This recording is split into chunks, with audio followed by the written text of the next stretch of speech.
for those in attendance and UFC fans watching around the world, this is the moment you've all been waiting for. Live with the best father and son team on the internet. It's time for Homie and the Dude.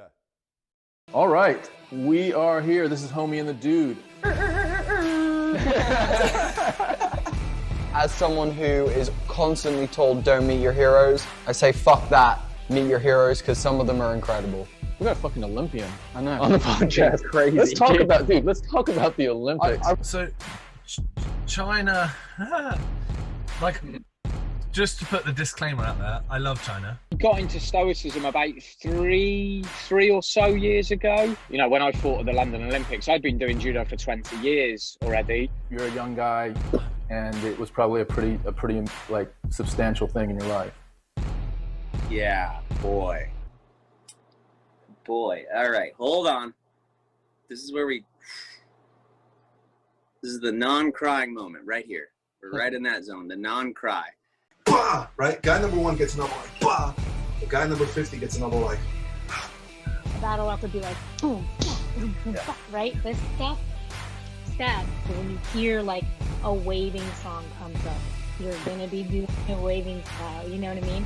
Or if you're doing something where there's hitting on the beat, or if you're top rocking because it's a funky song. Or Yeah. Black, you know what I mean? Oh, another quote is, you are already the supervillain in someone else's story, and you don't know it. That is amazing.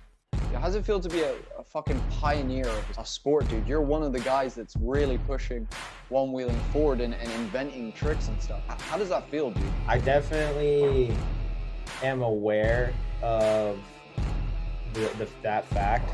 It's almost so rad and so unique that it almost doesn't really feel real. Yeah, my shit was like completely off. That's all I'm saying. A lot of the work I do is big work, so it means I'm going to be spending time with that person, just me and them, and there's going to be a lot of those days that that combine together to make their finished tattoo. I want to make sure I enjoy the people I'm spending my days with. You're the coolest person that I've ever met. I was just gonna You're say, literally the coolest person. What the fuck is going on right now? Black is the power, black is my skin. Deep are the roots that this culture's within. Black. boom! I love acting stuff. And oh boy, the guy's like, everyone's like this on the ground. Everyone's swinging tired. This is the original stamp. Yeah. Right? Yeah. And it's multiple stamps, obviously. So, the old skateboarding origin story. I don't even like your skateboarding, but you're good enough to be pro. Is I am never attacking and I am never defending. I am simply just waiting for an opportunity. Boom. I'm an adult. I've seen a lot of things and I have no idea what that was. And that was just season 1. This next season is going to be bigger and even better quality, with us adding comedy skits and tabletop gaming to our content.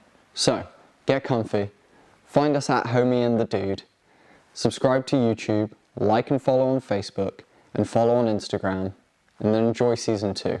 We'll see you then.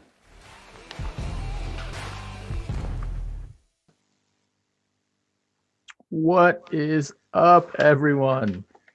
This is Tom and Bodie from Homie and the Dude. We're the father and son team podcast and live stream team. We're here for UFC 259, and I cannot tell you how psyched we are for this card. We've just been talking about it for, I don't know, well, all day today for sure, but for it seems like a week or more, just looking at the card and continuing to pull out names and just saying to ourselves, can you believe this person's on the card? Dominic Cruz is fighting. Joseph Benavidez is fighting. There's young up-and-comers. There's 3 championship fights. We are super, super psyched. So thanks for joining us. Settle in. Get ready for some commentary. Please feel free to interact with us. We like to have a lively chat going to answer any questions or to just have some banter. Whatever floats your boat is cool with us. Yeah, let's sit back and enjoy the fights. We're just getting ready to start the prelims. Bodes, what's up, man? What's up, dude? Hey, everyone. How is you all doing? Also, Tom, I believe we have a wonderful sponsor for this episode. Do you want to shout out our wonderful sponsor and let the people know about some magical stuff we got going on? We do have a new sponsor, and it is actually our latest guest. His name is Bruce Buffer of I don't know if you guys heard of the UFC, but he is the fight announcer from UFC. So he was our guest last week, and we've come together, and we are actually offering up a special offer for Bruce Buffer's, I don't know, what do you want to call it, his side hustle? Yeah, exactly. But he does these custom championship intros for anything really. Like if you have a birth, let's say, you're a parent, you have a birth, he'll do the whole Bruce Buffer introduction with all of his, his charisma and his emotion and his excitement. Or let's say it's a new promotion to a job, or you're going to propose to your partner, these types of things. So he actually puts those together specifically customized for you and then sends them to you. They could be audio, they could be video, whatever you choose, you get it custom made for you. So yeah, we're working with Bruce, and we have a special offer that he has passed along for us to pass along to you. So do you want to show kind of what that looks like, Bodes, and people can have a look? It's been up on the screen. So basically, guys, all you got to do is use the promo code DUDE on brucebuffer.com. You can get one of his championship intros at a 10% discount. And guys, not only that, but when you do get one of those championship discounts, championship intros, you also help us out here at Homie and the Dude. So go check it out. Hey, Adnan, what's up, dude? Guys, if you're here watching, let us know where you're watching from tonight. Are you, where are you from? Where are you watching from? Who are you here for? Are you for ISRAEL Adesanya? Are you here for JAN BLACHOWICZ? Are you here for Amanda Nunes? Are you here for Megan Anderson? Are you here for Aljamain Sterling, Petr Yan, or one of the other countless names on this card? What are you guys here to see? Let us know. Dominic Cruz, we got Islam Makhachev, we got Thiago Santos. I mean, it's just endless. Like fight after fight after fight is really nice. So we're gonna start this. We got 10 fights, 5 in the prelims, 5 in the main card. Let's cover this a little bit. So if we look at the prelims, we're going to be coming up with the next fight, which is Rogerio Bontorin, who is the 8th ranked. This is funny. On the UFC website, it has both of these dudes, Rogerio Bontorin and Kai Kara France, as rated number 8. So I don't know exactly how that happened. The double racing, the double ranking. Also, Tenzin asking when is the match going to start? The prelims start at 1 a.m. English time, and the main card, I believe, will be at 3. Is that correct? Yeah, the main card starts at 3, so it's about 2 hours for the prelims. Five fights for the prelims, and then 5 more fights from 3 till 6ish, something like that. So yeah, the first fight is going to be in about 20 minutes, and that's Rogerio Bontorin versus Kai Kara France. Kai Kara France, he's a Kiwi from New Zealand. He's this little, like, really hench dude that has what seems to be fast twitch muscle, so he's got a lot of power. That'll be a good one. The next one, Joseph. Check this out. This is a number 2 and number 3 in the flyweight division. The second fight on the undercard, Joseph Benavidez. Isn't that crazy? Two massive contenders in a division is almost a intro to the night. Wild. Yeah, and that's Davidson Figueiredo's division. Brandon Moreno is number 1, and then number 2 is Joseph Benavidez, and number 3 is Askar Askarov. So this is an incredible fight. Second fight of the card, insane. That should be an awesome fight. By the way, Askarov there was 29 or 30 fighters that weighed in. 29 of them made weight. Askarov missed weight by 1 pound.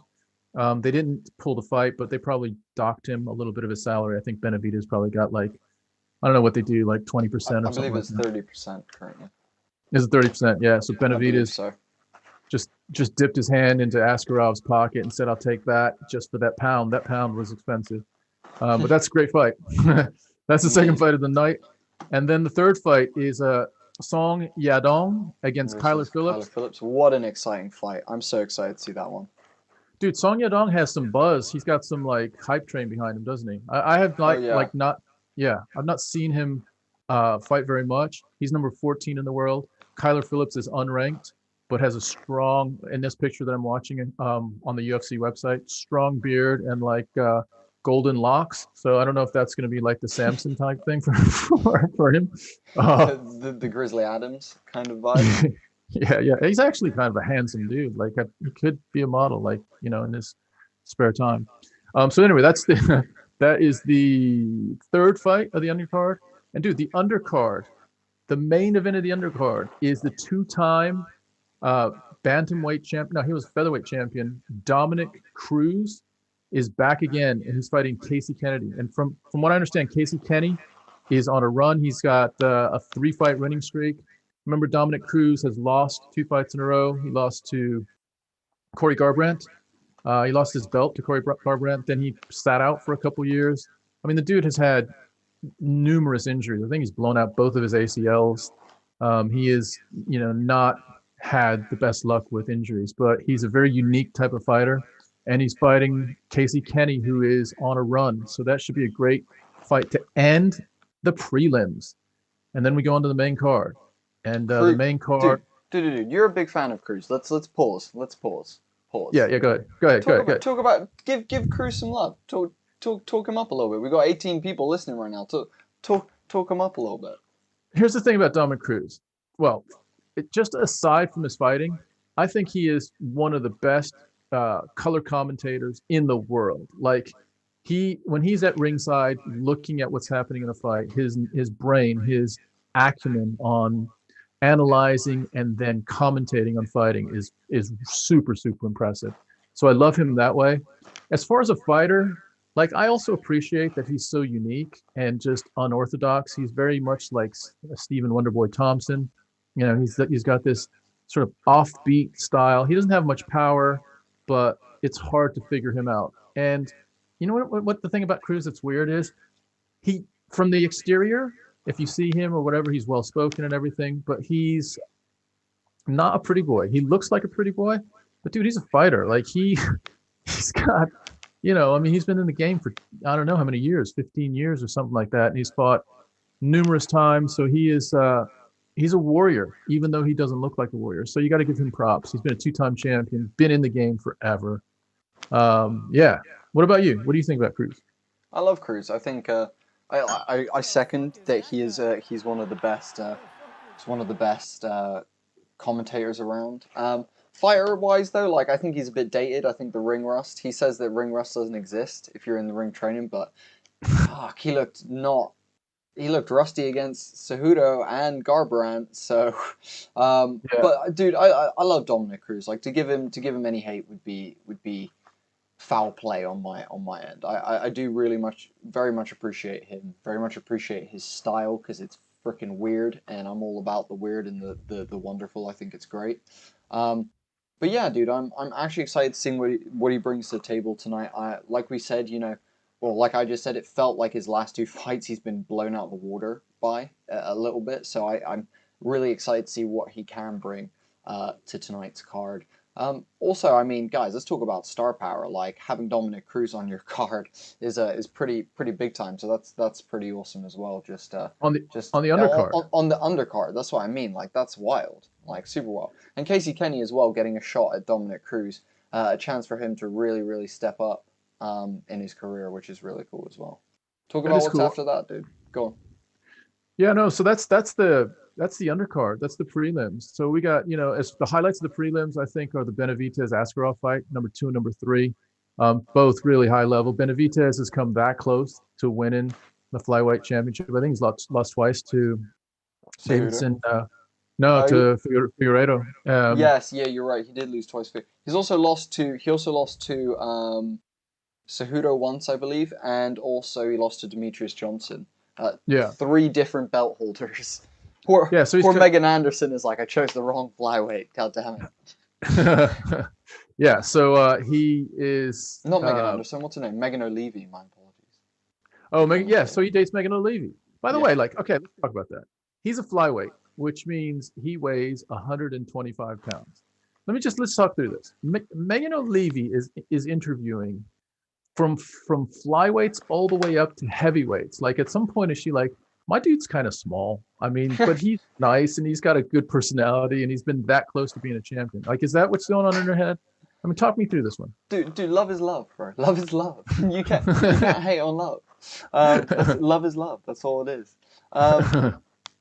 Yeah, I don't know what's going on there, but I know they've been together for a really, really long time, and I think I think it's awesome. But also, dude, like, I can't imagine how that is for her, having to watch her boyfriend come like so close to championship so many times and just get pummeled, like get TKO'd twice by Davidson Figueiredo in like devastating fashion is a pretty hard one. I take my hat off to Megan for sitting through that and witnessing that. That's hard. Do you know what I mean?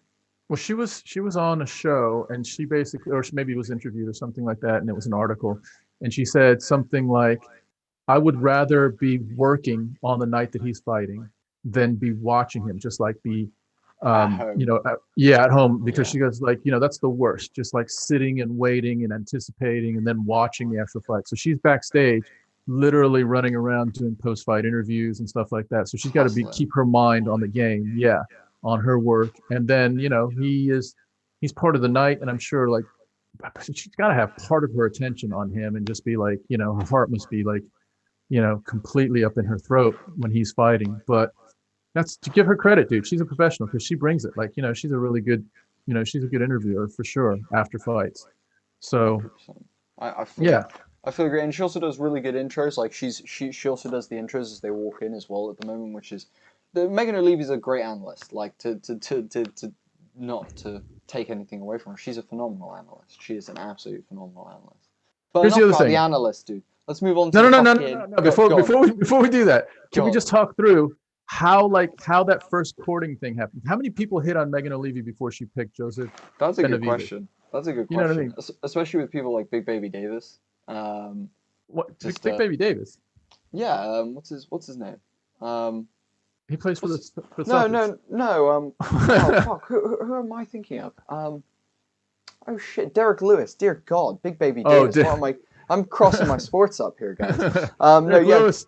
Derek Lewis says the most like redonkulous things ever, dude. Like I wouldn't be surprised if he's like slipped up and hit on her a couple of times or something. Yeah, it might. Who knows? And like that's another thing. Like, what'd she do when guys are still hitting on her? Like, she like, yo, Joseph, yo, Joey. Dude, I reckon she's had it so much that she just don't take shit no more. She just don't take shit no more at all. Yeah. Like she's like, right. You're a fighter, but like, yo, fucking move on. All right, let's move on. All right, we've had enough time with Megan O'Leary and Joseph Benavidez, but that is a banging fight. Benavidez versus Askarov is a fucking basically a qualifier for the winner of Moreno and Figueiredo. So whoever wins this fight is fighting for the flyweight championship probably in the summer. That's basic, or maybe like September or something like that. Cool. That is the undercard, the prelims.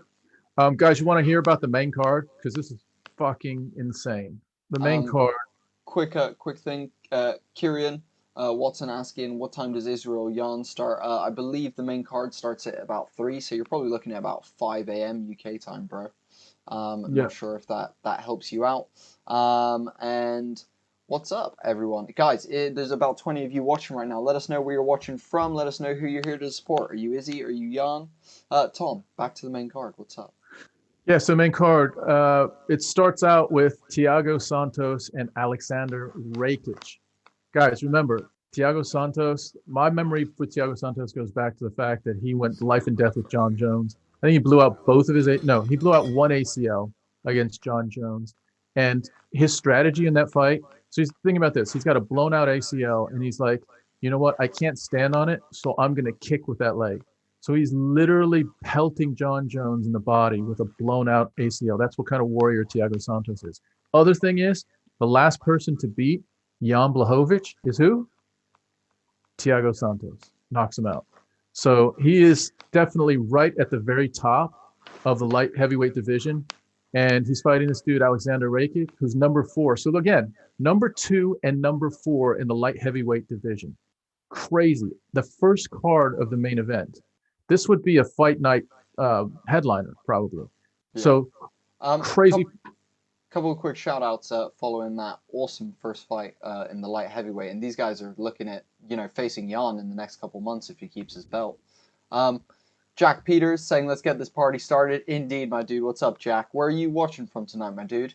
And also, Junaid, thank you very much for the follow. Guys, please, if you're feeling generous tonight, hit us with a like and follow on Facebook, a subscribe on YouTube, and a follow on Instagram. All of that really helps us out.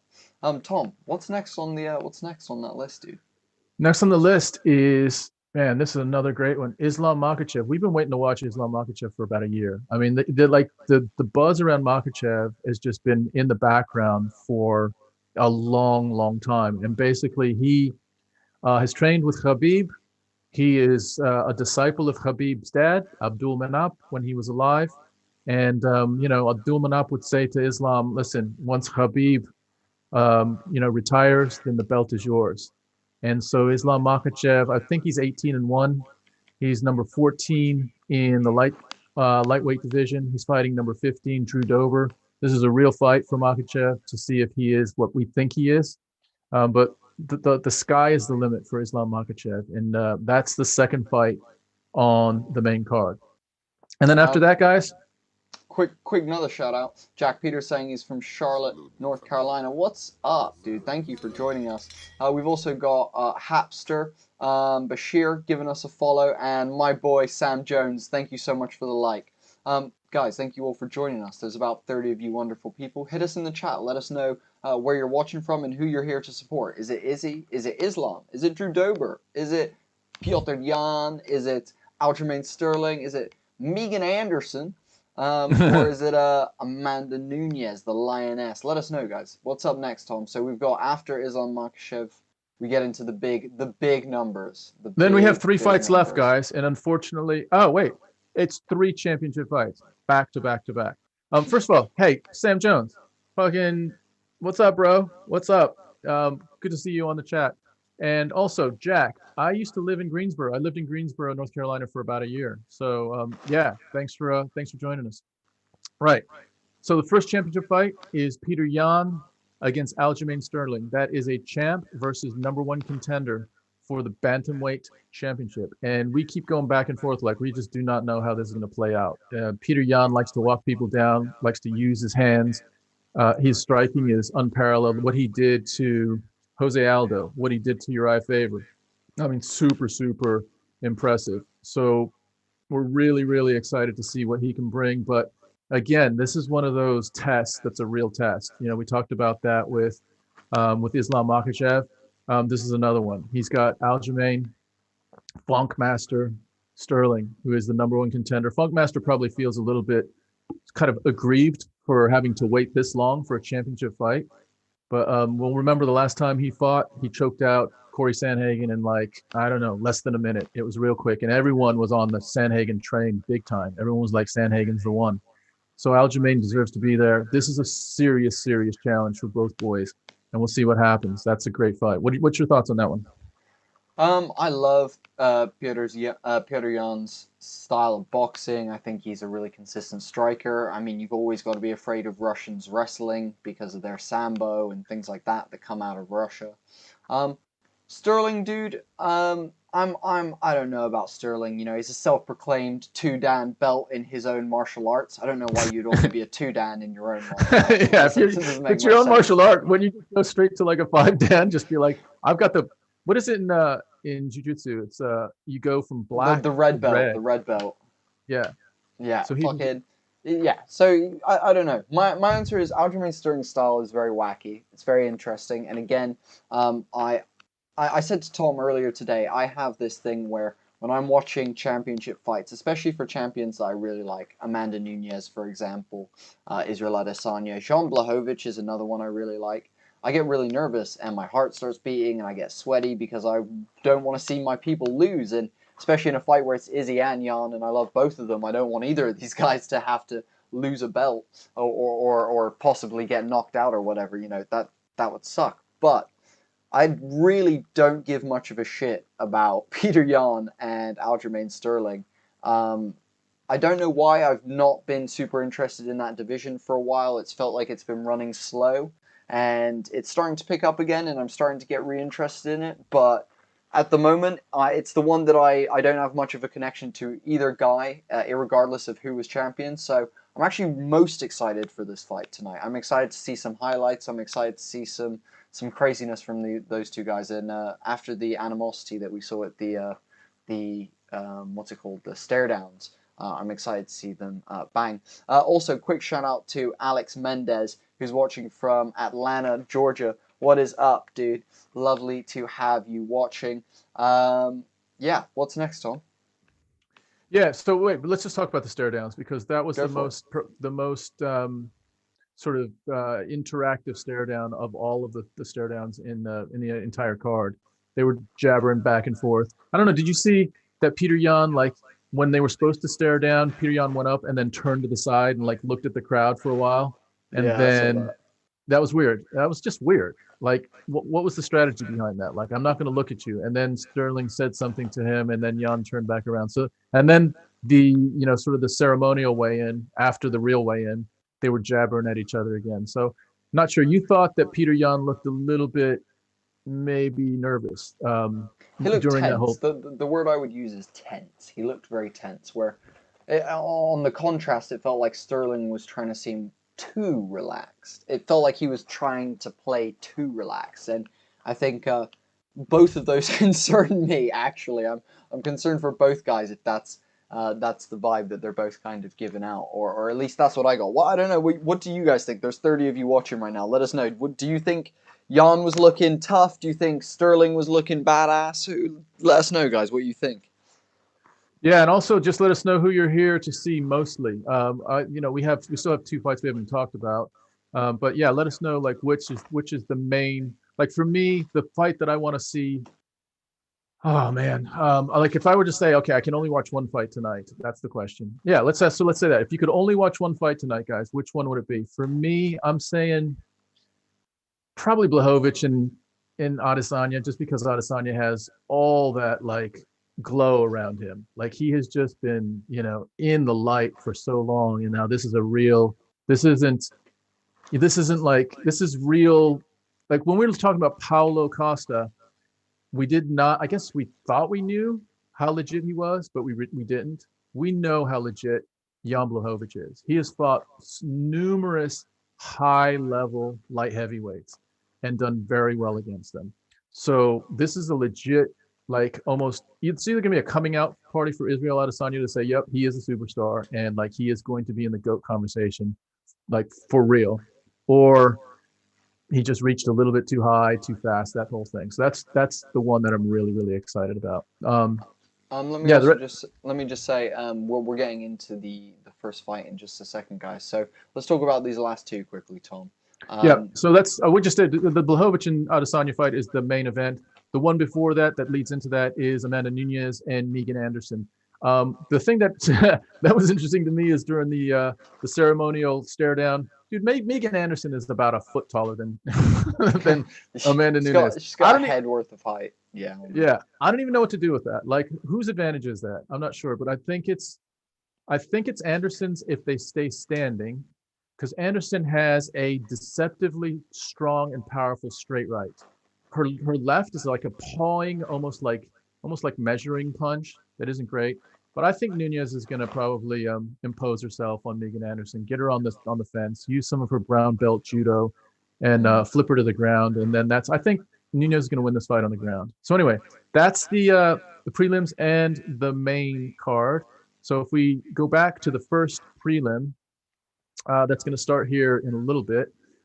It is Bontorin versus Kai Kara France. We watched Kai Kara France probably about 6 months ago, didn't we? And he apparently he lost. Yeah, he did. He lost. Let's just look at the records of those dudes. Can I quickly just say as well, guys, if you can tonight, please share the stream out. It takes a couple seconds, and sharing it out brings in some more people. We get more of a buzz, and we get loads more people chatting in the chat, and we can all have a nice fun night watching these fights together, guys. So if you're having a good time tonight, share out the stream, let more people watch it. Takes a couple of seconds. We really, really appreciate it. Other than that, Yeah, I've got an adverse opinion about Israel Adesanya versus Jan Blachowicz, and it's an interesting one to talk about because I think Jan is going to knock out Izzy tonight, but I don't want Jan to knock out Izzy. That's the scary part. Is Izzy's a phenomenal fighter, and I don't want to see him get knocked out. He's one of my favorites, but Jan has so much power. When he breaks Dominic Reyes' nose like that, and does that kind of stuff to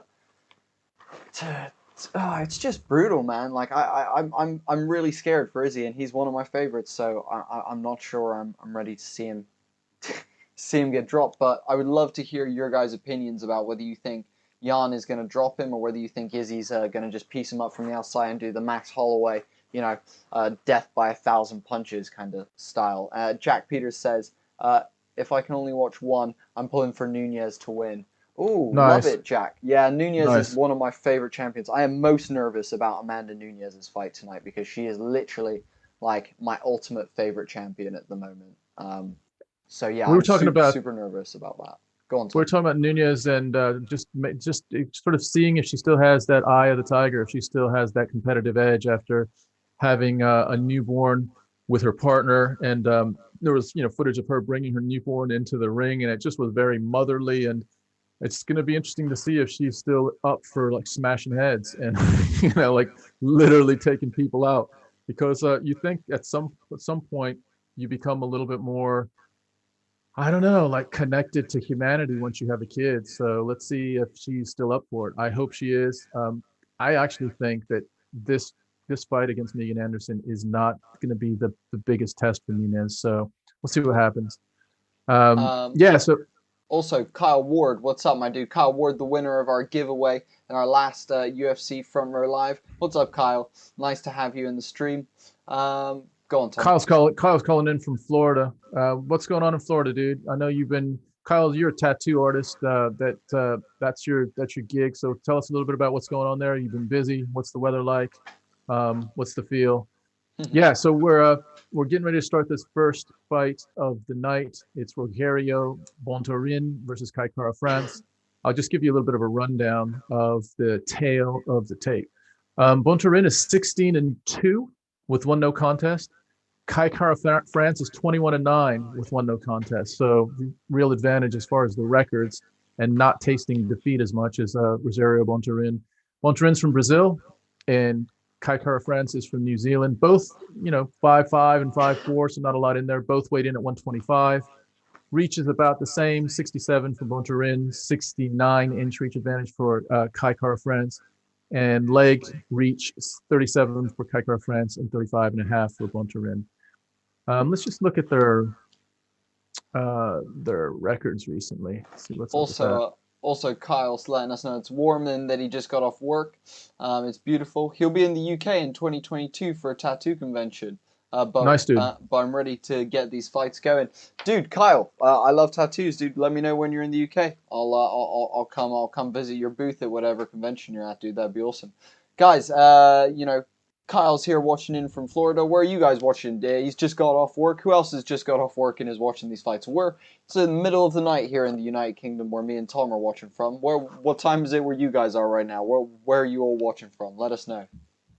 We're in Bristol, England, and it is now 1:06, and it looks like Rogerio Bontorin and Kai Kara France are getting ready to enter the ring. I'm just looking at Bontorin's last 5 fights. He lost his last fight to Borg on a unanimous decision, but won his previous 4 fights. So he's 4-1 over his last 5 fights. The last one was to Borg. Borg's a badass, though. He's from Boston. He's part of that, what do they call him, the Boston cartel or the Boston Mafia. So Bontorin's the real deal. Let's look at Kai Kara France's record as well. We do know that he lost his last fight. Let's just have a look here. Also, Vondelay Minare saying Nunes versus Anderson is the most intriguing fight on the card for me. I love that, dude. I'm very much intrigued as well. Let us know why is it so intriguing to you? Who are you betting for? Who are you thinking is going to take it? What round do you think they're going to take it? Yeah, dude. I'm fascinated to see why you think it's intriguing, because from what I've seen, Megan is so much taller, so she probably has advantage on the feet as far as reach. We know how lethal Amanda Nunes is with her, that looping power right, and she just likes to mix it up. But she could potentially get herself into a situation where she gets caught by Megan Anderson. On the ground, you got to give Nunes, a lot of advantage on the ground. She's a Brazilian Jiu-Jitsu black belt. She's a brown belt in judo. We saw what she's been doing to Felicia Spencer, to Geraint Durandame. She's the complete package. So I think her risk is getting caught really by Megan, and she could. I'm just going to go over Kai Kara France's last fights. Go ahead. Also, a couple of things. Kyle asking, Kyle actually saying that he's really interested to see Dominic in the prelims. Tom is also in that headspace. And Bob Tassio saying, evening, guys. Hey, Bob, what's up, dude? Pleasure to have you here. Bob Tassios, what's up, brother? Good to have you, bro. So, guys, the last 5 fights for Kai Kara France, he lost. The one we saw both. Well, he's lost to Brendan Royale, and he lost to Moreno as well. So he's won 3. He's coming off of a loss, ironically, on the Adesanya Costa card. So this is the second time he's fought on an Adesanya undercard. They're both from New Zealand, so that's probably part of it. Adesanya bringing some of his boys with him to fight on the card and to train and to kind of lead into competing on the same night together. So I'm sure Adesanya is going to be rooting for Kai Kara France to do his thing as well. So this should be a competitive first fight. And guys, I can't tell you, like, from start to bottom, this is from start to top, rather. This card is insane. Super, super excited. Been looking forward to it. It's been a up and down couple of weeks for us, kind of personally with just different stuff going on. And this is like a highlight, isn't it? It's true. And just to intersect, Sir Corker? Oh, I don't know how to pronounce your first name. I'll go with Mr. Edwards. He's saying, "What's poppin', homie? What's poppin' to you, homie? What's up, dude? Where you watching from?" And also, guys, in terms of following on what Tom said, a quick disclaimer for me on my end. I might be a bit in and out in terms of running to the old toilet, because I currently have a kidney stone the size of a fucking marble. And I need to piss all the time, so I might be I might be in and out. But Tom's gonna hold down the fort and keep you guys rocking whenever I'm rushing to the loo. But guys, I'm here. I'm trucking on. If you're happy that we're doing this tonight, if you're glad that you've got Homie and the Dude sorting you out tonight, please, guys, hit us with a like and follow on Facebook, and please share it out. Subscribe to YouTube as well. All the good stuff, guys. We really, really appreciate it. Mr. Edwards saying he's calling in from Los Angeles, California. What's up, dude? That's amazing. And Kyle, nice yes, it does hurt, dude. You're not wrong. Yeah, it's been a bit of a bumpy week. You've been in the hospital literally a couple times, but to the point where we were like, you might not even be on the show tonight.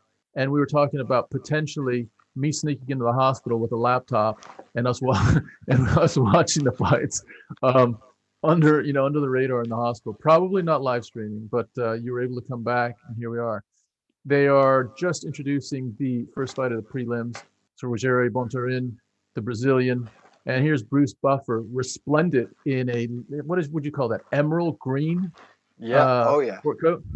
That's also, man, guys. Bruce Buffer. Guys, quick shout out. Mr. Edwards asking, can we shout out his son, because it's his first time watching. It's Makaleev. I hope that I pronounced that correctly, Makaleev. Thank you guys so much for watching, and welcome to the Homie and the Dude Familia. Kyle Ward saying, let's go. He's about to roll up. Let's go. Love it, dude. Hit that thing. Guys, who's excited? Are you guys ready? Tom, are you excited? Dude, I'm ready to see some fights. Let's just see some fights. We got... Also, quick shout out about Bruce Buffer, guys. What Tom is mentioning by Bruce Buffer being our guy is, at the moment, we are sponsored by Bruce Buffer. So if you would like a 10% discount on a Bruce Buffer intro, go to brucebuffer.com, use the promo code DUDE, and you can get 10% off of your Bruce Buffer intro. Not to mention, guys, we did a Bruce Buffer podcast the other day. If you guys want to see our podcast with Bruce Buffer, there is a link to our YouTube in the description. You guys can go to the YouTube and find that. It's a quick, short interview as opposed to our usual 2-hour podcast. It's about 30 minutes.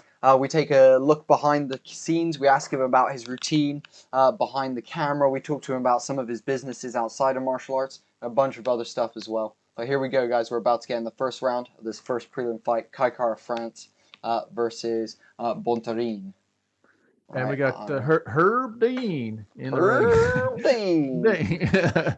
Bontarine sporting some crazy cornrows. Nice. We got a little bit of a lowdown on the cornrow thing. We'll let you guys know what that's all about. Whether fighters do their own or if the UFC supplies hairdressers for that. But anyway, here we are. We got Kai Kara-France, who's wearing gray shorts, and Bontarine is wearing black shorts. And they're just sizing each other up sort of in the middle of the ring. Bontarine is a orthodox fighter, so is Kai Kara-France. Just trying to mix it up a little bit, just kind of feeling each other out. You can see Bontarine doesn't really want to enter Kai Kara-France range. You can see that he's thinking about the power coming back from Kai Kara-France right now. Yeah, for sure. Kai Kara-France he's just got straight up power, doesn't he? It sounds like he's almost like a Cody Garbrandt, isn't he? Like he's either going to hit you with something hard or he's probably going to get hit with something hard. He's got some nice kicks though, doesn't he? Lovely inside leg kick there from Kai Kara-France to the low shin. That's a rare one on the inside. You typically go for like inner thigh, but a low inside leg kick there, chopping at the inside of that calf from Kai Kara-France. Look at Bontarine's back, dude. He's a big dude. He's ripped. He's really ripped. I mean, they're both 5'5", 5'4", so in the terms of like, average size, they're smaller guys, but at their height, big, like Bontarine's a big dude. He just pins. Oh wow, holy moly! Oh, big takedown for Bontarine. Bontarine is looking for a rear naked choke. He's got Kai Kara-France. He's got both hooks in. He's actually going for like a half body triangle. But Kai Kara-France is fighting hands, but it is almost under his chin. Oh, and it is. Oh, He's going for the S grip and he's trying to pull it in deep, but it is not. It's not. Oh, it is. Kai Kara-France is really fighting this. The one hand that really locks in the choke and sinks it in deep right now. He's doing a good job of fighting the hands, but boy, Bontarine is not making this easy for him. I reckon we have got a first round submission if Kai Kara-France doesn't do something about the legs at this point. He's got to worry about fighting the hands while trying to get that body lock undone as well. The problem here is this is brutal. The problem here is there's 3 minutes left in this this ground game fight where Bontarine can take his time. He can try to choke him out in different ways. He can try to adjust his grip so they can get really deep on. There he goes. He's trying. There he goes. Oh no! But lovely defense from Kai Kara-France. Just at the last second, grabbing a finger and pulling his forearm from under his neck. And my apologies for my awful pronunciation. It's Machiavelli.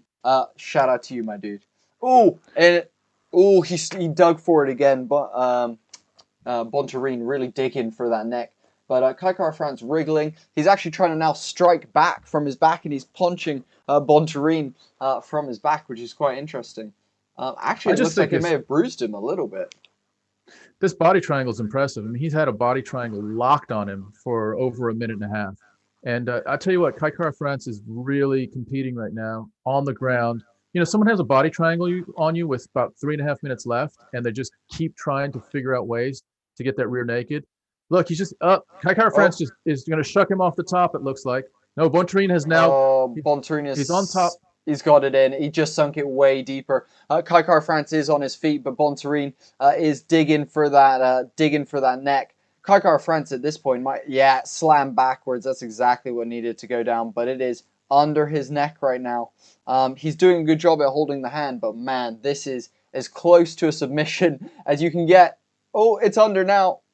Did he tap? It looked like no, he didn't tap. And he fought the arms, and boom, Kara-France is still alive, everyone. Jesus Christ. What a first round of the prelims.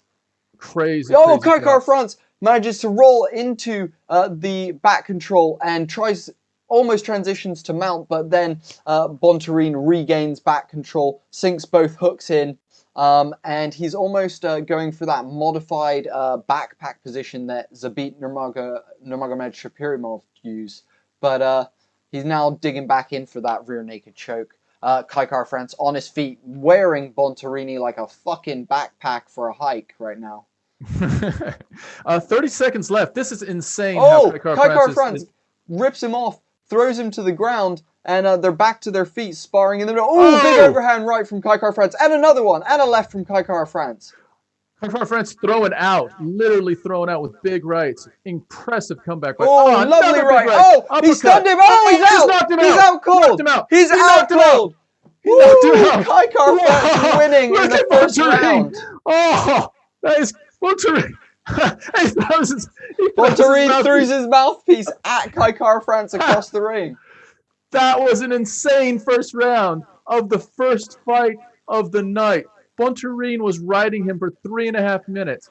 Kai France breaks out of a leg triangle and gets to the ground, from the ground to the feet, and throws about 3 big rights and then lands an uppercut that stuns Bontarine. Bontarine is so pissed off he threw his mouthpiece at Kai France. That was insane. You got to give Kai France so much props on that. And there's Eugene Berriman, who is the sort of the mastermind behind that New Zealand contingent. That was an amazing performance by Kai France. Incredible. He fought that rear naked choke for so long, and then boom, boom, fucking just these overhand rights. Boom. Clips. There's the uppercut. Boom. There's the uppercut, and a right after that, and he goes down like Cyborg. Look at those legs. Oh man. Bontarine tries to get up, and it looks like he's a Bambi on ice. Absolutely brutal. Absolutely brutal. But that is how it goes, guys. When you get it, so what it was, the combination was big overhand right, sneaky uppercut left, and then another overhand right to really end it and put Bontarine literally face down. He put his forehead against the canvas, tried to stand back up, and had no chance whatsoever. It was basically very similar to how Nunes knocked out Cyborg when Cyborg sort of tilted to the ground and her head went down. That was incredible. I don't know how much time was left. Like last time I looked, there was 30 seconds left, and it felt like that was pretty much right at the end of the round. They didn't have the clock running. Look, it looked like Kai France was like, it might not be over. Bontarine literally picks his mouthpiece out of his mouth and chucks it at Kai France. He's so pissed off. And dude, to be fair, like that sucked for Bontarine. Look at him. He is just absolutely cannot believe what just went down. Yeah. And Kyle, well shit indeed, dude. Well shit indeed, dude. That's exactly that is a appropriate reaction. That is a very appropriate reaction. Kyle Ward with the most appropriate reaction to that fight ever in the chat. Let's say it the way it needs to be said. Well shit. well shit. Boom. Kai France, a little bit emotional actually after that one, having needed a win after his heavy loss in his last fight. Yeah, really needing that. That was a big win. That was a big win. That was just a nice performance, man. Wow. Let's just talk about this. I'm reading the stats right now. There was 3 minutes and 15 seconds of control for Bontarine before Kai France shucked him off and lands 3 beautiful combinations that end in overhand rights, each one ending in a huge overhand right. Absolutely wild, guys. What a wild start to a card. Jesus Christ. That was great. That uppercut, you know what that uppercut reminded me of? Remember when Brian Ortega fought Frankie Edgar and sort of he took a step back just to give himself a little bit of room to land that uppercut, and it was as clean. The thing is, he landed the uppercut with the right, and then he also lands an overhand right as Bontarine is going down to almost pile drive his head into the ground. Super, super impressive combination. And Kai France's name is Don't Blink. That's a really appropriate nickname, because that was one of those situations where he had to pull that out. That was awesome, man. Indeed. Guys, another big shout out to BruceBuffer.com, our sponsor for today's episode. You can use the promo code DUDE to get a 10% discount on your own personalized Bruce Buffer intro. That means he'll give you the 9s. He'll be wearing his suit and he'll be screaming at the camera whatever you want him to say, whether it's dumping your girlfriend, quitting your job, celebrating a birthday, congratulating your grandma on walking across the road, whatever it is, guys, we've got the discount code for you. So head over to brucebuffer.com for a championship intro using the promo code DUDE, DUDE. And I'll just tell you what the deal is. For audio custom championship intros, it's £99, or sorry, $99. With the promo code, you get basically $10 off. It's 10% off. If you want a video where he is standing in front of a green screen, you can put anything behind you basically. It's $299, and you get a 10% off of that, which is like $30, which is not insignificant. So there you go. If you want something that's going to blow people's minds, like I picture it almost for a birthday party or a gift to, you know, your children or to your friends or whatever. Someone's getting married. You want to let your dog that you're loving, shit. Like there's times where you can use it at any time. That's true. Yeah, you can always use a Bruce Buffer intro, can't you? It's just a literally. Oh, that was awesome, dude. I cannot tell you how impressed I was with Kai Kara France. That was a really, really impressive performance there. Really, really nice shot. I agree. So, go on, just to tee things up, we are heading to the next card on next fight on the prelims, guys. It's Joseph Benavidez, who's number 3 in the world, versus Askarov, which is number 2 in the world. These in the flyweight division. This is basically an elimination fight deep into the prelims. I don't even know why it's here. Like, this fight should be definitely on the main card. But it's an insane fight that is next for us. So that's going to be pretty cool. Indeed, I'm very excited. I'm a fan of Joe Benavidez. I enjoyed his series of The Ultimate Fighter with Henry Cejudo. It was a good series. They were both good coaches. Very much enjoyed that one. Guys, if you are here joining us tonight, please get lively in the chat. If you're watching Homie and the Dude, let us know where you're watching from, who you're here to see. Is it Izzy? Is it Jan? Is it Nunez? Is it Megan? Is it Jan again? Or Sterling? Let us know who you're here to see, guys. We love chatting to you. We love shouting you guys out as well. Not to mention, if you go over and like and follow the Facebook or share the post out, or you subscribe to YouTube, we'll also give you a shout out, guys. So feel free to hop over and do that. But in the meantime, we'll get you cued in. We'll give you the tail of the tape for this next fight. Tom, hit him with the tail. The tail of the tape for the next fight is Joseph Benavidez versus Askarov. The tail of the tape is Benavidez is 28-7. That's in those 7 fights. He's lost to Figueiredo twice. He's lost to Cejudo once. He's lost to who's the Mighty Mouse? He's lost to Mighty Mouse once. So that's Demetrius 4. Johnson. Demetrius Johnson. He's lost 4 of those 7 losses are to world champions. He is number 2 in the world. That means you got Figueiredo as the champion. You got Brendan Moreno that went life and death with Figueiredo. They drew their last fight about 2 months ago. Benavidez is right behind him, and right behind Benavidez is Askarov. Askarov is 12-0-1. He's from Russia. Benavidez from the U.S. 2 guys that are smallish in height, 5'4" for Benavidez, 5'6" for Askarov. Benavidez weighs in at 125. I'm sure Askarov missed weight, so he came in at 127. But the fight is still on. Benavidez has a 65-inch reach advantage, and Askarov has a 67-inch reach. Leg is the same, 36-inch leg reach. Just looking at let's see if anything pops out on their other statistics. Average fight time looks like Askarov averages about 15 minutes, Benavidez 12 minutes. Nothing significant that is popping out as far as a real advantage from one to the other. Or maybe Askarov's significant strikes. He lands 48% of significant strikes. Benavidez is 33%. So there's an element of Askarov being much more accurate with his punching, with his striking. Other than that, it looks like a pretty even fight on the stats and on the rankings as well. Number 3 versus number 2. We'll see how this plays out.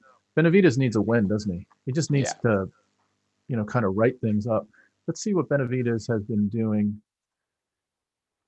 recently.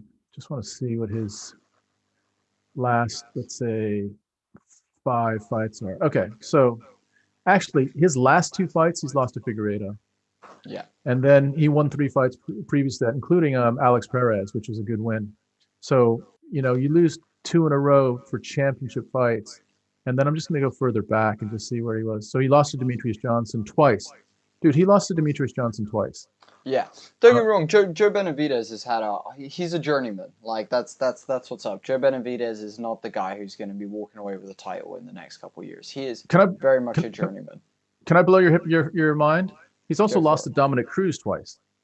Wow. So he's lost 2 to Dominic Cruz, 2 to Demetrius Johnson, and 2 to Davidson Figueiredo. That's 6 of his 7 losses are to champions. Like That's legit brutal. champions. Yeah. But I mean, again, he's fighting the best of the best, so you can't expect him to be doing obscenely good against the best of the best. That's just what it is.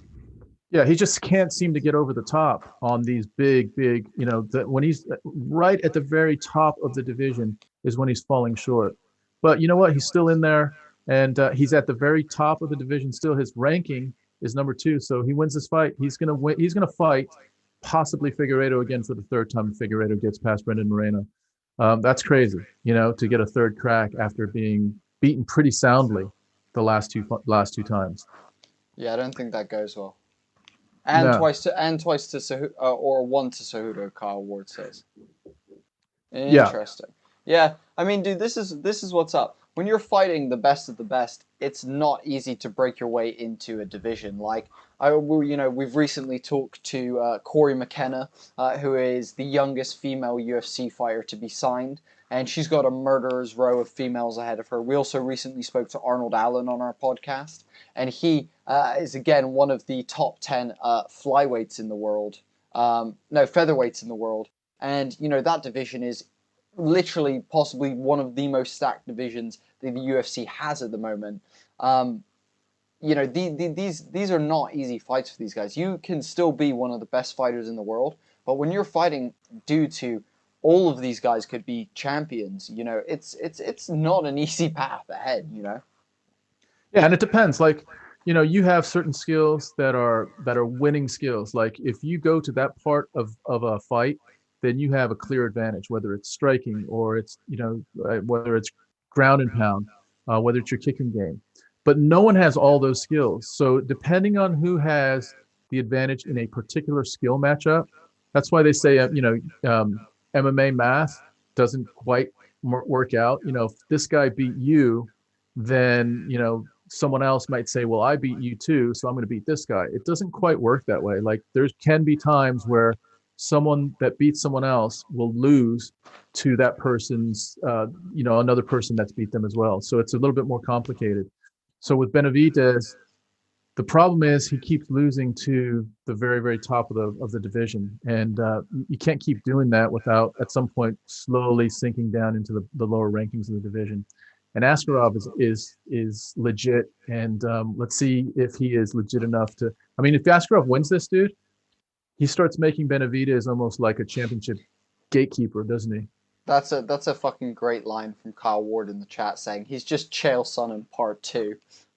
Second best. Always second best. Poor Chael, dude, came so close to holding that belt against Anderson Silva. He whoops his ass for 5 fucking rounds and then loses to a triangle right at the end. That's the most unfortunate thing ever. You got to give Chael credit though. So like unfortunate. He's turned like, look, what's the end game with fighting is to get to a point where you don't have to fight anymore, isn't it? At some point. 100%. Yeah. So you look at Conor McGregor, he kind of blew up onto the scene, and now he's like showing up to fights with, on yachts with like Versace and all this other shit. Like at some point he has to decide whether he just wants to, kind of cruise off into the sunset or he wants to get back into fighting, because I don't think you can do both. And he proved that against Poirier, but it's the same thing with Chael. Like Chael is doing quite well with his post-fight career. He works for ESPN. He got a really successful. I like his YouTube channel. He's just, it's a little clickbaity for me. I don't know if you've seen it, but there's a little bit of that, but who isn't at this point that's on YouTube trying to get views just by titles and stuff like that. But he comes at it with a unique angle, and you got to give him credit, man. He's fought, so he has an angle of, being in championship fights. So, I think, and he's well spoken. Yeah, dude, Chael Sonnen knows what's up. He's a phenomenal like almost like analyst for the sport, even though he's not directly connected with some of the like federations like ESPN and things like that. But No, dude, he is. He he? works for ESPN. Yeah, yeah. Does he now work for ESPN? Yeah, well, he does two things. He works for What's he ESPN. do? He's got a show with Ariel. Oh So yeah, Ariel he's got Ariel and the bad guy or whatever, isn't it? Yeah. And then, but I think his YouTube channel is the thing. Like that's where he's. The thing is, like, if you get your own successful YouTube channel, then you can be a little bit more independent. You don't have to rely on a boss as much. Sure, I'm sure getting a paycheck from ESPN is nice and great, but at some point he's got a fallback, which is I got my own channel. That's he's probably got 700,000 or 800,000 viewers, maybe more. Subscribers on YouTube. He regularly gets a couple 100,000 or more views on his videos. So that in itself is a nice place to be. That's his backup plan, and ESPN is his day job. So that's pretty cool. I mean, but totally. Yeah, I fully agree. Go on, Tom. Yeah, to your point, Kyle, he is the almost guy, and that's what Benavidez is possibly turning into, is the almost guy. But hey, Benavidez is winning the Megan O'Leary fight, that competition. So like, I mean, let's think about it. Like, how bad is he really losing? Like, exactly. Like, let's think about it. Like, if we talk about life, like, okay, you can lose a fight, but you got Megan O'Leary. You're fighting in the UFC on like pay-per-views. Like, he's not doing bad for a dude, is he? No, he's not. He's not at all. He's not at all. I think he's actually doing well for himself. Yeah, and he's at the doorstep of being the flyweight champion. I mean, it's a pretty big doorstep that he's not. He's tripped over a few times, but yeah. But he's Let's see how he goes here. I'll tell you what. If he wins this fight in any kind of sort of fashion, then he's back in the conversation to have another crack at the championship, which is crazy. I mean, the question is, does he get cancelled like the other guys that are being cancelled at the moment? By cancelled, I mean like dropped by the UFC. Does he get like JDS? Does he get dropped like those guys? Like that? Yeah, let's talk about that. So, I mean, Dana said, look, we're cutting guys every week, so this is not like a huge thing. So I get that. But when you drop JDS and Alistair Overeem, I mean, it's kind of a big thing, just that those two guys are legends, and they've been there through a lot of the rise of the UFC. So, yeah, I was kind of bummed, especially like Overeem, although he lost his last fight, seemed to be putting a little bit of a run together. So yeah, but he went out with class. Did you see his post? He was just like, thankful, and he shouted out Dana White and all this stuff. So yeah, I mean, Overeem. Here's the thing about Overeem. He's had an extended. Dude, Dana could have cut him years ago, dude. Like, Overeem, yeah, that's what I was gonna say. Overeem could have been cut years ago. He's been being knocked out for a very long time. Glassjaw Overeem has been around for a very, very long time. For us to pretend that hasn't been a thing, he's lucky to have gotten as far as he has, really, if you actually think about it.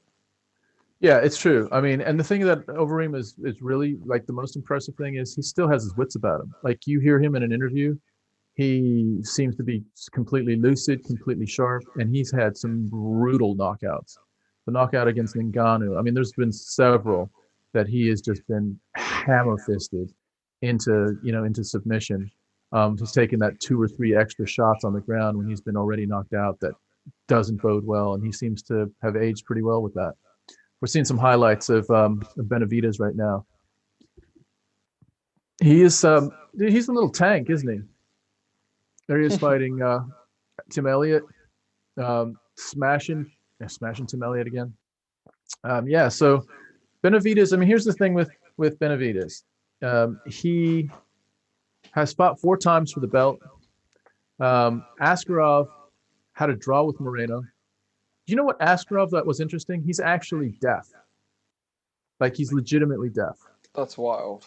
Isn't that crazy? That's so wild. Like yeah. Sign language deaf?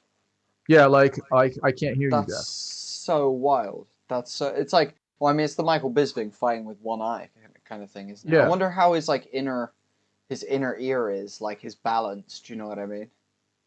Yeah, like, do you think how does that affect him? Like, is it bringing his other senses more online, like his sense of feel when he's when he's doing jujitsu, or his sense of vision? Like, he doesn't have the distraction of the noise. Like, and he's one person that doesn't give a shit whether we're in lockdown and he's fighting in the in the Apex with no one in the ring, or fighting in the T-Mobile with 15,000 people in the ring, because he can't hear either way. I don't think he might have compromised hearing, but I don't like. My understanding is he can't hear very well. Damn, brutal. I respect it. Like, I respect it. You got to be brave. You got to be super brave to do that. To be fair, who are you taking for this one, Tom? You got Joe, or you got Askarov? You got. I'm taking. I'm going for Askarov, man. Crushed the guy who gets crushed by champions. Or are you taking the deaf guy? This is an awful.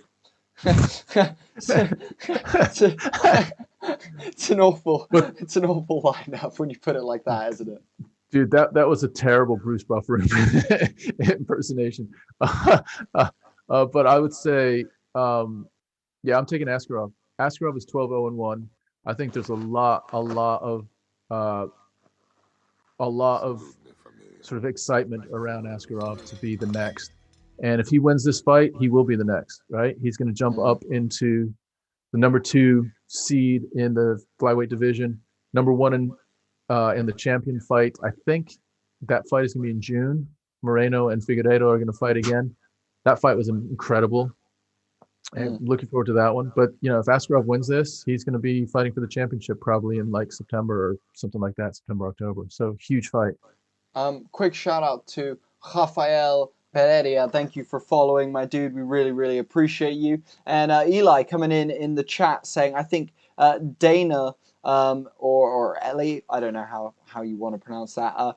I think Dana just couldn't find a way to make more cash. That's why he chose the Polish fucker as a promo for Adesanya. Wow, what an opinion. Bloody hell, let's dissect that a little bit. So you don't think Dana couldn't find a way to make more cash, so he chose to use a Polish fucker for promo for... I'm a little bit lost as to what the sentiment is there. Why are you angry that they're using Yan to promote? And it's promotion for Yan, if anything. I would say Izzy isn't fighting a big name. Yan isn't a huge name right now. He might be champion, but he's not a massive name. So, if anything, this is a big thing for Yan, because he's having an opportunity of his life to fight someone who's got so much hype around them right now.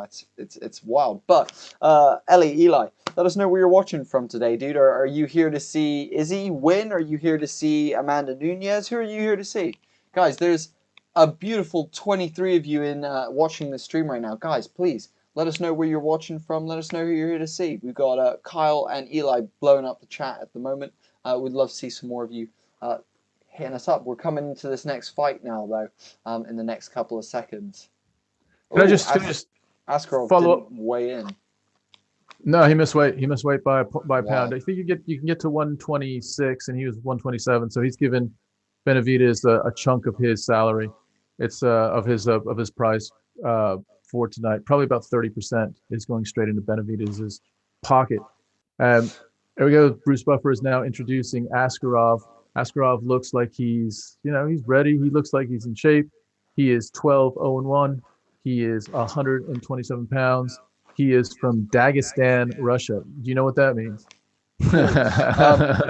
We've got Caesar Dominguez saying Polish power. Eli saying I'm here for Adesanya. Bob Tassio says I'm here just watching you guys do your thing and listen to the commentary. Bob, pleasure to have you. Wild. So we've got Caesar saying he's here for Polish power. I want Izzy to win because I love Izzy. And I also love Yan, but man, I gotta be honest, I think Yan's gonna blast Izzy tonight, guys. I'm scared for Izzy's mental brain cells.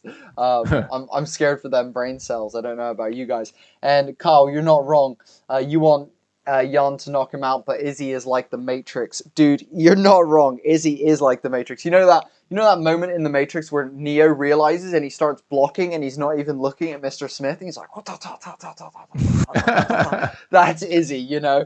That's exactly what's going on. Also, we've got Makari saying Izzy all the way. What's up, Makari? Where are you watching from today? Caesar, where are you watching from? Caesar also says Peter Pan gonna get submitted, he reckons. And this fight has just begun, guys. Go for it, Tom. We got Askarov. He's a southpaw, and he looks like he's managing distance quite well. He's just poking his lead hand out. Benavidez is an orthodox fighter. Benavidez is holding his right hand real close to his chest, like right underneath his chin. They're just sizing each other up. Benavidez throws an outside leg kick. Benavidez is in black shorts, and Askarov is in sort of like a burgundy color short. 4 minutes and 30 seconds into the first round. Here we go. 4 minutes 30 seconds left. Benavidez switches stances. He goes southpaw. So they're both now fighting southpaw. Let me just see. I want to make sure who is southpaw and who isn't, because Benavidez switches to southpaw again. So they're both right now fighting southpaw. But Benavidez is switched, so maybe he is switched. Looks like they're just managing distance right now. Benavidez is throwing a couple leg kicks. Jason Herzog is in the ring. Both guys really measuring each other. It seems like both guys are wary of what's coming back. Benavidez switching stance there. Both guys actually switch stance there. Both of them happy to switch back and forth. Benavidez throwing an outside leg kick, but Askarov landing a nice counter right. Oh, Benavidez landing a counter left of his own against Askarov as he throws a leg kick as well. Loads of you saying, we've got Makari saying that he's from New Zealand. No wonder you're here to support Izzy. That makes perfect sense. I love Auckland, New Zealand. It's one of my favorite places in the world.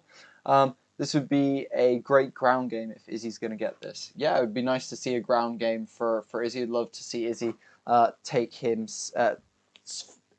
to express himself on the ground. I think that'd be very, very interesting. Benavidez looks a little bit awkward with he's got his elbows tucked in a little bit, which feels weird. And he's seems like he's uncomfortable when he's switching to southpaw. Askarov just gets nailed by a right hand by Benavidez.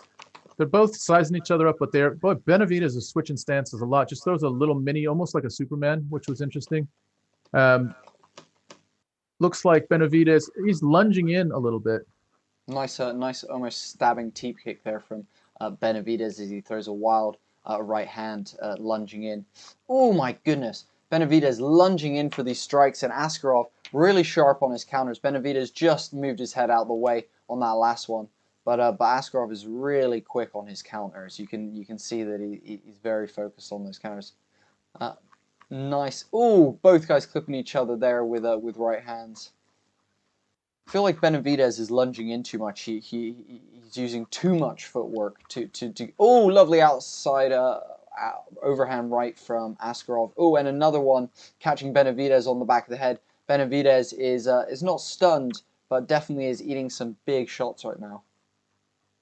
Yeah, big outside leg kicks by Benavidez. Benavidez swinging leg kicks. It looks like he's got a little bit of an advantage he's just a little bit more unorthodox in his striking. Switching continuously from right to left, really, really interesting. Askarov is very settled in his southpaw stance. Looks like Askarov is much more sort of comfortable striking right now and looking for an opening. Neither one of us is lining up too many combinations, but they're mixing it up, but no real flush. Oh, big shot by Askarov. Nice straight left by Askarov. Benavidez is now southpaw again. Interesting. So Benavidez, when he goes southpaw, though, he looks like he's uncomfortable in that switch stance. But Benavidez lands a really nice combination from that southpaw stance. Askarov stays southpaw. Benavidez tries to lunge a little bit. Inside leg kick there. Askarov follows up with a leg kick, which was nice. Askarov, 2 nice jabs, and then goes in for a shoot. So he digs in 1 hook, and he's got his back. So Askarov has Benavidez's back. He's got 1 leg wrapped around the inside of Benavidez. Actually, Benavidez is interesting. He's pushing Askarov against the fence, even though Askarov has his back. So it's almost like he's trying to find leverage. Oh, there we go. Askarov sort of gets him to the ground. Currently looks like Askarov is a little bit stronger than Benavidez. Oh, slams him down. Absolutely picks him up and ragdolls him down to the ground. So there you go. Askarov is clearly stronger than Benavidez. Now he digs in both hooks, and he's looking for a rear naked. Benavidez shucks off the top arm on the rear naked. There's 8 seconds left. It looks like Benavidez may survive this. He's got both hands, but Askarov has a body triangle right now, and it's the end of the round. That was clearly a big round on the ground for Askarov, and he has a big advantage on the ground. Yeah, Benavidez looks tired. Yeah, Benavidez does indeed look tired. At the end of that round, you can see Askarov was leading the significant strikes there. We've got Eli saying that we all saw how Anthony Joshua got nailed by someone smaller. The same could happen if they both decide to fight. In the striking game, the Polish guy has more power with less reach, while Adesanya has much less power, but sting on his punches and kicks. You're not wrong at all. You are not wrong at all. Also, Jason Gans, my dude, thank you for liking and following. We really appreciate you, dude. We can't do this without people like you, and welcome to the Familia. Jason, you're an absolute beast. Guys, let us know where you're watching from tonight. We got a couple people from New Zealand, a couple guys from America. We're about to get into the second round. Joe Benavidez, Askarov, here we go. Second round, getting ready to start. Looks like Jason Herzog is looking for the time. Both guys are ready to go. Herzog points to both of them, and we're back in. They touch gloves. And Benavidez comes out in the southpaw stance. They're both southpaw again. Benavidez is a bit herky-jerky in his style of striking. He's kind of lungy a little bit, but he's comes up with a nice outside leg kick. But Askarov seems to be stronger, and a little bit crisper with everything. He definitely was stronger on the ground. So let's see how Benavidez is going to cope with this right now, because right now he needs some sort of game. That was nice, yeah. Some sort of game change. Oh, Benavidez coming in with some nice wild punches, but he just got clocked by Askarov. Oh, he got clipped again. Joe is in a Muay Thai clench, but Joe is cut open on his cheek. Some of Joe's scar tissue split open, and he's leaking already. Askarov. Joe Benavidez going for a jumping knee there, but missing. Connecting with a nice one too as Askarov charges in to engage a clench up against the cage. Eli saying he's from the Philippines. Big takedown for Askarov. Slams Benavidez on his back. I don't think Benavidez is going to get. He's not going to get out of this. I think Askarov finishes him here. He's going to finish him. Askarov has got him nearly under the neck. We've got about 4 minutes left in the round. Benavidez, managing to pummel up to the cage, turning his butt into the cage, and starting to roll inwards towards Askarov. Askarov doing a good job at keeping himself behind Benavidez, sliding that knee in, and regains that back control. They are still pinned up against the cage, standing with Askarov, putting a lot of pressure, looking for a knee, picking Benavidez up and slamming him down. Jason saying, it's a pleasure to join the Familia. Hey, it's a pleasure to join you, dude. Shout out from South Africa. What's up, my dude? We got South Africa. We got Eli in the Philippines. We got loads of people in America. We got Ma in New Zealand. Guys, pleasure to have you all tonight. Dude, Askarov has slammed Benavidez 3 times. He just puts him down again. That wasn't a conclusive slam, but he is dominating him with his body strength and his ground game. He's going to finish. I think he's going to finish Benavidez here. There's 2 minutes and 53 seconds. He's got a body triangle right now. Benavidez looks tired. Askarov is fighting hands with him, but Askarov wants to finish him right now. He's kind of mixing up his top game to try to get ready to sink in an arm. But I'll tell you what, Benavidez is in trouble. He's in big trouble. Askarov now rolls him to his back. It's almost like he's an exposed turtle right now on his back. He doesn't have much he can do. It's kind of like that. And Askarov, he just got a locked body triangle. Very similar to the previous fight. Now it looks like he's going. What's he trying to do there? He's reaching into. That's an interesting move. He's got a body triangle, but he's reaching forward to try to almost grab. Oh, there he goes. I think that was a setup just to get a hook in, which he's. I tell you what, Benavidez is doing a good job fighting hands. He gave up the body triangle. He's got the hook. Timothy Sunday, what's up? Thank you for the follow. Becoming part of La Familia. Timothy, what's on, my dude? Big knee from Askarov to Benavidez's head as they're now clenched up against the cage again, with Askarov still kind of having a back position. Big knee to the leg there from Askarov. Askarov looking for that big pick up and slam down again, but Benavidez sprawling back to his hands and knees. turns into Askarov. Oh, lifts Askarov nicely, looks for a leg submission. Askarov scrambles beautifully and somehow ends up back on Benavidez' back. Dude, Askarov is kicking some ass right now. Let's just call it what it is. Askarov has Benavidez' number on the ground. He's just stronger. Benavidez is getting slowly torn apart. His the ground game of Askarov is impressive. Benavidez is now getting beat up on some ground and pound as well. Askarov continually hunting for the neck. He still hasn't got it. Benavidez is completely defensive right now, just trying to pull him off. But Benavidez can't do anything offensively because he's, wow, big ground and pound from behind. Wow, Askarov's impressive. Big knee now driving into Benavidez' thigh. This hurts. Benavidez is getting his ass kicked right now. It's pretty frustrating for Benavidez to be in this position because he can't do anything. He is absolutely being controlled. Askarov is now dragging him away from the fence. I mean, are you surprised to see Benavidez get dominated like this?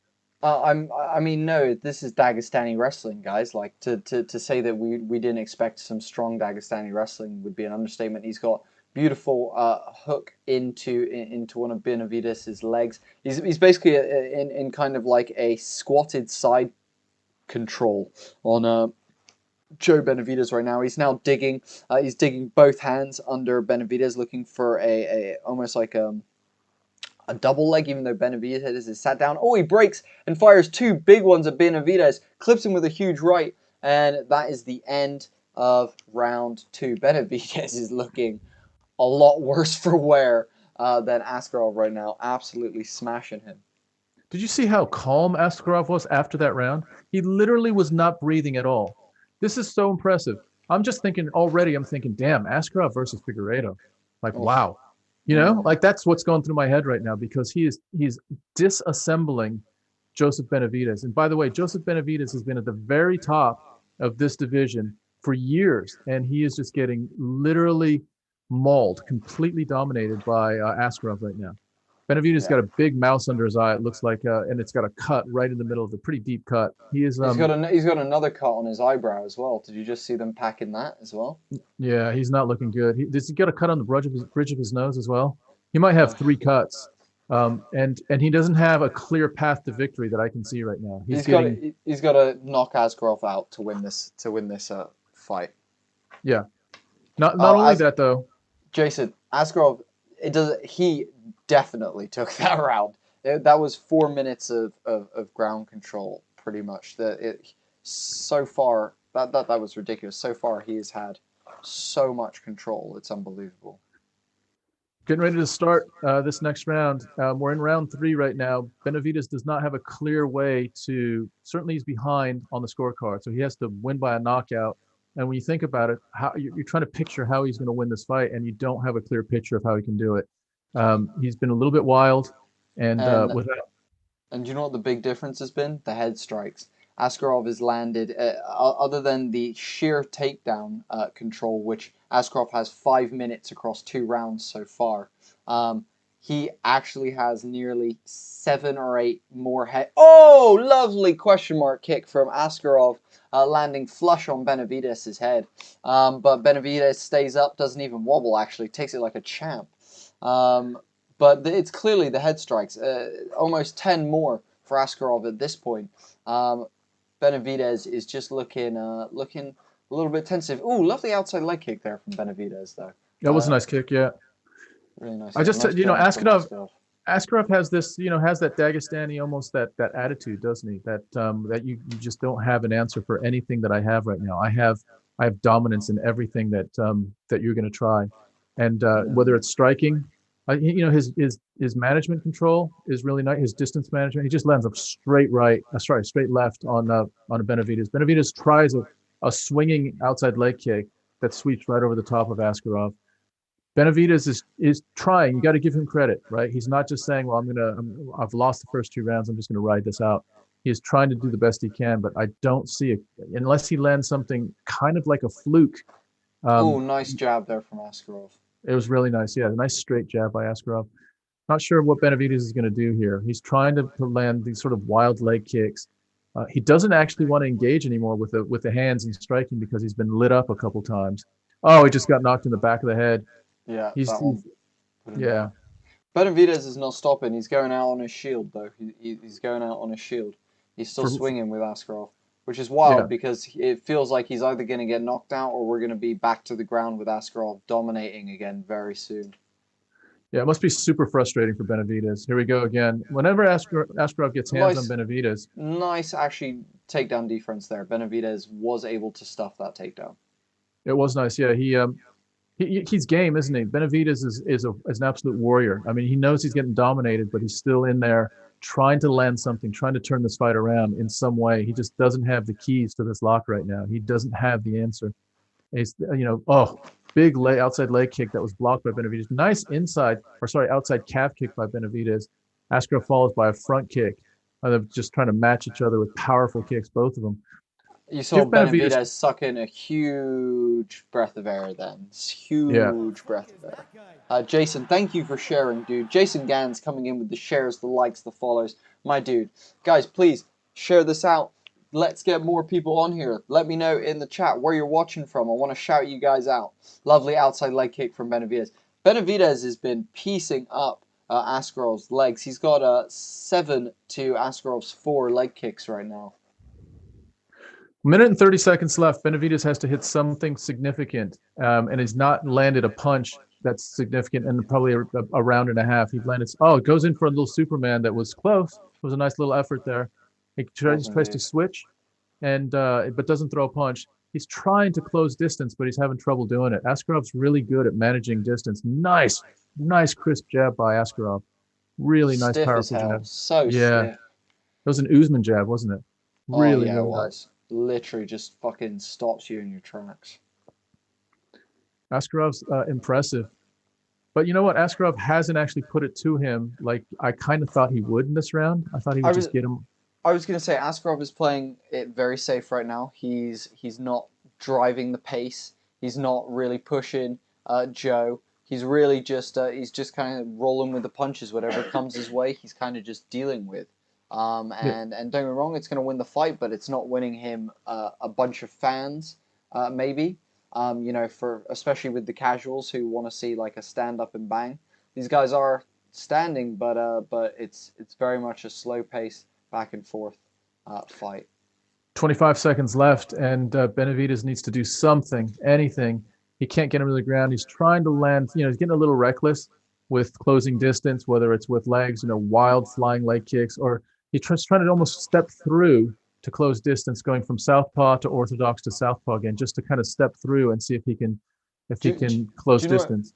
Do you know what it feels like? It feels like Joe Benavidez's offense. He's been starting his offense way outside of Askarov's range, and because of that, it means that he's having to lunge 2-3 steps into Askarov's range to even hit him or even get close to putting a combination together to hit him. So it felt like actually the big thing that I noticed towards the end of that specifically was the range that Askarov was holding was really nice, as well as also his really, really nice counter punching and stiff jab were the big one on that. Yeah, I think you really nailed it, Bodie. His range control. When Benavidez was trying to close distance, you saw. I mean, Askarov has really good footwork, so he would just slide out of distance again. And Benavidez just had a real tough time closing distance. It's a tough fight for Benavidez. He's now lost. What is it? The 8th fight and probably the 7th to top 2 or 3 level competition. What does he do from here? I mean, he's still clearly at the top of the division, but at some point he's starting to probably scratch his head and say, man, what can I do? How old is he? He's probably in his mid-30s, I'm guessing. Let me just see how old Benavidez is. He is, he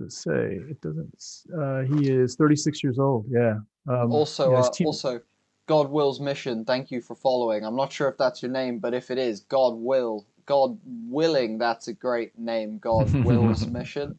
Thank you for following, though. We really appreciate you joining La Familia. Really, really appreciate it. And we're coming to the decision right now, guys. Obviously, it's going to be Ankarov. And Askarov wins. And you know what Askarov did there at the end? He basically just ran out the clock. I think he was thinking, you know what? I just need to win this fight to be up for the next championship contender. He's going to be the number The number 2 contender. Number 1 is fighting the champ again this summer, so he's going to be up for the championship for his next fight. And you know what? I'm excited to see it. I'm a little disappointed in his 3rd round because he was dominating Benavidez in the first 2 rounds, and I think he could have sent a real message to the rest of the division and to the UFC in general, saying, I have arrived, almost kind of like Petr Yan has done. Like, I wouldn't have seen Petr Yan take the 3rd round off like Askarov did. You know, he oh, that was nice. That question mark kick did land. God, it was, yeah, so fucking flush. That question mark kick is, oh, it's beautiful. That's a beauty. I didn't see it land like that the first time, like in real time. But man, that was very, very nice. The thing about the question mark kick that's interesting is just the way it's presented. It makes you lower your hands for a second. It's almost like a feint kick, isn't it? You come up with a feint.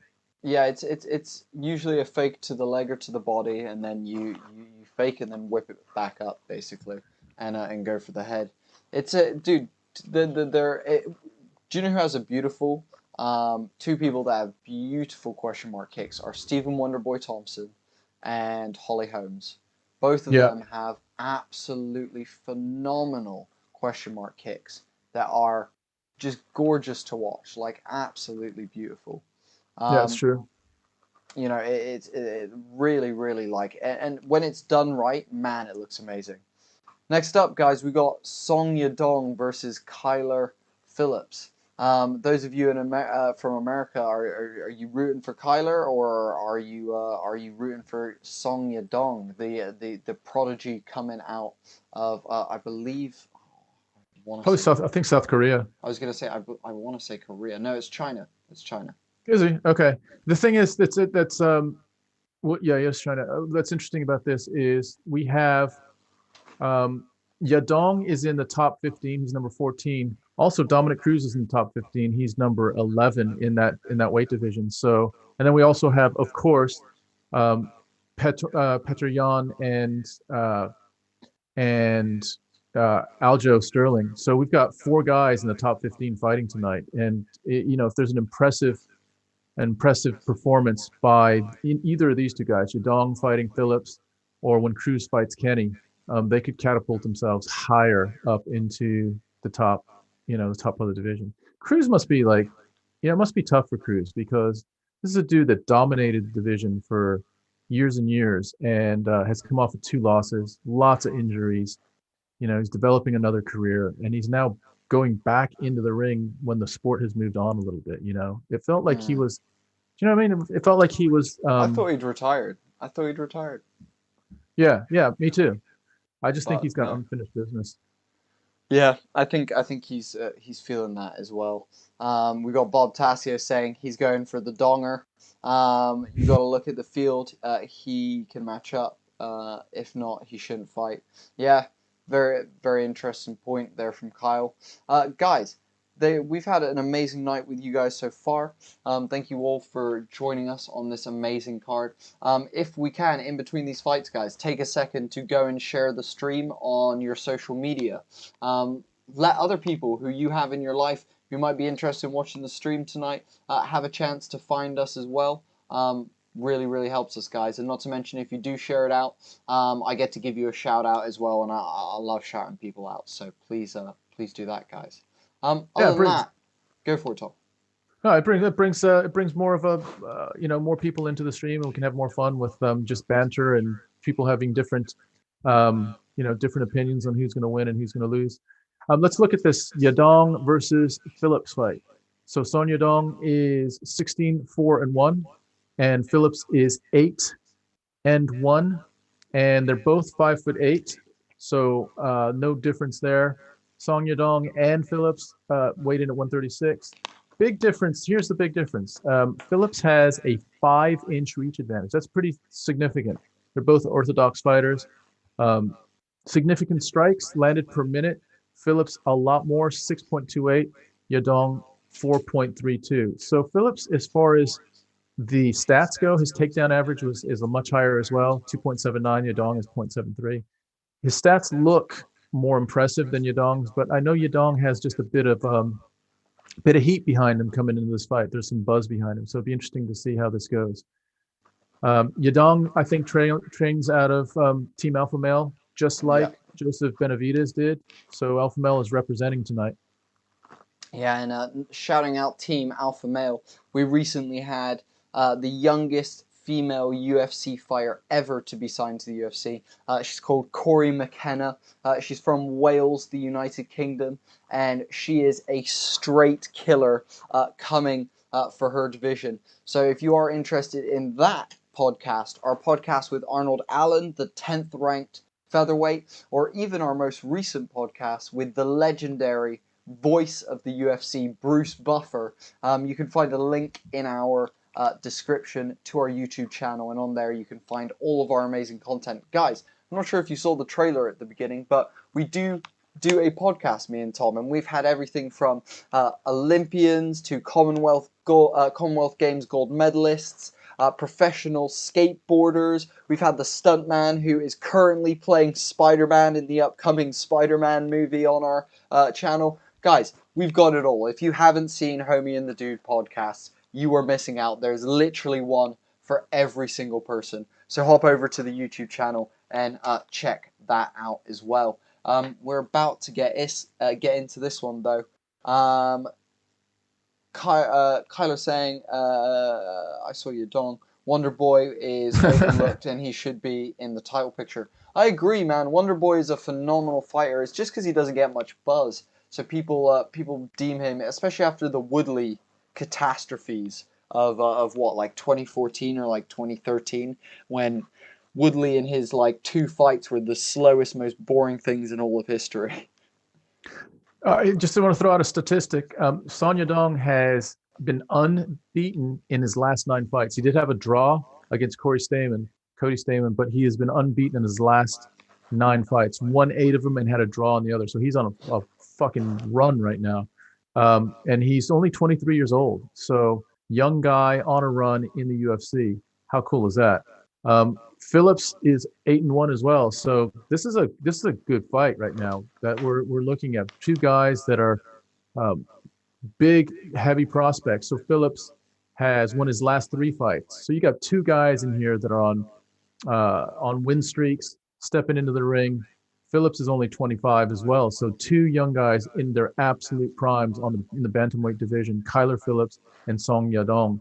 Here we go. And we've got Mark Smith as the referee. And he's just Smith. Yeah, Mark Smith is cool. Like he is you never hear controversy with Mark Smith, do you? He's just sort of in the background, which is what you want to be as a referee. Same as Jason Herzog has bits and bobs here and there, but I was going to say Jason Herzog isn't really ever mentioned. You've got Herb Dean, Keith Peterson. What's the guy called with the massive mustache? Right, guys, and we're off. Round 1. Ooh, nice overhand right. Ooh, bloody hell. Kyler Phillips throwing a spinning heel kick off the bat, swinging for an outside leg kick as well. The outside leg kick going to be a big one in this fight as both guys are fighting out of the same stance, opposing each other. So leaving that outside leg kick a massive target during a fight like this. Both guys pretty bouncy right now. They're just sort of coming in and out of striking distance. Son Yadong is looking to, he's got good footwork. He's really, really quick. It looks like he's got, sort of that fast twitch, almost like sprinter type muscle and quickness. And he looks like he's got power as well. Tries to do a little sort of side body shot right there. Missed it. Nice, powerful outside leg kick by Phillips. Oh, went for a body kick there, but was blocked both arms with for Yadong there.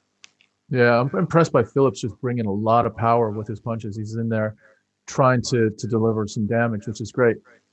Both guys can feel. Oh, nice clip there for Kyler Phillips.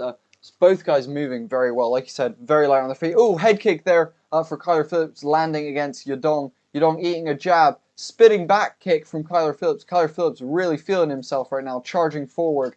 Song Yadong landing a nice combo there against him. A little 1-2. Spinning heel kick again attempted by Kyler Phillips. Yadong just stepping nicely out of the way, stepping into that matrix position as he bends backwards with the head movement there. Kyle asked me who I got. You know what? It's interesting because Phillips is really, really aggressive, but Yadong is calm in the storm. He's almost like waiting for Phillips to overreach. So at this point, if I were to put money down, I'd put on Yadong catching Phillips with something. Phillips is coming in a little bit more wild. I mean, Phillips is bringing the heat for sure. But it just feels like Yadong is just waiting to hit him with something cleaner, crisper, and straighter. Nice uppercut there from Yadong as Phillips entered, but both guys connecting on punches in that exchange. It seems like both guys are heated and powerful. It's like two buzzsaws. You're like, you know, it's that kind of thing going on right now. Oh, spinning heel kick attempted from Yadong, and it actually lands a little bit cleaner than Phillips. But Phillips does get his hand up in time to block it back into the center of the cage for these two guys. Both of them very bouncy, very light on their feet, coming from nice martial arts style. Nice jab acknowledged by Yadong there from Phillips. Yeah, I'm noticing the same thing. Both really, really athletic and bouncy. Looks like they're both in really good shape. You're not going to be bouncing around like that, moving like that, unless you know you've got enough in the tank. Oh, man, Phillips with a nice one, too. Really nice combination. He's just bringing power, but Yadong's standing in the heat and looking to match him or to counter. So it looks pretty evenly matched right now. Yadong goes for a flying knee, just misses it. Oh, my God. Nice, nice cross, actually, from Phillips as Yadong lands. The flying knee throws a heavy cross that Yadong doesn't have. Oh, my goodness, big overhand right as Yadong lunges in, and Phillips times it perfectly as Yadong is taking his step back, lunges in and clips him right on. Oh, big right by Phillips, but doesn't even move Yadong. That right was clean. Oh, wow. I don't know if Yadong chopped Phillips there, but Phillips goes for a lovely takedown. outside leg kick. Phillips takes Yadong down. Phillips has got top position. Nice little ground and pound. Phillips is really aggressive. I like him, man. He's really aggressive. Yadong back to his feet. Lovely, lovely, lovely work there to scramble and get back to his feet. Kyle, you said you got $5 if Yadong wins. I'll tell you what, Kyler, you know, I can see what you're saying. Phillips has been, wow, nice uppercut by Yadong. Oh, big right, a big left hand there for Kyler landing. Yadong just taking these punches. He keeps his hands down and just keeps moving forward. It's wild. Really, really competitive fight. Oh, wow, big shot. So Phillips tries an outside leg kick. Yadong hits him with a straight right. This is what I'm talking about. Yadong has supreme confidence in sort of in the firing line. 24 seconds left right now is what I got. It looks like Yadong with double underhooks reverses the position up against the cage. Now Kyler with his back up against the cage. They go back to the standard 50-50. Kyler reverses it. On the break, Yadong lands a lovely right hand. And they're back to the center of the cage with 6 seconds left. Nice spinning side kick right into Kyler's side by Yadong. 1 second left, and that is the end of the first, guys. That was a good round. Wow, that was a good round. Wild. I'm impressed with both those guys. Me too. Kyler Phillips really, really bringing the heat. Just coming in very competitive. You got to love him. And Yadong, what I'm really impressed with him is his just coolness under fire. And looking for openings, looking for strategic openings, where Kyler Phillips is just a little bit more aggressive and maybe you'd say just slightly more wild, leaving openings. At this point, it's 50-50. I would not be able to pick one guy or another. If I were pressed to pick, I'd go with Yadong. He seems to be looking for a bit of an uppercut or some sort of strong counter that might hurt Phillips, but he has not hurt him yet at all. He's got Faber there in his corner, giving him a four. Like, I don't know how he's taking these punches right now. Yadong is taking things. That head kick was so flush. Shin as well. It wasn't like it was foot. That was shin. Flush on his dome. Brutal. Right, guys, we're getting into the next one. Oh, UFC sponsored by Modelo? Fucking no way. Right, second round starting. Boom. Both guys instantly engaging, both throwing jabs out. Ooh, nice outside leg kick there from Kyler. Yadong moving in. Every time Kyler throws the outside leg kick, Yadong really capitalizes on those counters. Wow, throwing a wild uppercut is Yadong that misses as they connect there. And big head kick for Phillips, but Yadong just getting his forearm in the way of that one. Yeah, Kyler Phillips is still trying to land with something big. It looks like Yadong's opening up a little bit more now, doesn't it? He's really trying to he's definitely This is going to be a good second round because they're both now opening up. There's going to be someone that hits something with significant strikes. Yadong looks like he's very confident to bring some power. But I'll tell you what, Phillips is up for it. Like, this is going to be a good fight. It's sizing up to be where they're both meeting each other in the middle of the ring with the maximum amount of force. Let's see. Trading up against the cage. Both guys throwing huge hooks and both guys connecting, but neither guy really staggering at all. Kyler going for the takedown and actually manages to put Yang on his back, but manages to scramble back to their feet, and they're up against the cage now. Oh! Kyler Phillips throwing a spinning sidekick on the break as they break away from the cage. But Yadong manages to get both arms actually in the way and block it. That was fucking an awesome little interaction between the two guys. That was cool. We're getting into the point now where fitness may start coming in, conditioning may start coming into this fight because they've been going at a high pace. It looks like Yadong is now walking Phillips down for the first time in the fight. Phillips was definitely more aggressive in walking Yadong down. Yadong is coming now straight forward and looking. He just looks like he feels stronger, doesn't he? He's like, I'll trade with you. That's Yadong's attitude. It's like, I have more than you, and I'm going to land something more significant than you are. Phillips looks just a little bit more tentative than he did in that first round. He might have gotten hit with something. Lots of feints. It feels like both guys are really measuring each other. It feels like, honestly, it feels like Yadong is a little bit cleaner when they get into the pocket and they're both traded. Feels like he's just throwing the slightly cleaner, slightly slicker combinations, and it's kind of paying off for him in these very close exchanges. However, very closely matched. Both guys, phenomenal counter punches. Boom! Kyler Phillips, as I say that, landing a phenomenal counter right hook there.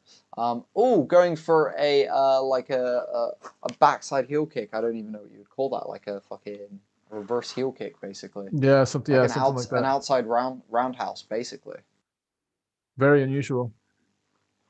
But at this point, Phillips looks like he's a little bit less confident than he was at the beginning of round one. Hook and Yadong kick. is not. That's what it's. Is that what it is? Is that what it's called? It's a hook kick. There you go. I'll tell you what. Right now, Yadong is starting to impose himself a little more on Phillips. Phillips is. I'm seeing a little bit of like a hesitancy, or like trying to figure out like how am I going to actually do this against this dude. Lovely jab from Kyler there, putting Yadong, stumbling him for a second, but Yadong really able to take a punch. This man's chin is unbelievable. We talk about the chin of the Russians, but man, the Chinese like Yang Sedong and also Wei Ling Zhao. Wow, what chins! Incredible. This is a really close fight right now. I don't know who I would give this to. I don't either. Yeah, it's super close. And I mean, the first round, I guess you might go Phillips. Lovely takedown from Phillips. Phenomenal takedown right in the center of the octagon. Beautiful. Song Yadong really fighting really hard to break away from this ground control. But in doing so, in pushing off with his legs, ends up in Kyler Phillips. Well, he ends up in half guard with Kyler Phillips in his half guard rather than in the full guard that he was in. Phillips really pummeling to get full mount, and Song Yadong slips out the back door in a small scramble. But back to her feet. Song Yadong has quite a nice swelling underneath the left eye from these stiff jabs that Kyler Phillips has thrown. I think Phillips may have snuck the round because it looked like Yadong was winning. That takedown was pretty significant. I mean, he's back in the round. This last 30 seconds might give us an indication who wins this round. Phillips wins the first round. You got to think Yadong maybe won this round, but Phillips made it real close with that takedown. Oh, lovely right from Yadong there on the counter. And it felt like that one landed a bit more solidly against Kyler, him wobbling a little bit after that one. It's still very, very 50-50 in this fight. I think it's going to be 1-1 after the second round going into the third round. Both guys, two young guys with excellent records, nowhere to go but up for the winner. And a real sideways step for the loser. So this is a big third round for these guys in their career. Like literally could define the next year or two for them. If you lose this fight, you got to go back to sort of the bottom of the bantamweight division. If you win this fight, you're flying up deeply into the top 10. So it'll be interesting to see if these guys really can accept the importance of this last round and really lay it out there and see if they can take this last round significantly. In watching it, it's felt a lot closer, but looking at the stats, Kyler Phillips ahead by nearly 10 on the total significant strikes. Not to mention that he's got nearly a minute of ground control on Song Yadong. So it seems like from the stats that Kyler should win this if they continue the same way that they have. But guys, let us know. Are you Kyler? Are you Song Yadong? We've got Bob Tassios is 100% all about the donger, letting us know in the chat. Yeah, I'll tell you what, Yadong has been impressive in the last last round, but Kyler Phillips has been impressive with his takedowns. Those takedowns might be the difference here, especially if this round is close. A significant takedown could take the round and the fight right now. Here we go, 455, 454, 453 in the third round. And it starts out with both of them on their feet in the middle of the ring. Phillips still throwing a nice straight right, very, very nice. Yadong with a nice outside leg kick, lots of power in that outside leg kick. Still mixing it up. I don't see Phillips really, really hurting Yadong. Otherwise, I do see Yadong being able to hurt Phillips with striking. Phillips seems like he's most effective in trying to shoot and take down. Nice an outside leg kick there for Yadong. Actually in the close pocket encounter there. Still sizing each other up. He goes for another takedown. Oh, nice takedown defense by Yadong. Phillips tries to shoot. Nice straight right to try to connect with Yadong. Yadong is marching forward, but I tell you what, he's not as clean as he was before. We got 3 minutes and 50 seconds left. Conditioning has now come in. Both guys are tired. Phillips tries to land a sort of a jab. Yadong. Oh, lovely outside leg kick there from Phillips. Feels like Phillips is slowing down though a little bit. He's throwing heavier, but he's really like sitting into his kicks and his punches now, which typically is a sign of being a bit more tired. You kind of put more behind it because you're sitting into your punches in terms of movement. Yadong, nice combination there, pushing him up against the cage. We're getting into the point where there's 3 minutes left. This is where conditioning and heart and just who wants it more is going to win this fight. Like whoever takes this last 2.5 minutes decisively, if they can, is going to win this fight. That's just where we are. I feel like it's 1-1 going into this. They're trading right now with their striking. Phillips is trying to shoot whenever he can. Yadong has defended the last couple shots, but there's no significant dominance right now on the feet. Seems like they both have mutual respect for each other and have not really decided to just impose their will on the other guy and see, sort of lay whatever happens and just try to finish this fight. They're both, oh, there we go, Yadong with a nice couple combinations there. Yadong is still pressing. Phillips is still a little bit more on the defensive right now. Phillips has just been opened up with a little cut above his left eye to try to exchange. Spinning heel hook that literally clips just the outside of Song's face, but barely, just barely. He moved just out the way. It's like swept his eyebrow. Literally, like groomed his eyebrow for him. Yeah, with his toenail. Yeah. Back to the center of the cage. Both guys trading. Oh, Yadong with a nice combination, but Kyler Phillips with phenomenal head movement. Just really making it hard for Song to really, put these punches together because Kyler's head just isn't there. Oh, nice 1-2 there coming from Song as I say that. Oh, lovely takedown from Kyler. Well, after that takedown from Kyler that he just got with Song now up against the cage, you got to give it to Kyler. He's had more ground control and he's landed far more significant strikes. I believe that this one's going to go to Kyler Phillips. What do you guys think? At the moment, actually, Song Yadong is up by 3 significant strikes, but Kyler does have near... Oh!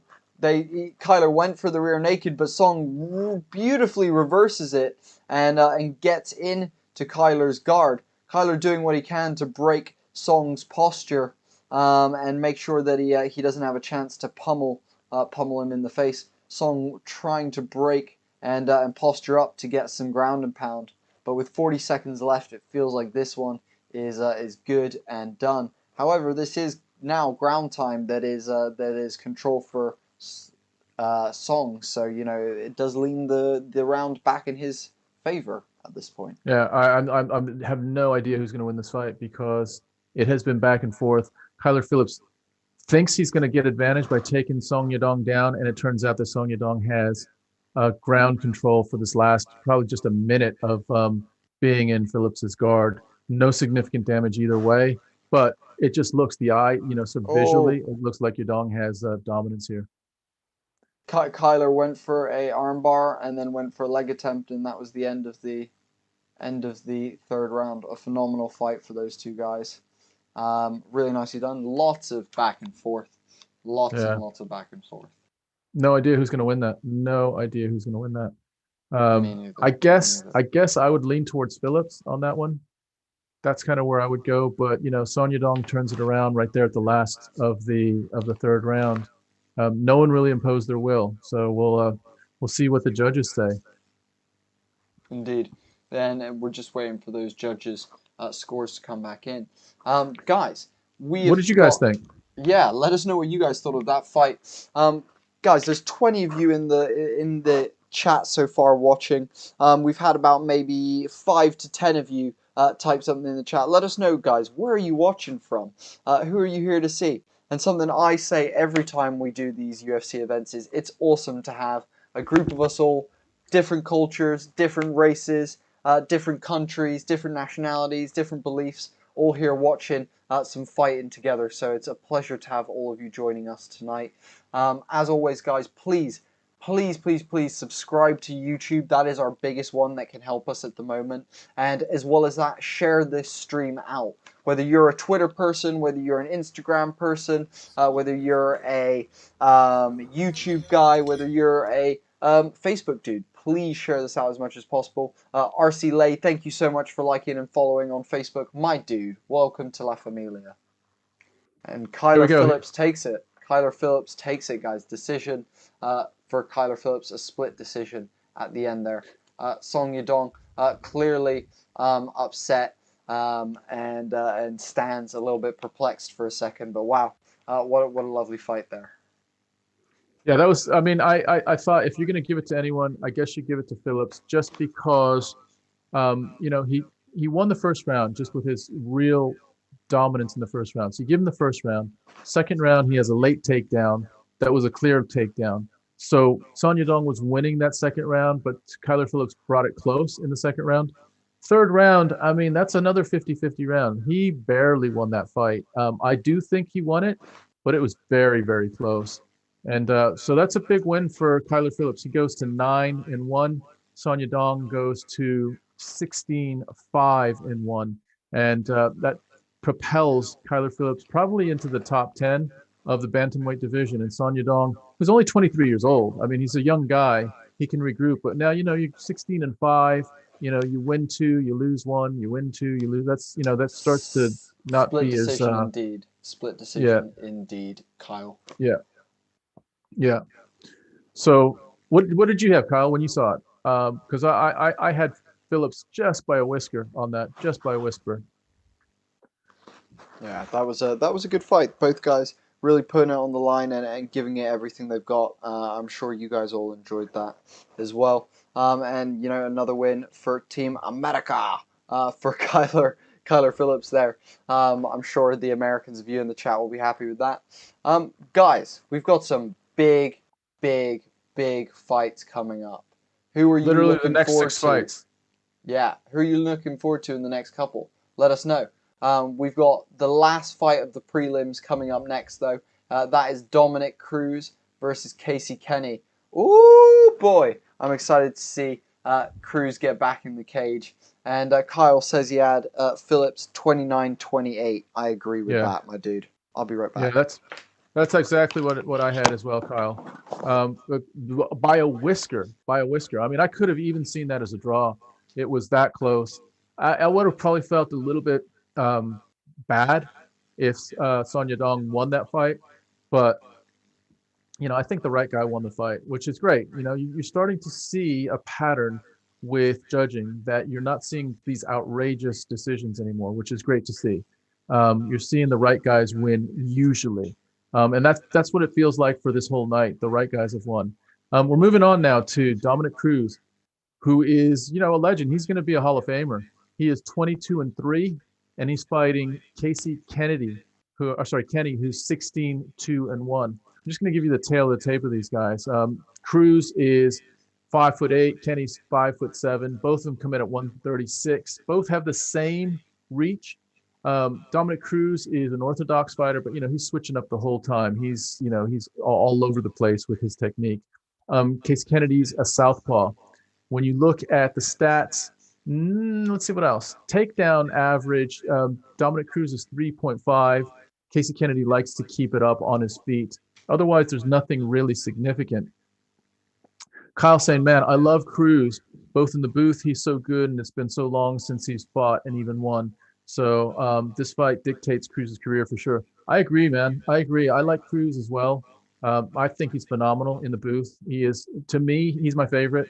Like I like Felder. DC has got his own style, but as far as like technical precision, as far as calling a fight, man, Dominic Cruz is to me the best of all of them. The other guy that's pretty good as well is Dan Hardy.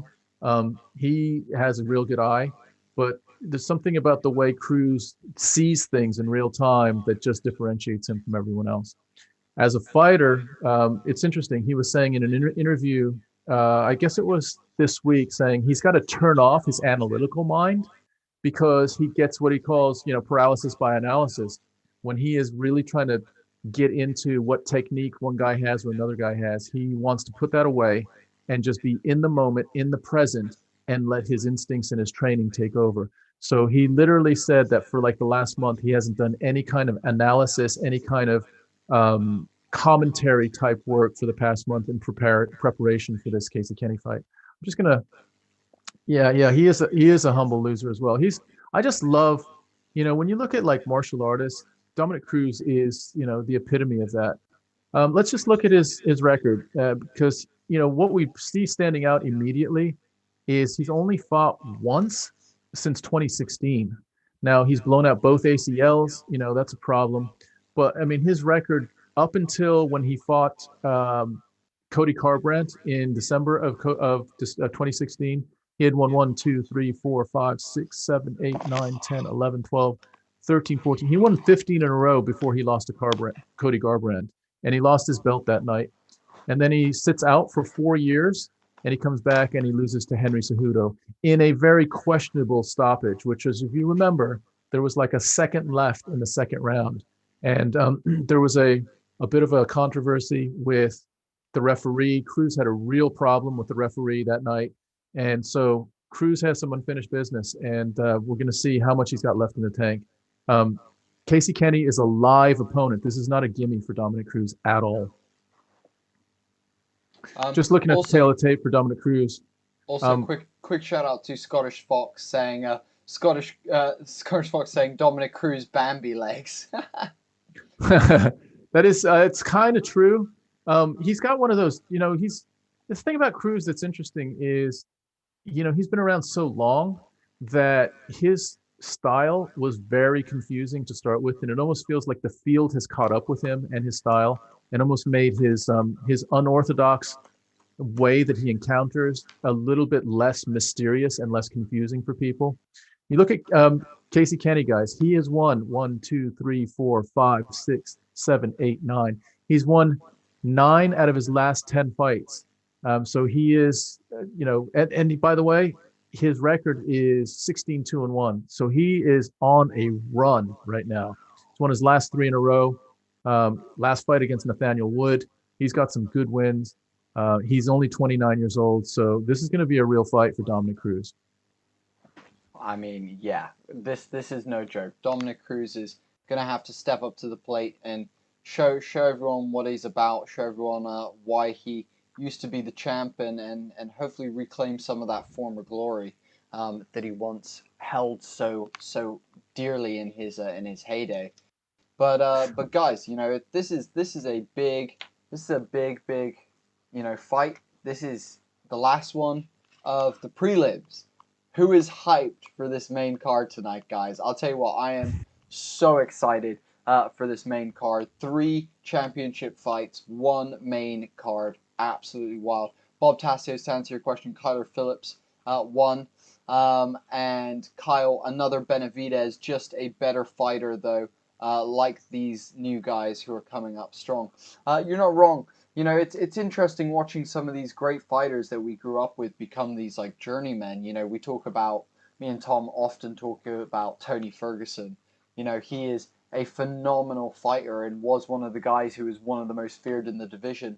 But after 2 really brutal losses, and his training routines becoming comedy, across the whole internet, it becomes, like Cowboy Cerrone and all those guys. Yeah, you're an amazing fighter, and yeah, you hold records, and yeah, you're a badass, but, are you going to get the belt? I don't know. I'm not sure if you're going to make it anymore.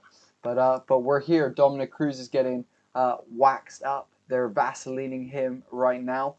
He's looking very focused. He's looking very, very chill, actually. I'm gonna pop out for a second. I'll be right back. You got this, Boat. Go for it. So yeah, guys, he's really, really looking chill. And I'll take this time while Tom's out of the room to shout out our sponsor of the evening, guys. And that is Bruce Buffer. Bruce Buffer is sponsoring the podcast, so head over to brucebuffer.com to get your own championship intro. Now, what that is, guys, is Bruce will give you an amazing shout out, whether it be, he's done ones which is, women breaking up with their boyfriends. He's done wedding ones. He's done birth announcements.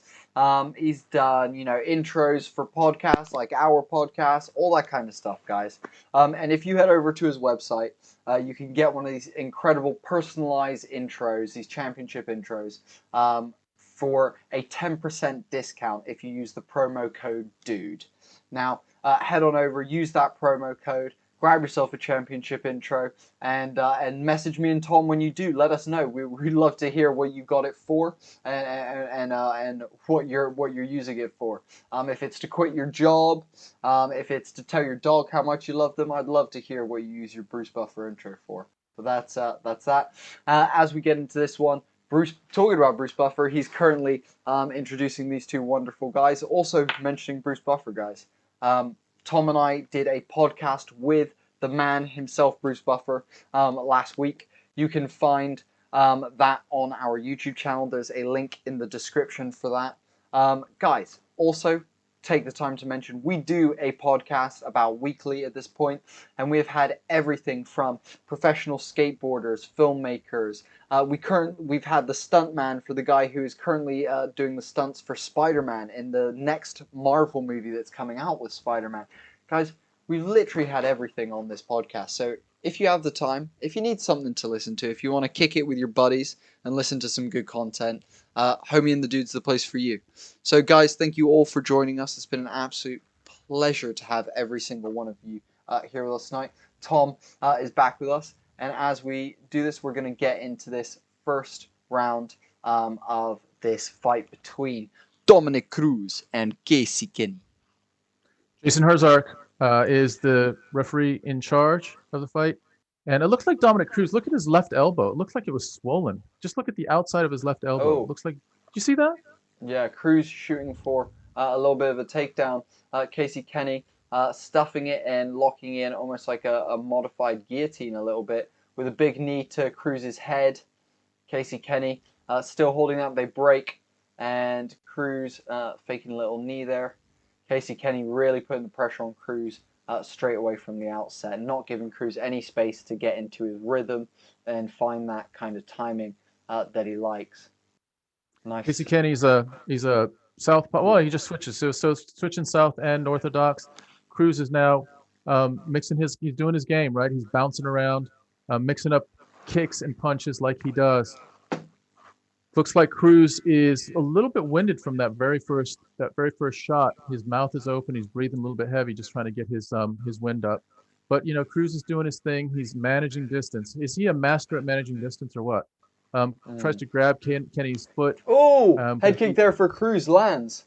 Lovely head kick there for Cruz, lands. Oh, and another one. He lands another head kick for Cruz. Oh, Cruz has landed 2 really nice ones. Casey Kenny now biting on that head kick. Cruz threw a feint, and Casey Kenny fully biting on that feint. Have you noticed that Cruz is throwing a little bit more with authority? His punches are coming in. You know how he used to be a little bit more pitter-patter with his punching? He's throwing a little bit more power in his punches, really winging them a little more. And his kicks have been outstanding. This is a really sharp version of Cruz right now. But my thing with Cruz is he needs to get his fucking hands up, man. I have an issue with any fighter having their hands at their waist, man.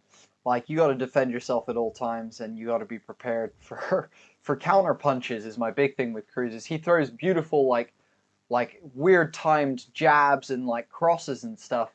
But when those counter punches comes, his hands are nowhere to be seen. There's no guard to absorb these punches. He just takes it straight to the face.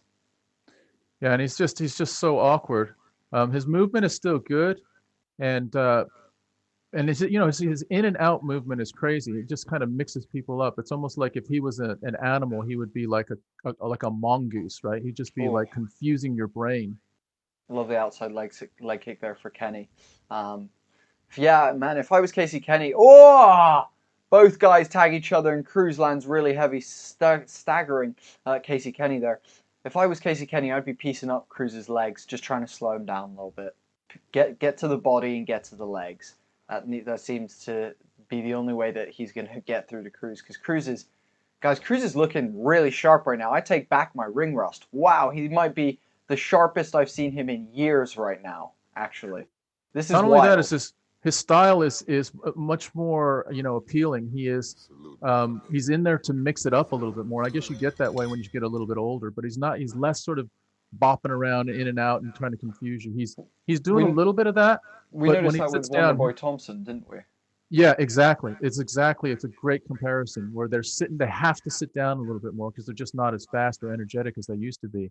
So he's just working on a different part of mixed martial arts right now. That was a nice sort of outside uppercut from distance. Really, really nice. But Casey's in there, Casey's in there, and it's a 3-round fight. I think Dominic Cruz is probably happy it's a 3-round fight right now. Weird lunging body kick or body shot right there. Nice inside leg kick by Kenny. That was a damaging inside leg kick. Tom, what time are you quickly? I'm at 114, 113, 112, 111, 110. Cruz, there's the old Cruz, just sort of lunging forward with crazy ass punches. He gets caught by Kenny. You're down to 1 minute right now? Yeah. Nice. Okay, 55, so we're 54, 53. Yeah, we're good. We're good. Kenny's slipping a little bit on the mat.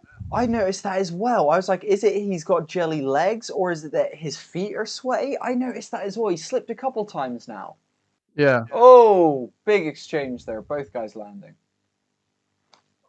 I'll tell you what, I'm liking this Dominic Cruz. I'm liking what he's doing right now. He's still in and out, but he's hitting the heavy leg kicks and trying to mix up combinations in a way that is a little bit more forceful than before. Every now and again, you get some squirrely shit from him, but it's Dominic Cruz. You're going to get some like weird ass angles where he comes in with a 1-2 from like a meter and a half away, and it doesn't match. Big overhand left lands for Casey Kenny. Cruz takes it dead on the face. Not a single problem. Kenny exchanging leg kicks.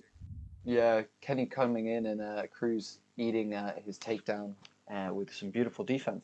Wow. I think Cruz's leg might be hurt. Yeah, he is. I agree. I agree. Those leg kicks, like I said, are starting to slow him down a little bit. I saw that as well. Kyle saying in the chat, the only fighter he doesn't mind seeing with his hands down is Anderson Silva. I agree, until he started getting knocked out.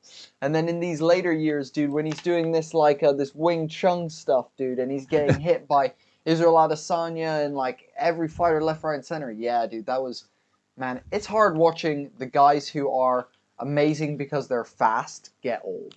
That's the truth of the situation is when you're fast and you have reaction times of a like absolute like demon, it's hard to watch those guys get old. The Anderson Silvas, the John Joneses as well. These guys who have like ridiculous reaction time, ridiculous speed, get old and you're like, fuck, the BJ Penns, like watching BJ Penn fight at like an older age was painful, dude.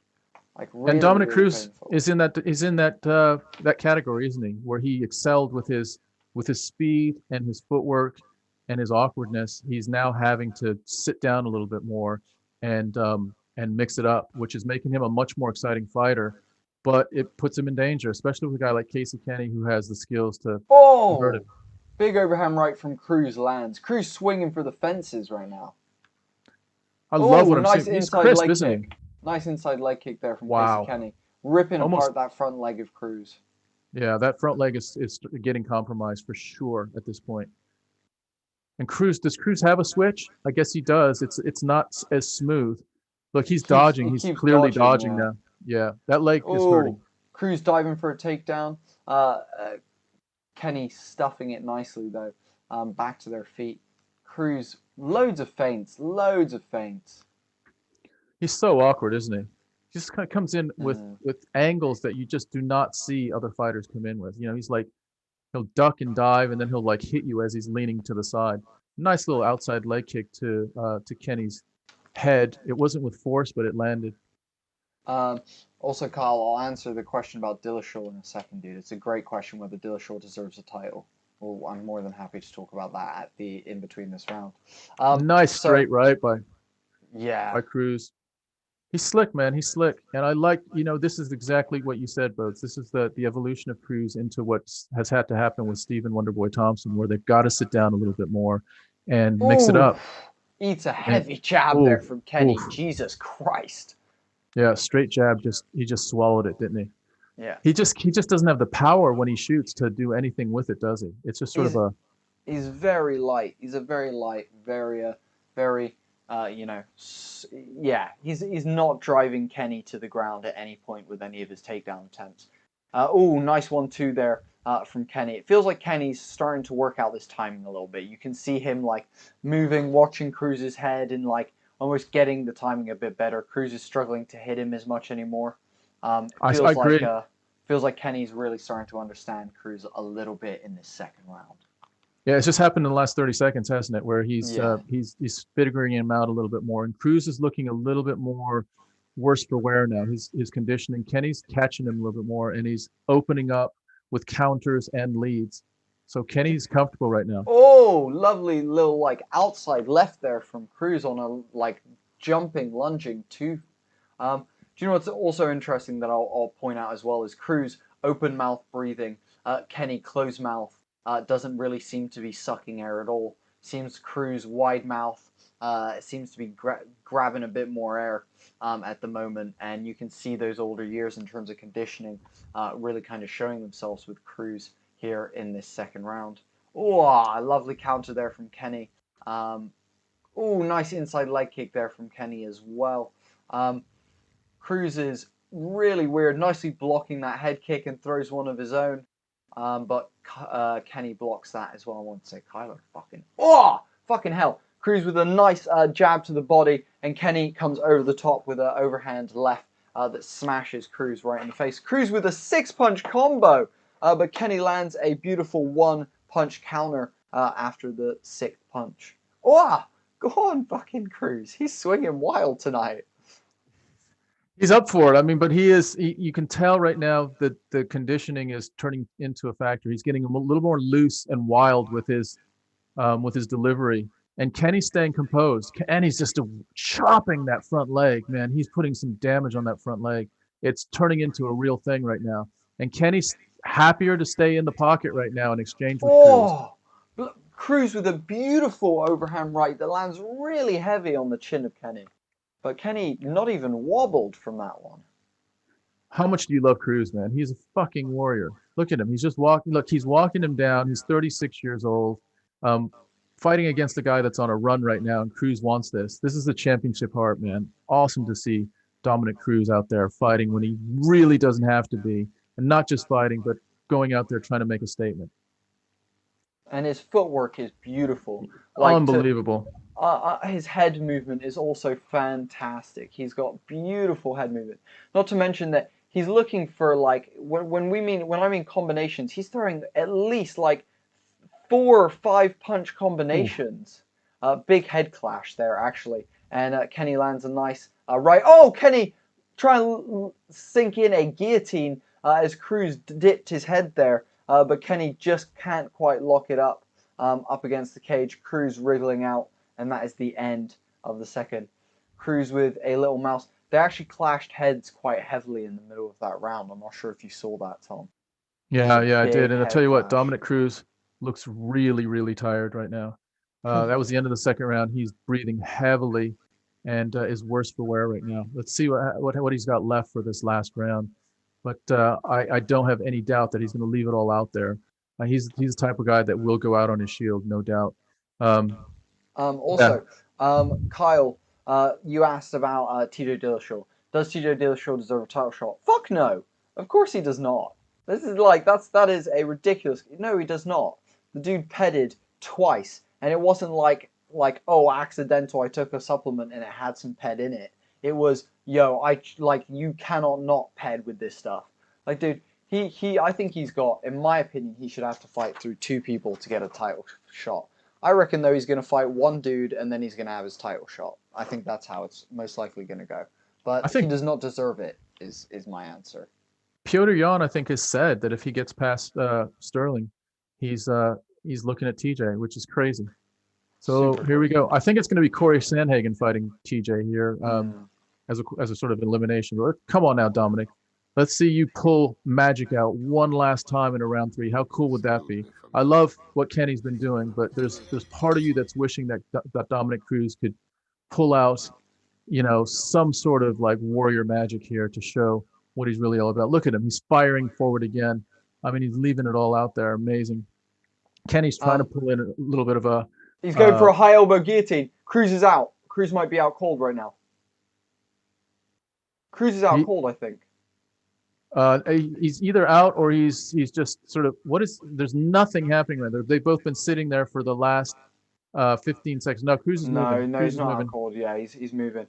He went for Kenny went for what's called a very high elbow guillotine, but wasn't able to quite sink it in. Eric, thank you so much for the follow, my dude. Welcome to La Familia. It's a pleasure to have you joining us tonight, my dude.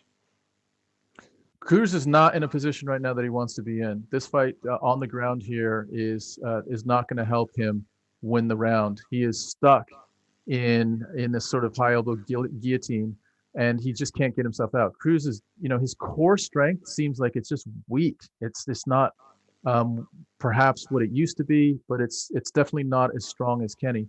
Cruz he's probably gonna pop out right now. Kenny's gonna burn that arm out. He's passed into the half guard.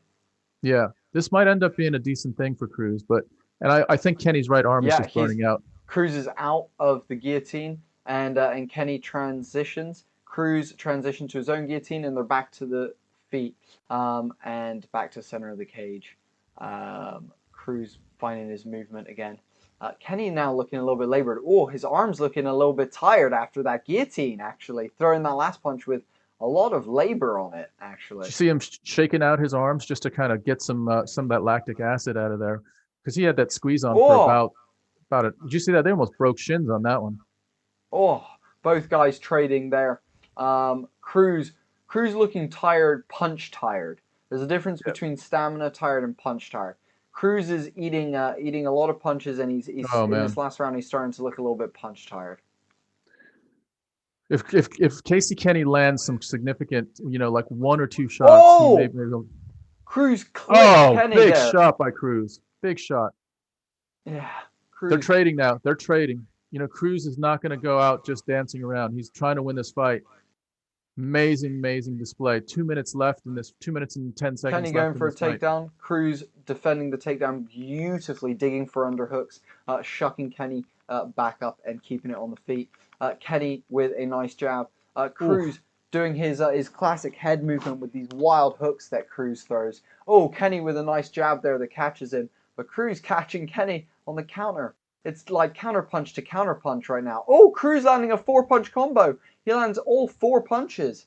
Wow, that was an amazing display by Cruz. Cruz's heart right now is out on display for everyone to see, guys. Cruz is 36 years old, and he is putting it out there on the younger man. I'm not saying he's winning this fight, but he is competing. He's letting everything he's got out on the octagon right now. Really, really impressive display of courage and willpower. He's a warrior, and Kenny is right there with him. I mean, anything could happen here. Literally, Dominic Cruz could still get knocked out. Casey Kenny could get hurt still. They're both throwing to win. Lovely head movement from Dominic Cruz. Casey Kenny shooting for a takedown. Cruz sucking both underhooks in and pulling Kenny right back up right again. Beautiful takedown defense from Dominic Cruz this fight, must admit. He's done really awesome. Nicely done. It feels like Kenny is wanting to end this, but Cruz is not making it easy for him. Cruz shoots for his own takedown now, and he gets it! He takes Kenny down. This might win Cruz the fight. This takedown might win Cruz the fight, guys. This on the scorecards is massive for him. He's got him in half guard at the moment, so he is in Casey Kenny's half guard. Casey Kenny transitions and sweeps him into full guard basically now. Cruz is just landing a couple of body strikes, and as we come into the last 20 seconds of the fight, it seems like we're basically done. Cruz postures up for a bit of ground and pound, but Kenny breaking his posture, pulling that head down, breaking that posture. Cruz getting up to his feet and looking to land a bit of ground and pound in the last 3 seconds. 2 seconds left, and that is the end of the third. Both guys raising their hands, thinking they've won. Tom, who'd you give it to at the end of that one? I was 1-1 going into that round, in my opinion. Honestly, dude, like my heart wants Dominic Cruz to win. Like, I fully agree. I think actually at the end, that last round, that takedown, those combos, I think Cruz takes it. By a bloody miracle. So the stats are: Cruz was ahead by a total of 10 significant strikes. He had ground control for a whole minute and a half longer than Casey Kenny. So yeah, I'm actually going to go unanimous. I'm going 29-27. Dominic Cruz. Wow. Yeah, he got 2 takedowns. Casey Kenny got none. Significant strikes, body kicks, 26-5 in body kicks. I mean, the stats show that, wow, that was a clean kick there. Stats show that Dominic Cruz should win this fight. I'll tell you what, if he loses this fight, how bitter is he going to be after having lost that Cejudo fight through a controversial stoppage and that very close fight against Cody Garbrandt? And I'm not sure whether Dana keeps letting him fight after this as well. This is, very, very interesting end to that fight, and we're coming to the decision now, guys. Let's go. Let's give this to Dominic Cruz. Come on now. Hey, look, listen, nothing against Casey Kenny. He is a great fighter, but my sort of my MMA, my martial arts heart is hoping that the old warrior can pull one more out and just kind of pull out one more run here for a title. I hope he did enough to win this, and if he didn't, it's probably the last we'll have seen of Dominic Cruz. In the cage doesn't mean he won't be next to the cage doing the call-outs, doing the play-by-play. Guys, talking about play-by-play, big shout out to Homie and the Dude and Tom for the amazing play-by-play tonight while I'm doing a lot of the tech stuff. So a big shout out to Tom. Guys, thank you all for joining us tonight. It's been a pleasure to have you. Speaking of that, we're father and son. Dominic Cruz wins the fight. All right, Dominic Cruz is the winner. And that is a huge win for Dominic Cruz to stop the Casey Kenny momentum train. Dominic Cruz gets a win and gets back into the win column. Huge win by him. Very, very impressive heart by Dominic Cruz. Casey Kenny left it out there as well. But you got to love the fact that Dominic Cruz is going to live to fight another day. Look at him walking down the stairs. His leg was seriously compromised. He has been in a war, a 3-round war. His face is fucked up, guys, to say the least. Yeah. Guys, thank you all so much for being here tonight and joining us. It's been an absolute pleasure.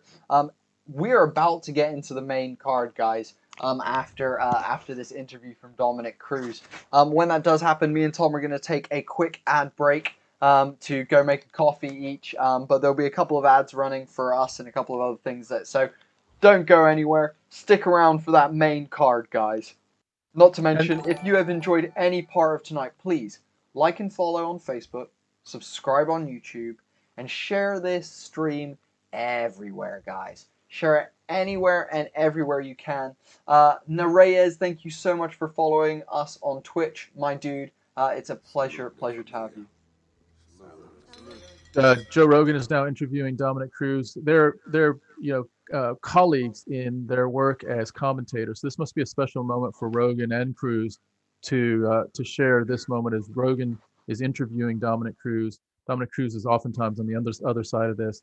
But man, you got to just, for me, it's a nice feeling, a nice moment to see Dominic Cruz pull out a win. Again, no disrespect to Casey Kenny. He's going to be a great fighter. But tonight, I just wanted to see the Dominic Cruz story continue just for one more fight at least.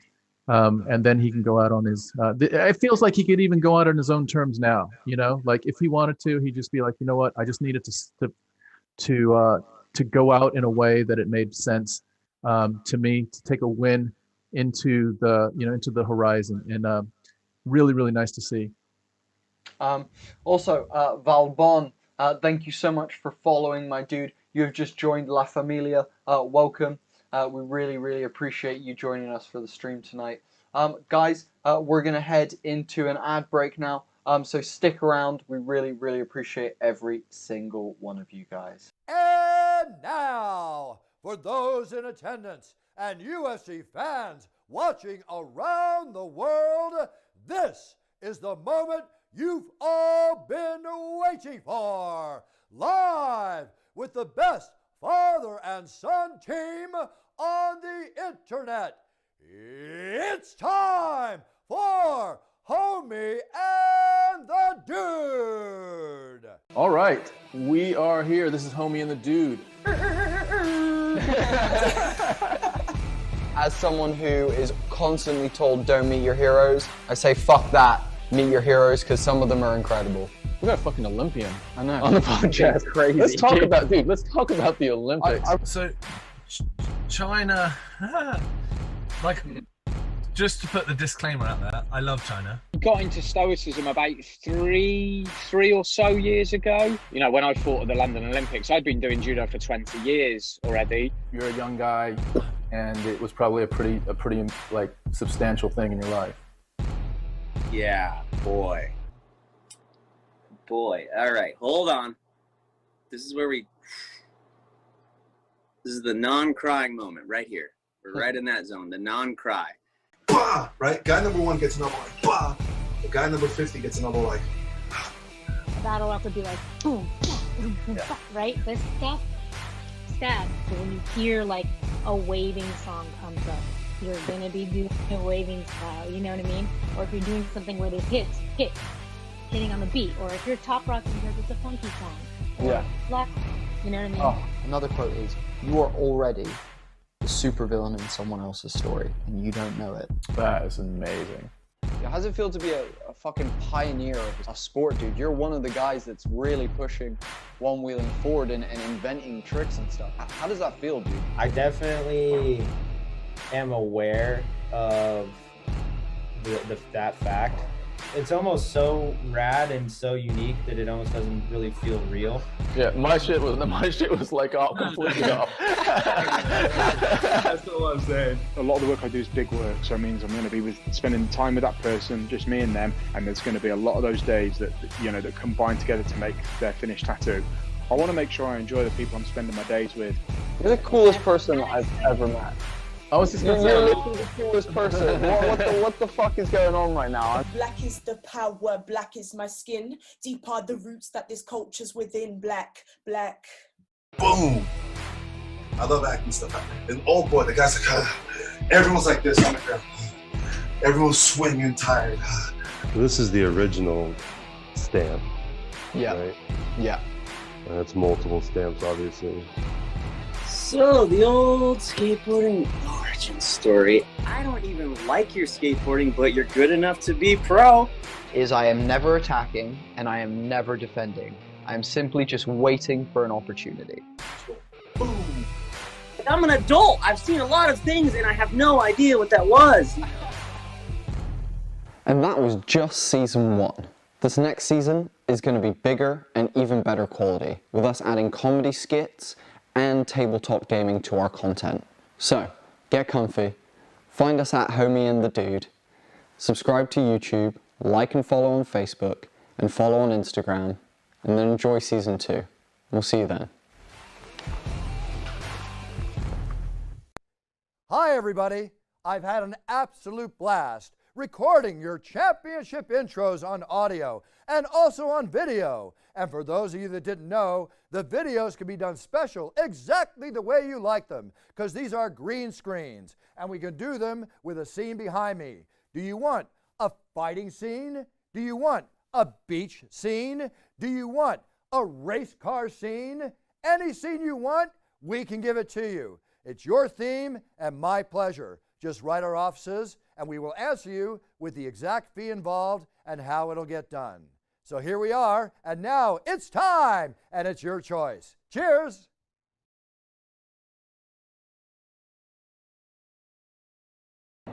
Hi everybody, guess what? It's time for a championship introduction, audio and video. A special offer. I've been paid ridiculous money for these things, but you know what? UFC fans, my fans, are the greatest fans in the world, and I thank you, and I stand and I'm humbled by you all the time.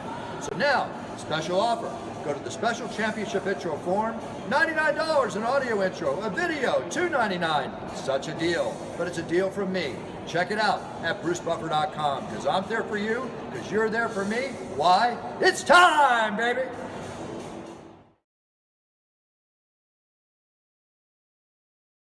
Going back in. All right, guys. We are back for the main card. And the UFC is in the pay-per-view part of the main card, so they're going to go through their promotions and lead-ins to announce the main card. Just to give you a rundown of what's in front of us, we have Islam Makhachev fighting Drew Dober for the first fight of the main card. There's 5 cards, 5 fights during the main card. We have after that. First it's Thiago Santos. Oh, that's right. Yeah. Rakic. Yeah, versus Alexander Rakic.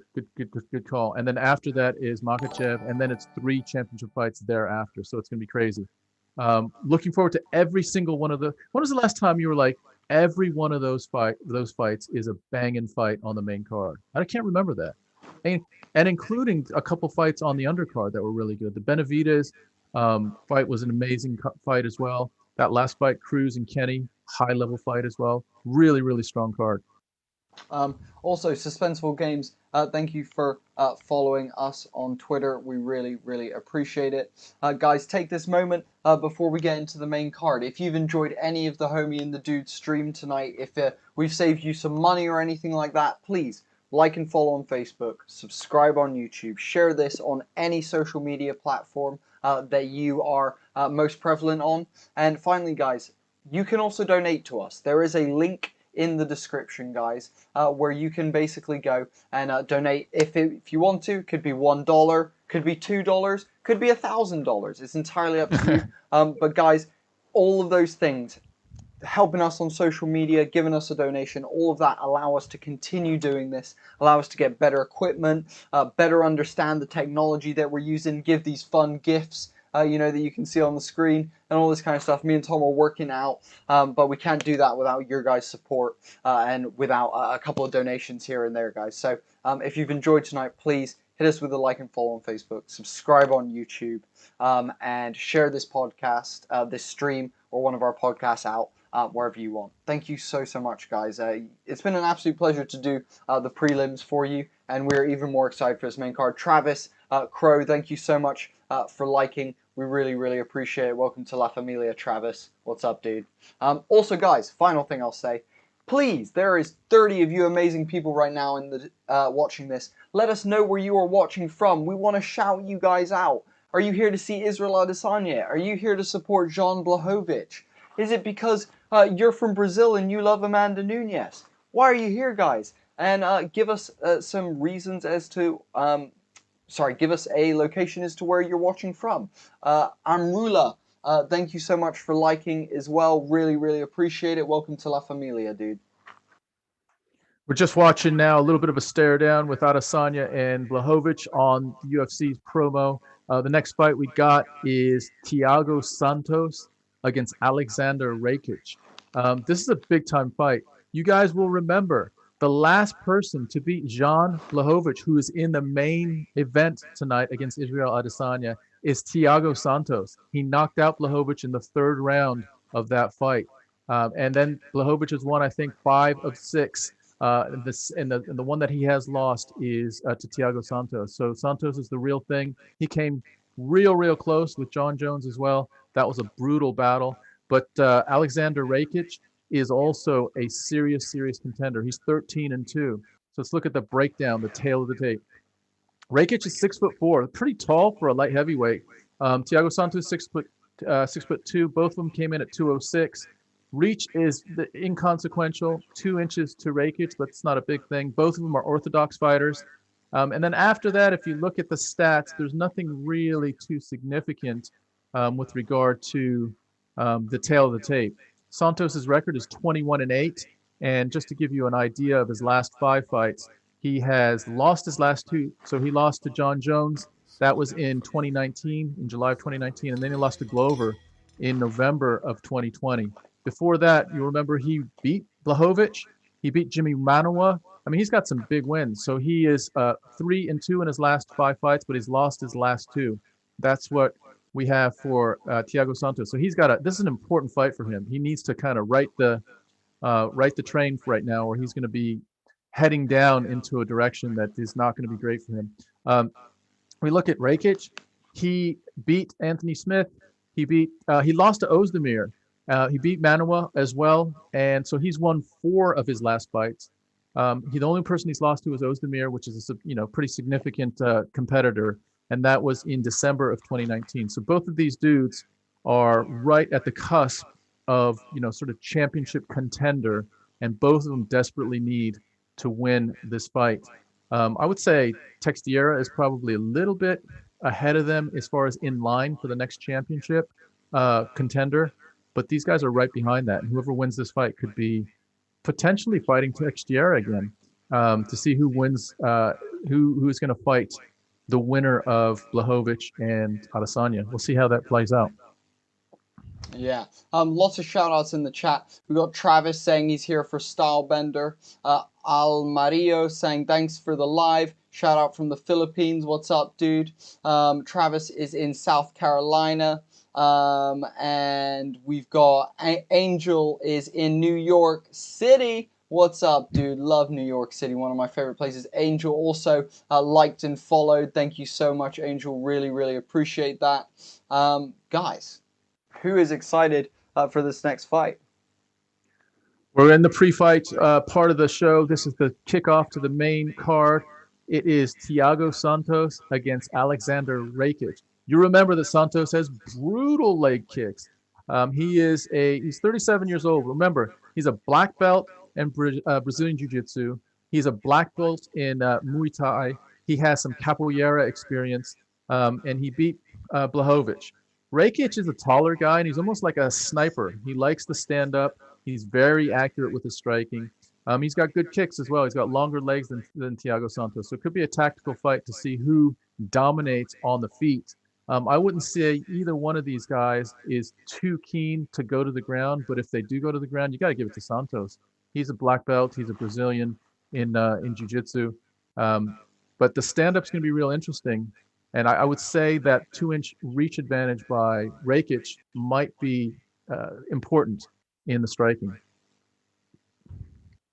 I agree. I'm really looking forward to really looking forward to this next one. I very much like Thiago Santos's heart. I think he's an absolute badass. So yeah, I'm super excited about this one. I don't know about you, Tom. Well, the thing is with these guys, like you can see it in the in the records. Jan Blachowicz gets knocked out by Santos.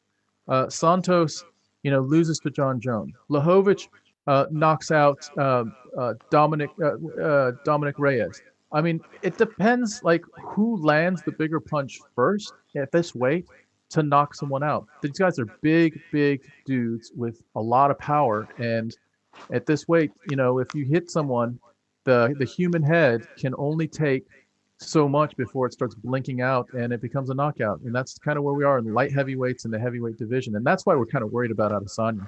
Like, to be fair, 185 is big, but when you should get up into 205 for your weigh-in, and then, Blachowicz is going to come in at 220, 225 for sure, maybe even a little bit more. Adesanya is probably going to come in at 205, maybe. He might not. He might come in at like 200. So at 20 to 25 pounds is a huge advantage when it comes to both sort of absorbing punishment. You're going to be able to absorb a lot better, but also imposing your power on the other person, both standing and on the ground. I can picture that Adesanya fight being problematic for Israel if it goes to the ground and Blachowicz can kind of push his weight down on Adesanya and just kind of drain Adesanya's his energy on the ground, which makes him a lot less effective in the stand-up. We're getting the walk-in right now, and it is Alexander Rakic who has walked to the just to the side of the octagon and is getting his sort of pre-fight Vaseline, and he's being checked out by the referee before he enters the octagon. Saying a prayer quickly. Saying a prayer. It's got a necklace that means a lot to him that he's just given to his coach to wear, and taking a last little sip of water. Last hugs with his trainers, and getting ready to step into the ring. That has to be like a pretty, emotional moment. Those guys have been together. Look at that tattoo, by the way. He's got the, what is it? The theater, the sad face and the happy face of the theater clowns. That's a really nice tattoo, all the way down his arm and across his chest. But yeah, just kind of those last hugs with your coaches. You've been in training for, some 6 weeks, 8 weeks, 10 weeks, 12 weeks. And this is the moment that everyone's been waiting for. And Rakic steps into the octagon and takes a lap around those 8 sides, wipes his feet on a bit of water that's been poured on the canvas of the octagon, and is getting himself ready. He's a big dude. Like, if you look at him, he's got big thighs. He's wearing gray Reebok shorts with a black strip around the waist. Big dude, huge thighs, big arms. I mean, once you get to light heavy, we're talking about big dudes. And Also, here comes Thiago Santos. Also, shout out to Romero Rico Quintero, Moreta for the win. Shout out from the Philippines. Awesome to have you, dude. Thank you for joining us. Thiago Santos is walking out right now, guys. Are you excited? I am. Dude, I'm excited. jacked. This is once you get to the bigger weights, isn't there something about the bigger weights? I think it's just the possibility of sort of having two guys that can throw down with each other in a way that can eliminate each other in one sort of strike.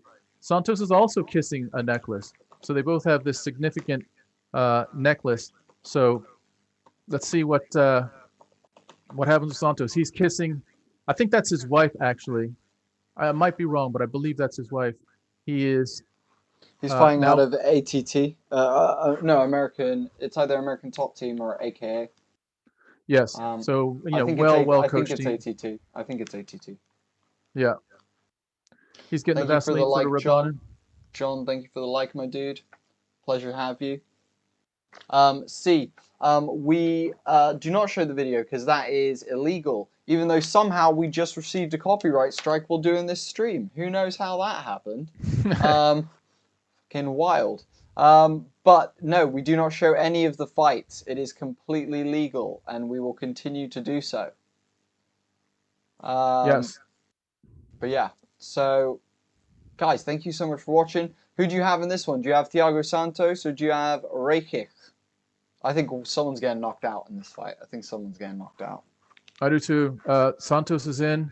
He is also a big dude, but I tell you what, Rakic looked really just physically very, very big and powerful. Dude's thighs are huge.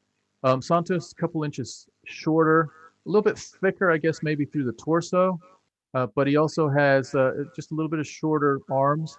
Remember, Santos blew out an ACL against John Jones not too long ago. That was probably a year and a half, maybe 2 years ago, and so he's had to recover from that. He's 37 years old.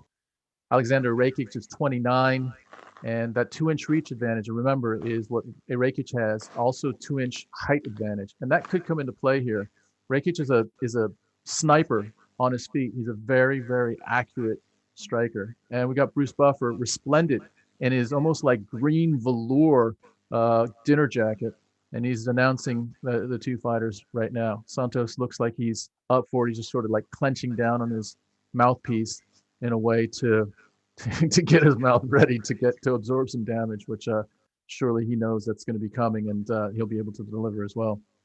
There's Alexander Rakic. He's number 4 in the world right now, and the light heavyweight division, and he's fighting out of Vienna, Austria. Same place I think that Khamzat Chimaev fights out of, or maybe Chimaev fights out of Switzerland, or maybe Sweden, Switzerland or Sweden.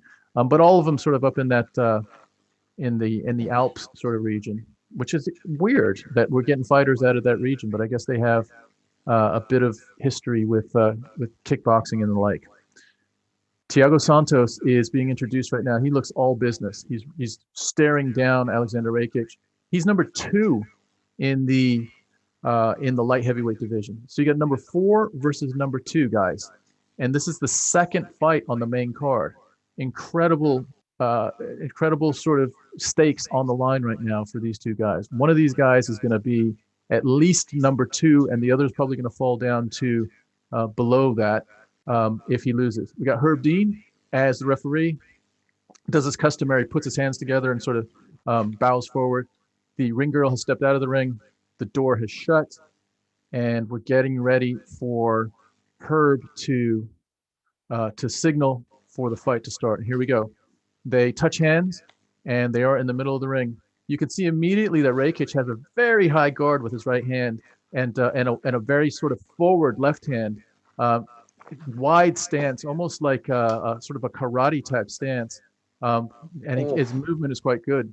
Thiago Santos, I was going to say he needs to throw that leg kick, but overthrows it there and almost twists his own ankle throwing it. Almost tears his ACL again. Wow, they both take winding leg kicks. Neither one of them has landed their leg kicks, but it looks like they're both thinking about that as an important part of their strategy. LeVar Burton watching UFC tonight. Wow, nice right there, landing on the side of Thiago Santos's head there. Can you see both almost immediately? Santos is going to have trouble closing distance. He tried to close distance there, and Rakic effortlessly just moved away out of distance again. So this reach advantage and height advantage could be a problem. Yeah. Proper Cuts Barbers, thank you so much for the like, dude. Really appreciate it. Thank you. Nice outside leg kick there for Rakic, finally landing the first leg kick that they're looking for here. Rakic is trade leg kicks. Wow. And it looks like Rakic got the best of that leg kick swap, almost taking Santos out. I wonder how it feels to have your ACL operated on, and you're swinging that leg and getting contact on that leg by your opponent. I wonder if you're in the back of your mind, you're thinking, man, I just need this thing to hold up for the next 15 minutes. Wow. Santos tries to kick. Yeah, exactly. And Santos tried to switch just to close distance. So he's started sort of orthodox, switched to southpaw just to close distance, and it didn't work. So he's now staying in southpaw. He's trying to figure out a way to close distance. Nice inside leg kick to the body. No significant stuff right now. They're just sort of managing distance, seeing who is going to control distance right now. Rakic is a big looking dude though, isn't he? He is. He's clearly got a few more pounds on him than Santos. But these guys are still very much in a feeling out process right now.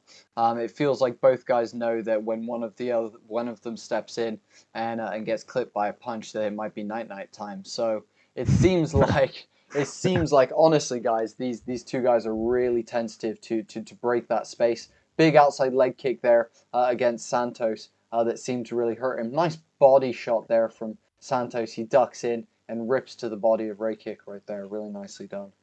Ooh, nice inside leg kick for Rakic. Damaging leg kick. So sort of inside leg kick to the inside of Santos's lead leg. That was a big, heavy leg kick. I mean, you look at Rakic's thighs. It reminds me of Tour de France bikers. Like he's got these muscular ass like like, biking thighs that are like supporting these very powerful leg kicks. But he's got a very wide stance. I'll tell you, man, if I was Santos, I'd be teeing off on that front leg because it's right there to be had. But what you're seeing is Rakic. He comes up with an outside leg kick to Santos. Santos is struggling to figure out the distance here. It's almost immediately apparent. It's not to say that Rakic is excelling at the distance, but Santos is having trouble figuring out how he's going to get close enough to land. And he may end up being more of a counter striker here for the rest of this round, just to sort of wait till Rakic throws to get into distance, and then Santos may then decide, okay, now he's in distance, that's my opportunity to land.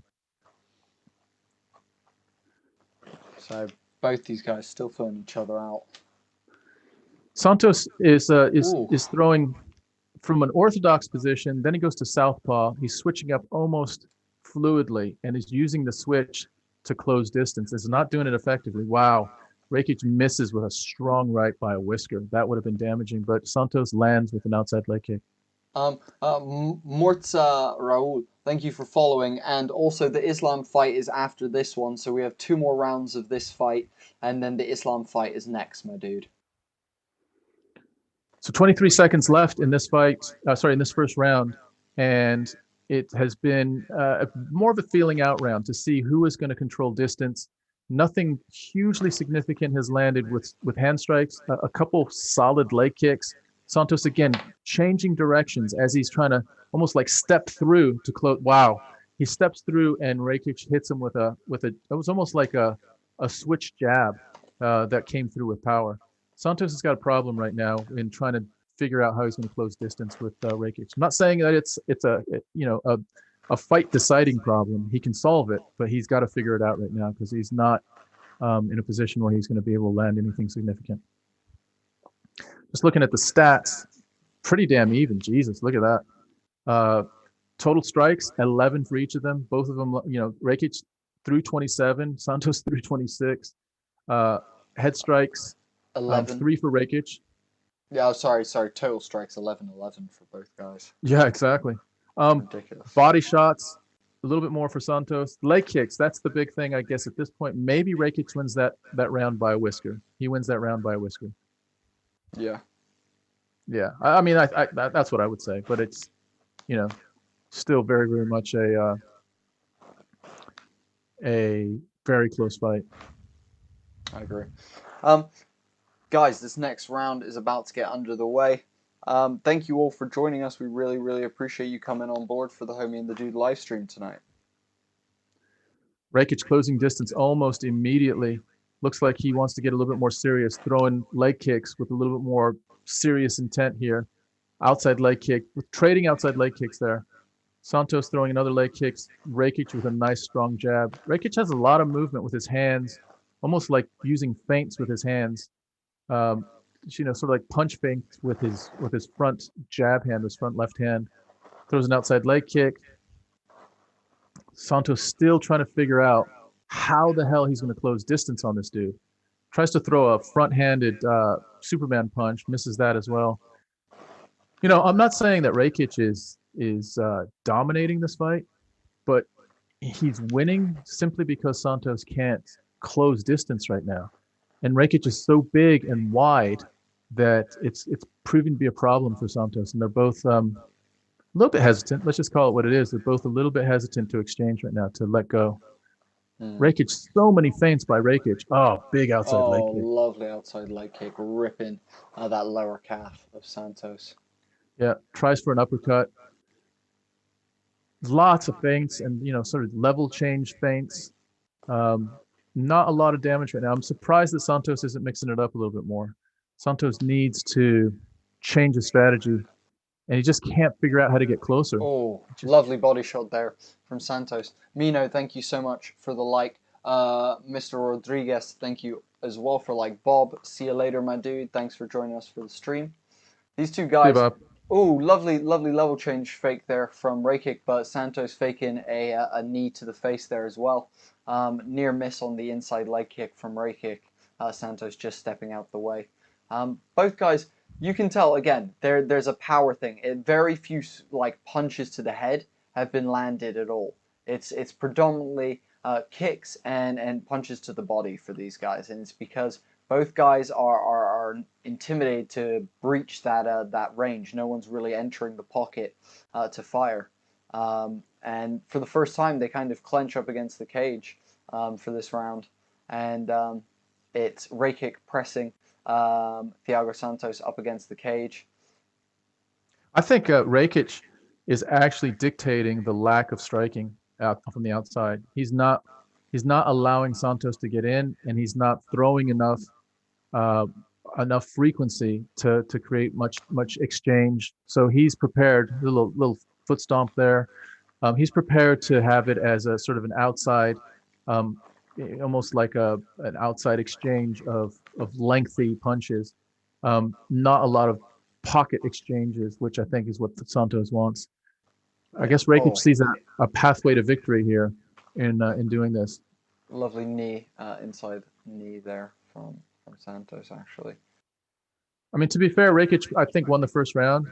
This is probably, it looks at least visually like he's controlling this round by having, he's basically, guys, he's got Santos up against the fence. Not a lot of significant strikes are happening. Oh, Santos clipping him on the break.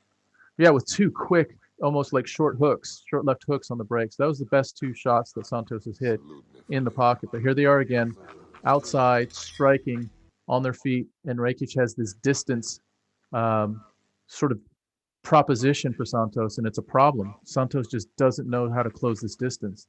And not to mention, it seems the one game that Santos doesn't want to be playing today, which is the ACL game, is the one game that they are playing. Both of them have landed, the most strikes that they've landed have been to the legs for both guys. 14, well, at this point, like 16 to like 12. Mohammed Almin, thank you so much for following us on Facebook, my dude. Thank you for joining La Familia. Welcome, my dude. Yeah, and if you notice Rakic's kicks, they are going towards the knee. You know, so he has a couple that have been a little bit low, but most of them have been towards that knee. There's a nice short left hook there by Rakic. Not willing to not willing to push the pace. He's not willing to push the pace. He's staying very composed. He's just keeping Santos at the end of his punches, just right at the end. And to be fair, I mean, he could get a victory here. Oh, nice counter there. Nice counter by Rakic. Santos has to get a little bit wild, lunging in just to close distance, and he still can't close because Rakic, his footwork's quite nice. He's able to move backwards and lateral in a really nice way. And goes for a flying knee, doesn't land it, but again, wow. Santos has problems right now, guys. He has problems with this style. That was a wild second round. That was a super wild second round. It seems like both guys have got a lot in the. It doesn't feel like either guy kind of burned out. Feels like we're gonna have a pretty action-packed third round. I can imagine, guys. It didn't really feel like either guy really went 100% in that one. Guys, while we're in between rounds, take a minute while there's 50 of you amazing people to let us know where you're watching from today. I'd love to give you a shout out. As well as that, guys, please like us on Facebook, subscribe on YouTube, and share this stream on whatever social media platform you guys use the most. We really, really appreciate that. And if we're saving any of you any money, or you're really enjoying the stream, like really, really enjoying it, please, guys, hit us with a donation. It's very easy. You can go into the chat. It takes just a couple of seconds. Guys, thank you all for watching. We really appreciate you joining us for the Homie and the Dude stream, and we're about to get into round 2 of Rakic versus Santos. Did you say we're a father and son podcast? We are a father and son podcast. Yeah. Fucking wild, isn't it? It's How crazy. many other fathers and sons do you see doing this at 3 a.m. on a Saturday? All right, here's the start of round 3. We're hoping to see a little bit more aggressiveness by Rakic. He looks like he wants to win a tactical fight at this point, honestly, guys. He's either just a little bit concerned about mixing it up with Santos because of Santos's dynamite punching power. So he looks like he may just want to waltz to victory, so to speak, by just out striking him slightly. But it is not a lot. Okay, Santos comes in to try to dig for a shoot there, and Rakic stuffs it quite quickly and pins Santos up against the fence. Rakic tries two shoulder strikes, Not the significance that you would see from a Conor McGregor shoulder strike, but they landed. Rakic is just pinning him up against the fence, and here we go, back out again into this distance dilemma for Thiago Santos. And it must be really, really frustrating for him because he cannot let go of his punches in a way that they can land. And even his kicks, he has landed a couple kicks, but at this distance, it's really tough for him to do anything that's going to be significant in this third round, and he needs to right now. Rakic is laughing almost to indicate to Santos, you can't really get close to me, can you, dude? Oh, nice body kick there from Santos, actually. That was a really nice body kick from Santos that actually got through. Rakic got his hand down a second too late, and it slipped through, landing flush to the body.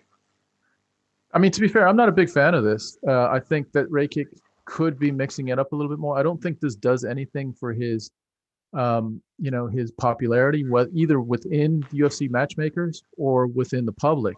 It's a tactical win if he gets it, but it's how many people are going to want to see this dude in a big fight? The thing is, he's got a lot of sort of natural talent, and he's got some striking ability.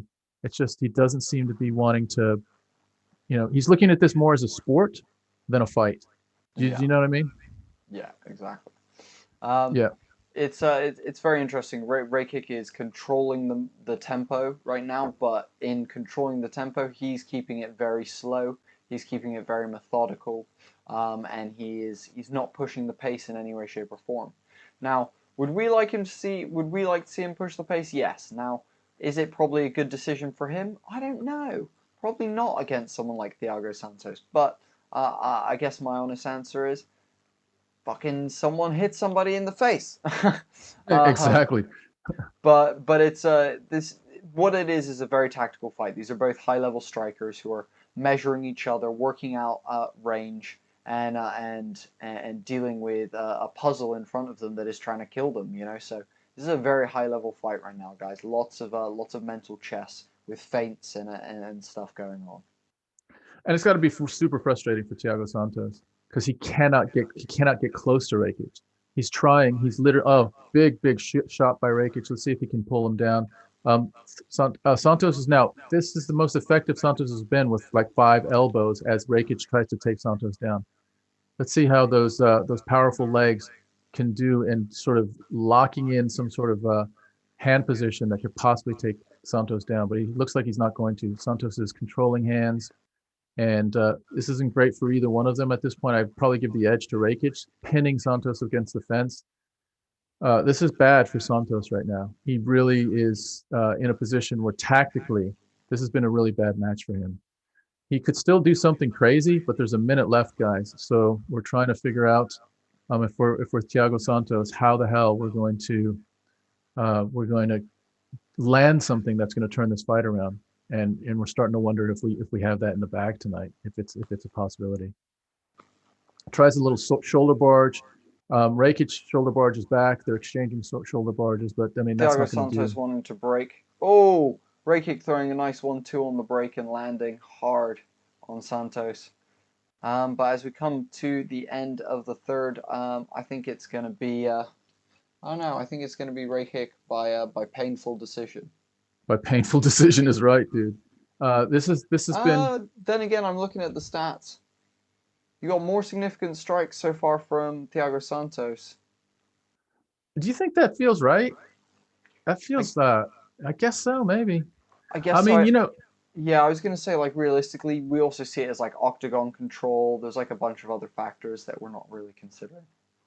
You know what? Could Rakic be actually penalized for not engaging? If I was a judge, I might actually be like, yo, who actually is trying to fight and who isn't trying to fight right now?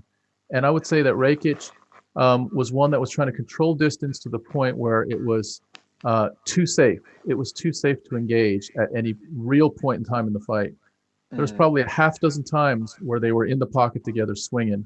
And that, 6 times in 15 minutes is not a lot. And even though in those times there was no real significant damage done. The most damage was done with leg kicks, wasn't it? Yeah, 100%. And if we look at the final stats, you're right. Santos, the numbers say Santos has more strikes, more significant strikes, more about the same in head strikes. Lots more to the body, but Rakic has slightly more leg strikes and some ground control. To be fair, how upset would you be if Thiago Santos won this fight? I wouldn't be. I wouldn't be at all. I'm genuinely not even bothered. Glenn Goslin, thank you so much for following us on Facebook, my dude. Guys, when you do go onto Facebook, if you want to stay up to date with what we do, find out what guests we've got coming on the podcast and things like that, make sure you like. Following is really great, but liking is what Facebook really, really sees. So make sure you go and like our Facebook. That's the best way to help us out on Facebook. But thank you, Glenn, for joining La Familia, dude. Really, really appreciate it. Both guys are raising their hands in confidence that they're the winner of this fight. Unanimous decision for Rakic. Yeah. And he basically went in with a game plan, and the game plan was to be, 5% better than Santos. That was basically it, and he had that game plan.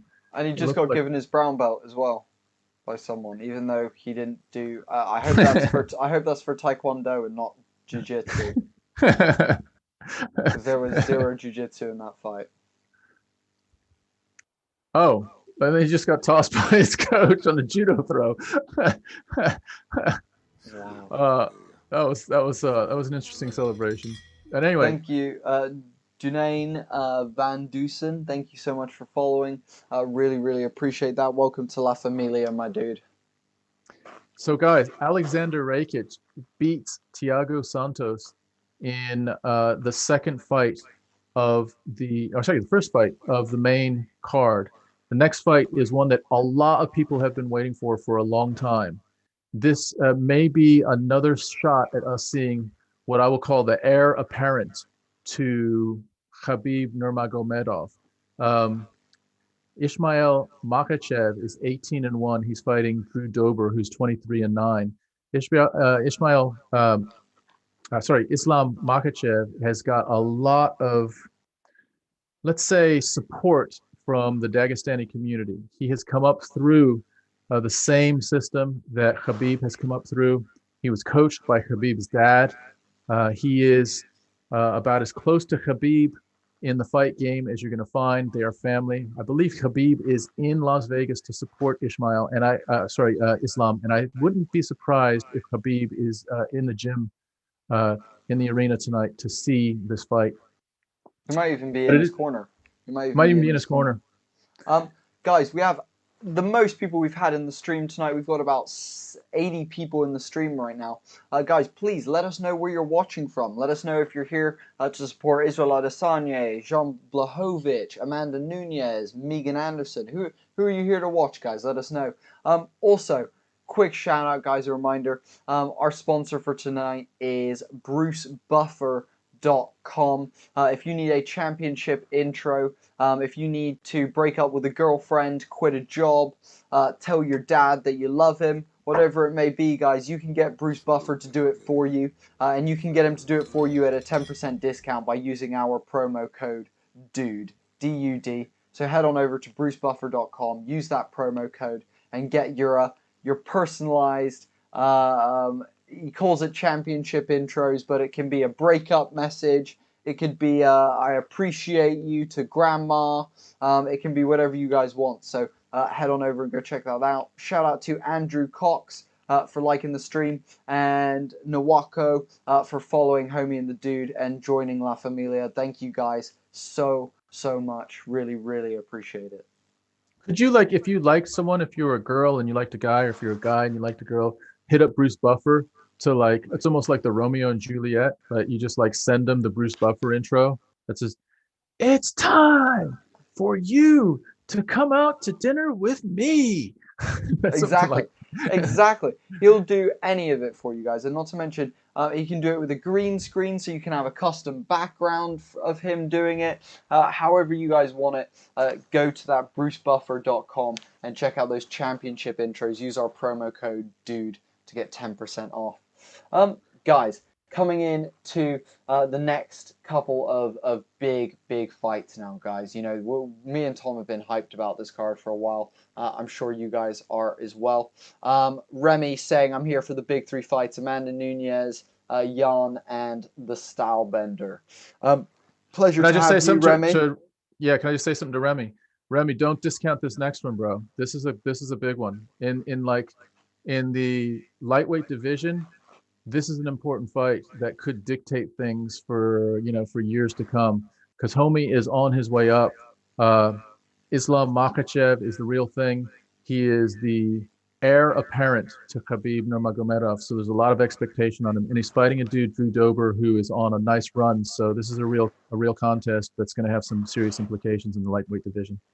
Yeah, Remy, let us know where you're watching from tonight.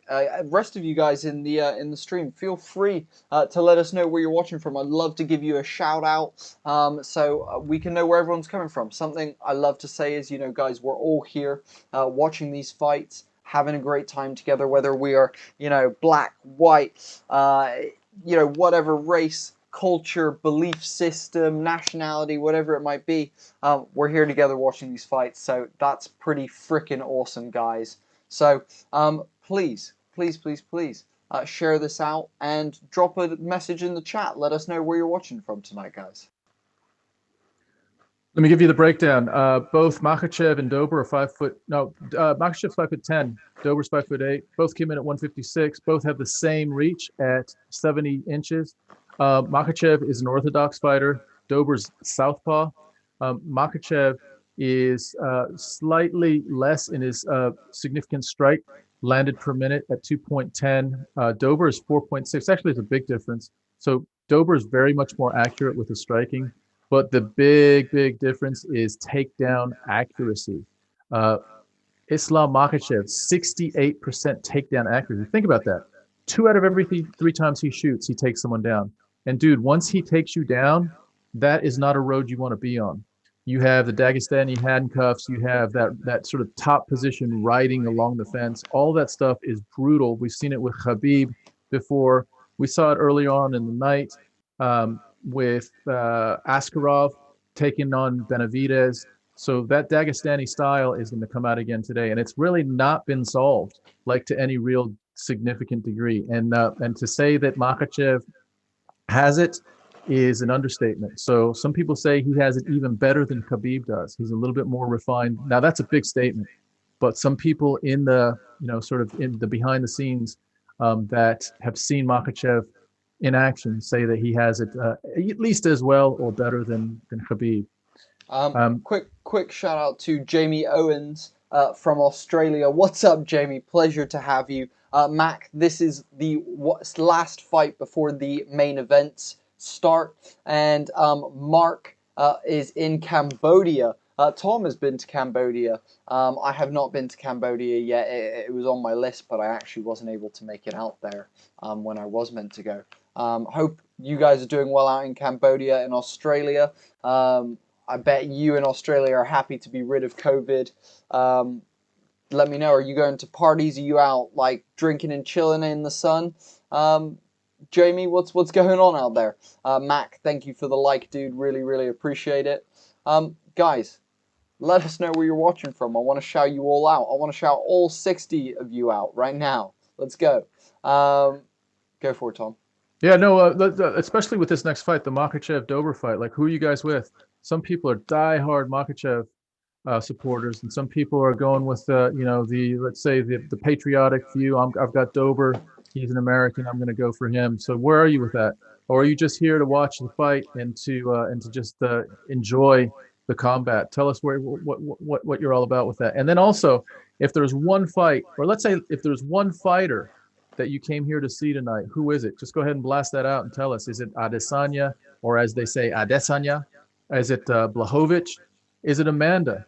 You know, she is the GOAT. She's clearly the GOAT of the women's division. And also, dude, in my mind, she's in the conversation of GOAT, just full stop. I think she gets sort of snubbed as far as that conversation. But what she's done in this last, whatever it is, 8-10 fights that she's had, this run has been pretty sick. Are you here to see Petr Yan? or you're here to see the Funk Master. Tell us who you're here to see, and we will shout you out. So Remy says he feels Islam is going to win easily, and he's watching from Nigeria. Nice. That is absolutely wild. Also, lots of likes coming in. Jamie, Mark, and Remy all liking the stream as well. Guys, please share it out. The more people we get in the stream, the more fun we can all have together, guys. Like I said, one big community watching some fights and hanging out together. That's what me and Tom are all about. So, guys, please share this out on Twitter if you love Twitter, Facebook if you love Facebook. Shit, Instagram or Snapchat if that's your thing. I don't mind. Bars and clubs are open. Good times. Nice one, dude. I'm glad you're having a good time, Jamie, out in Oz, dude. I was in Oz 2 years ago. It's a wild place. It's a wild country. So bars and clubs are open in Oz. We haven't seen the light of day out in like city center since Christmas Day, and they locked us down immediately since then. We're now we're in March, and probably won't see like where you guys are until, what is it, like mid-April or mid-May both, where things start really opening up again here. Oh, it's yeah. Crazy. Yeah, for sure. Yeah. Also, Mahmoud is saying that he's watching from Nigeria and that he also believes that Islam Makhachev is going to take the win tonight. Brian Mooney, should I keep here for the fight? Well, dude, if that fight is you fighting for your brain sanity because of this amazing commentary, then yeah, dude, you should definitely stay here for the fight. But if you're looking to get an illegal stream, then you can rightfully go cuss off, my good friend, and find an illegal stream. But if you're enjoying the Homie and the Dude commentary and you want to have a great time with us, then please, this is the place for you. We really appreciate you being here. James, thank you so much for the follow. We have James Birchanan. Thank you so much. We really, really appreciate you following and joining La Familia as well. Guys, it has been a pleasure to have so many of you on the stream tonight. Loads of people from all over the world. We've had Philippines, Nigeria, America, Australia, New Zealand. All the good places, guys. All the good places. Is there really any bad places? Well, here's the thing. Well, the two guys that are from Nigeria are here to support Makhachev, but are you also here for the main event to support your boy Adesanya? And so let me know if you're here for both of those fights, or are you just Makhachev guys? Yeah, we're here. We've got a bunch of people from America, certainly from Florida, from North Carolina, from New York, all over the place, and then spread out across the world. They're just looking at Drew Dober right now, and he is a badass southpaw with serious, serious striking power. So I'm just telling you guys, if Makhachev shoots for a takedown and Dober times it correctly, it's going to be a problem for Makhachev. If Makhachev shoots and he's successful, well, then we kind of know how that ends with this sort of Dagestani style of riding someone along the fence and taking them down, and then slowly just sort of squeezing the life out of them or punching the life out of them. It's a devastating style, and Makhachev has it. So we're going to see what happens. Also, we've got Brian saying that he doesn't mind. He loves the stream anyway. Jamie saying that the UFC should be held in Australia. I believe it probably would be if you guys didn't have such harsh borders at the moment, Brian. I believe that sorry, Jamie. I believe that there's some really harsh borders in Australia at the moment. Brian, when is the main card expected to start? Well, we are about to get on to like the main events. However, I reckon the main card will probably start around 5-ish, 5 a.m. UK time, so GMT. I'm not sure how that is in relation to you. Also, Remy saying that it's 4:52 a.m. here in Nigeria and you've been up since 1, can't sleep, and new light heavyweight champion of the world is ISRAEL Adesanya. We've got John saying shout out from the Philippines. What's up, John? Guys, it's a great question. Are you here for Jan? Are you here for Izzy? I would love to know. And Remy, it's 4 a.m. here as well, dude. So we're on the struggle bus with you in terms of a late night, dude. But God, isn't it worth it? Isn't it worth it for this card, guys? Aren't you getting hyped for these main events? You got Drew Dober walking in. God, this guy is a pretty looking dude. He's got some high cheekbones that are well defined. He's got a strong jawline. He's got a little tuft of hair.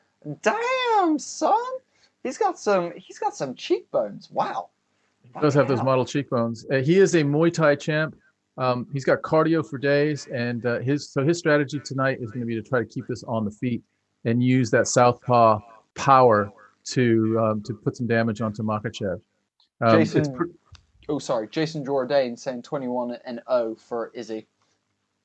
Yeah, well, dude, let's see. I mean, that's what a lot of us are here for, to see if this is, like how you think someone is destined for like historic greatness, but you're just not sure. That's kind of where we are with Adesanya. Like, is he destined for like Muhammad Ali and Sugar Ray Leonard, and even John Jones in the UFC, or Anderson Silva? Is he destined for that kind of greatness, GSP. or is he, or GSP? That's kind of what we're going to find out with Adesanya. But we'll get there. We'll get there. For now, we're looking at Drew Dober. He's stacked, dude. He's this little, he's like a fire plug. He's bouncing around on his toes. He's one of those guys that just is like, dude, just he's huge. He's huge. Remy, thank you for sharing, dude. Really, really appreciate you. Get the McGregor. Who the fuck is that guy gif? Enjoy that, Remy. Thank you for sharing it out. Really, really appreciate the share. Islam Makhachev walking towards the cage now. Guys, look at all this production quality. These new cameras that the UFC have got, so that they don't have to do the wide angle shots anymore. They can do these beautiful pull focuses. And another share from Remy. Thank you very much. It is a good point, Jamie. Thank you very much, dude. Very, very much appreciate that. Guys, do you think Islam Makhachev is the next Khabib Nurmagomedov? The answer is whether or not Drew Dober can put him on the ground or not. And John Suntory, thank you so much for sharing as well. You get him, McGregor. Who the fuck is that guy? Who the fuck is that guy? Enjoy it, my dude. Enjoy it. Guys, thank you so much for coming and joining us tonight. It's been awesome chatting with a bunch of you. Where is the video? Pepper, the video is right here. If you can't see the video, you might need to refresh your stream. Everyone else, is the stream still working for you guys, or is it just Pepper who can't see the stream right now?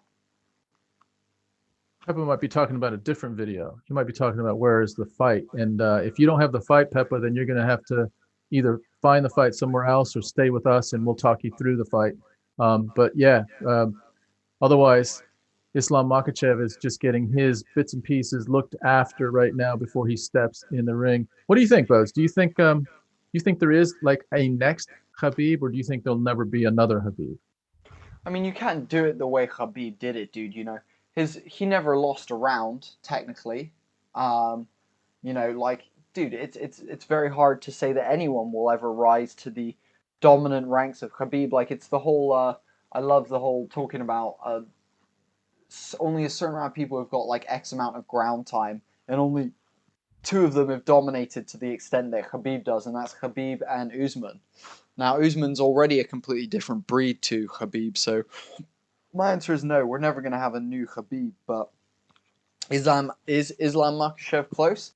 I mean, if it smells like a duck and it walks like a duck, it might be a fucking duck, Like, do you know what I mean? Like, I think there's a good chance that we might be seeing Islam Makhachev bringing some fire to this one tonight.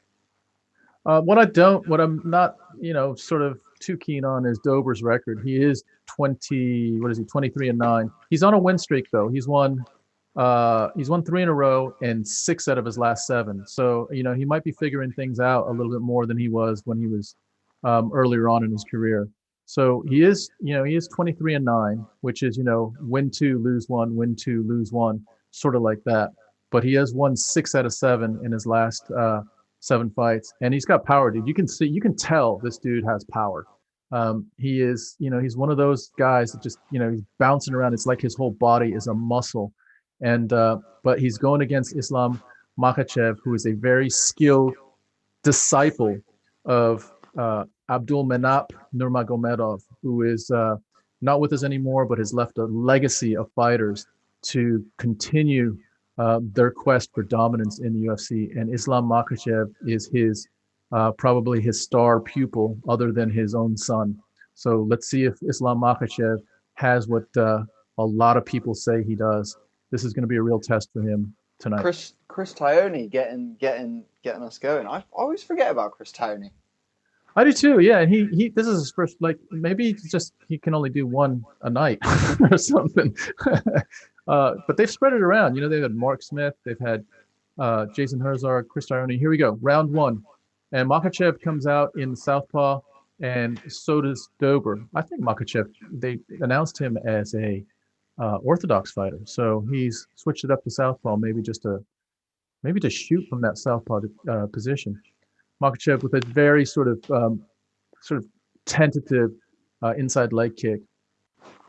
Dober with a much more convicted outside leg kick.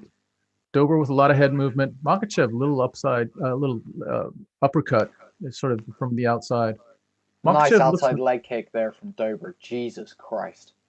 Yeah, Makhachev happy to exchange right now. And, you know, just like Khabib, you can't just shoot straight away. You got to sort of soften up the top before you can go down to the bottom. So you got to have that striking game. You gotta have that. There he goes. Here he goes for a single. Immediately for a single. Let's see. And the trip. Straight down. Dober on the ground. Grita Garlica, thank you so much for the like and follow on Facebook. We really, really appreciate it. And Islam Makhachev has Drew Dober on his back in half guard. And is heavy. You can see that he is heavy on top of Drew Dober. That was too easy. That was just too easy. First shot, he goes for the single leg, and then he does a little trip after that, and he's got top position. But it is in the middle of the cage. So remember, the Dagestani boys like to be up against the fence. That's where they have a few more movements in their arsenal to really wrap people up and get them in a vulnerable position where they can be pounded, or they can be sort of ridden in a way that the submission can come up. But he is, as you said, Boats, he's real heavy. Look at how heavy he is right now. Remember, Dober's a strong dude. Dober's got him in lockdown. Dober's got him in the Eddie Bravo half guard lockdown right now, basically in the 10th Planet lockdown. And he's squeezing him for it. He's keeping that leg trapped.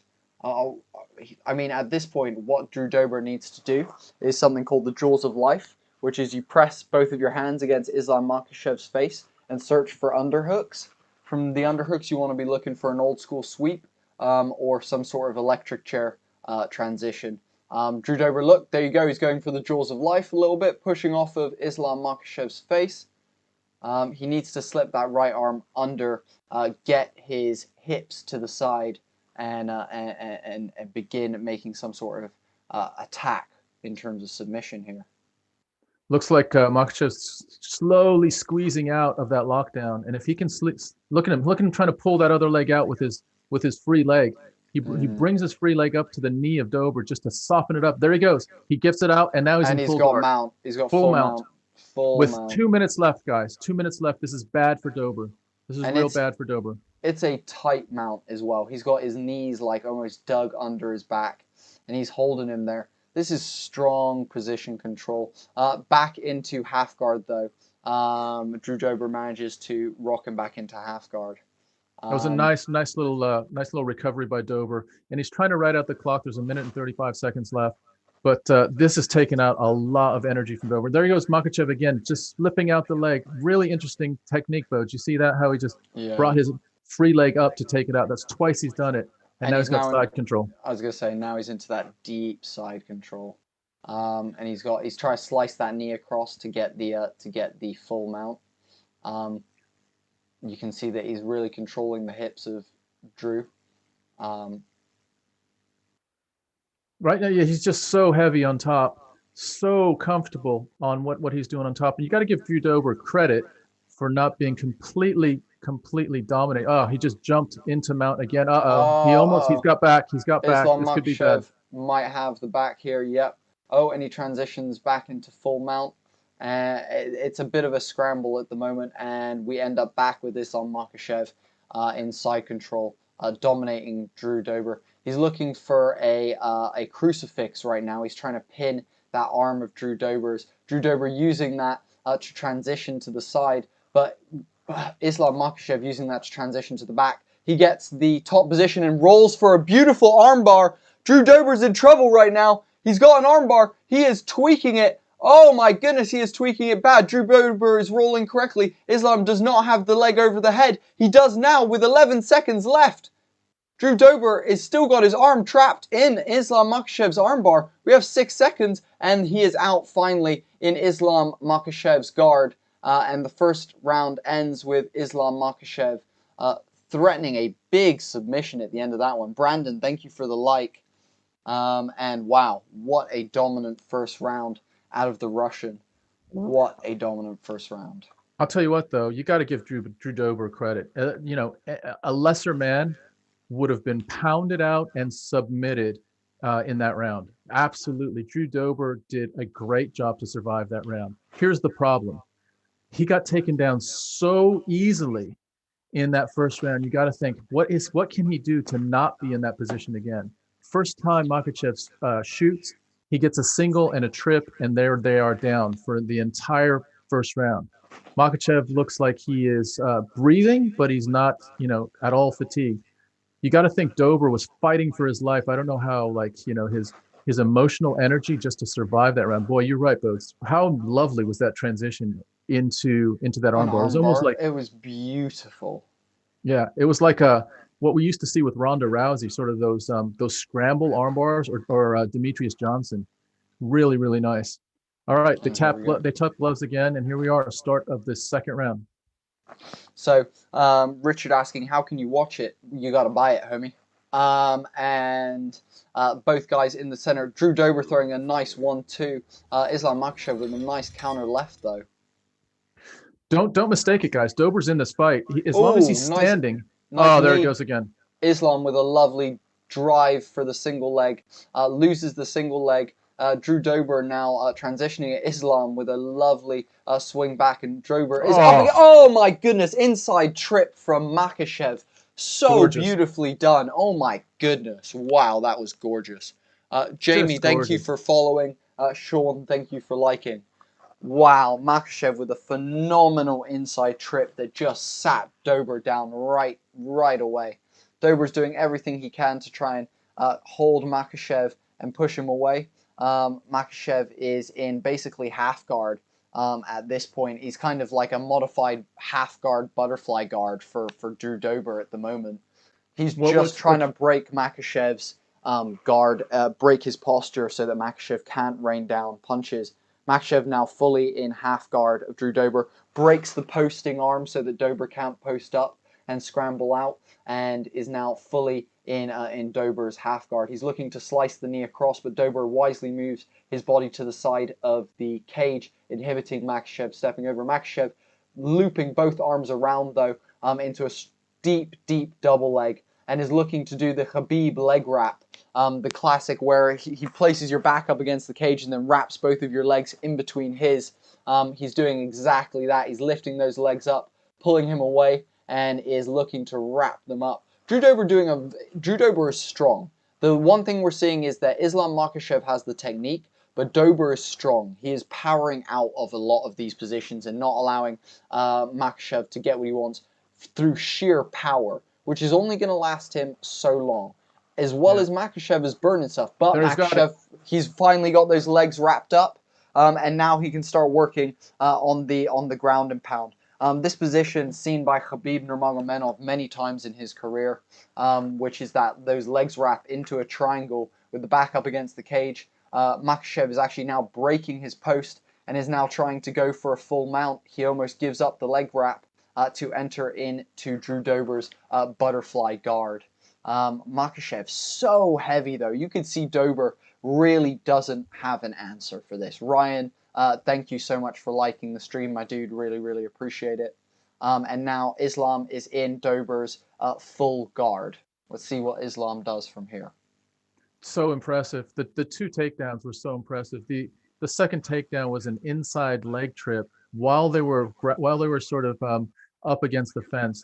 Super high level. You just don't see it very often. But this is reminiscent of the Dagestani wrestling sambo technique that we've been accustomed to with Khabib, and this very much feels like a Khabib type fight where he's just dominating on the top. And Dober is so powerful and explosive. but he is gonna, his energy bar is going down slowly. And I tell you what, when I first saw the takedown in this round, I did not think Dober would last this round out. We're at 1 minute and 20 seconds left. Dober may last this round out. He is being decisively dominated on the ground, but give the guy credit. He has not been subbed yet, and he's not taken a lot of damage either. But he must be, at the point where he's gonna struggle if he's gonna be in this position again in the third round, not to get subbed. 100%. Also, big shout out to John Jin, who is watching from the Philippines. What's up, my dude? Thank you so much for joining us. Lovely to have you here, John Jin. Makhachev now landing some ground and pound, but Drew doing a really good job of breaking the posture of Makhachev, making sure that he doesn't have any leverage to rain down that heavy Russian ground and pound. Drew Dober, at any opportunity he gets, begins trying to like wriggle his way out, but Makhachev catching everything, catching every moment of it, and cinching him straight back into the ground and pound, and is now just dropping elbows on. Oh, big elbow on Drew Dober, big elbow drop by Makhachev just there. Still in the full guard of Drew Dober, not much position in terms of transition with the grappling. Makhachev gripping one of Drew Dober's arms, trying to use it so that he can then strike Dober in the face. This ground position though is brutal. Like I said though, Dober is doing everything he can to get up, and but man, absolutely dominated. Dober's sucking air as well. He is really sucking air as well. There's no answer because Dober can't stay up on his feet for more than 30 seconds. That's the problem. And the only chance Dober has is to hit Makhachev with something significant. He literally has, one opportunity in this last round to hit something significant before Makhachev takes him down again. This inside leg trip is insane. This is the first takedown, just a little trip while they're sort of in a clinch, and that was the first one. His dives as well are very, very much, when he's shooting for singles, are very much like Khabib. He possibly not as good at chain, sort of extending the shoot in different ways, but watch this inside leg trip, man. This is fucking amazing. Look at that. Oh, gorgeous. Look at that. Inside outside trip. Andre from LA saying, what's up? Just checked in. Andre from LA. What's up, Andre? Thank you so much for joining us. We really, really appreciate it, my dude. All right, here we go. Round three. Let's see if Dober can land something before he gets taken down again. He's going to get taken down. It's just a matter of when and if he can land something before he does. I'd be shooting uppercuts. I'd be shooting uppercuts and knees right now. Oh, Makhachev clips him with actually a right hand on the outside of the head, engages in a clench quickly and has double underhooks. Drew Dober trying to be as heavy as he can, but bam, straight back on his back. Those trips from the Russians are unbelievable, guys. You thought the judo guys had trips, but welcome to Sambo, ladies and gentlemen. It's just crazy. Unfreaking believable.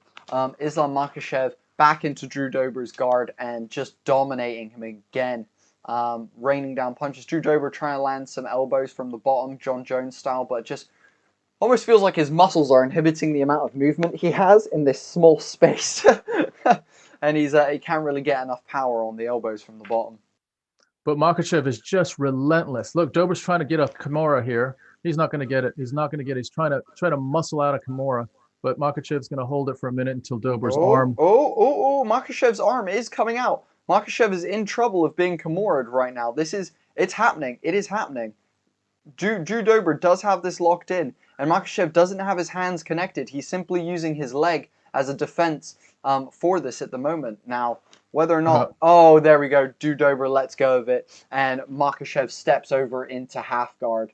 He's actually in a Von Flue choke. He's actually in a Von Flue choke. He chapped. Drew Dober just tapped to a Von Flue choke. Oh my goodness. Bloody hell. Shoulder? That was or as people are calling it, the Oven St. Preux. Wow. A very, very, very heavy Von Flue choke there. The moment that basically Drew Dober slides Makhachev's head while he's in guard into what's almost like a guillotine position, Makhachev can link his hands behind Dober's head and drive his shoulder into Dober's neck, causing a massive choke And that's it, guys. End in the third round via Von Flue choke for Islam Makhachev. Wow, dude. First of all, dude, pulling out the Von Flue choke as in the play-by-play, I'm super impressed by you. That's fucking a virtual high five. Well done, man, on naming that, on calling that. The second is, how fucking impressive is Islam Makhachev? How impressive, dude, was that? He's lightweight. No, I think he was number 14 in the lightweight division. Like, there's a lot of lightweights in front of him. How would you like to see him against Charles Oliveira? Dear God, yeah. Oh, look how tight that is. Dear God. Anyway, Andre asking, can we shout out Ezra? Ezra, what is up, dude? Shout out to Ezra, wherever you are, whoever you are, ethereal, material, or whatever. Thank you. Kenneth, thank you for liking and following and joining La Familia.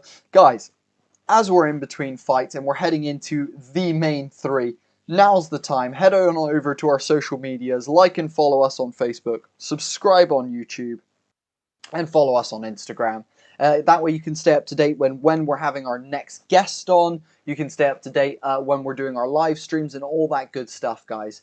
And not to mention, it really, really helps us out as well.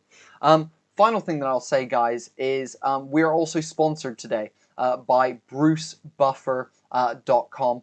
If you would like a championship intro, now what that means is if you need to break up with someone and you need to do it in a way with some gusto, if you need to get an intro for a PowerPoint presentation for school, if you want to tell your mum that her cooking is great, you can do it with some flair and some gusto with Bruce Buffer, guys. So head on over to Bruce Buffer. He will do you a custom video and you can get 10% off by using the promo code DUDE, D-U-D. Easy peasy. And who wins Dober Islam, Mark? The answer is Islam via Von Flue choke. Hero Jude saying good luck to Izzy. Indeed, good luck to Izzy. He has got the hardest fight of his career right in front of him. That was a very, very impressive win by Islam Makhachev. He just announced himself to the lightweight division. You all must have forgot because I've been here the whole time. Although I haven't fought in a while, I am here, and you're gonna have to deal with me. Like, he is a problem, guys.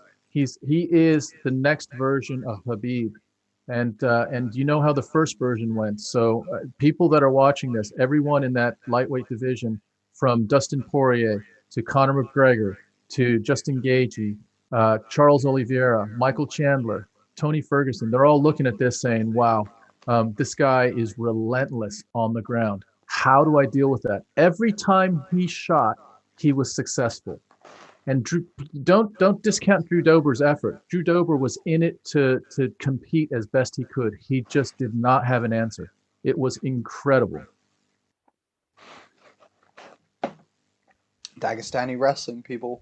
Welcome to the new age of linking wrestling styles and wrestling moves in a way that means that your connective wrestling is unfrickin' believable. Islam Makhachev, the protege of Khabib and Abdulmanap Nurmagomedov, really asserting himself.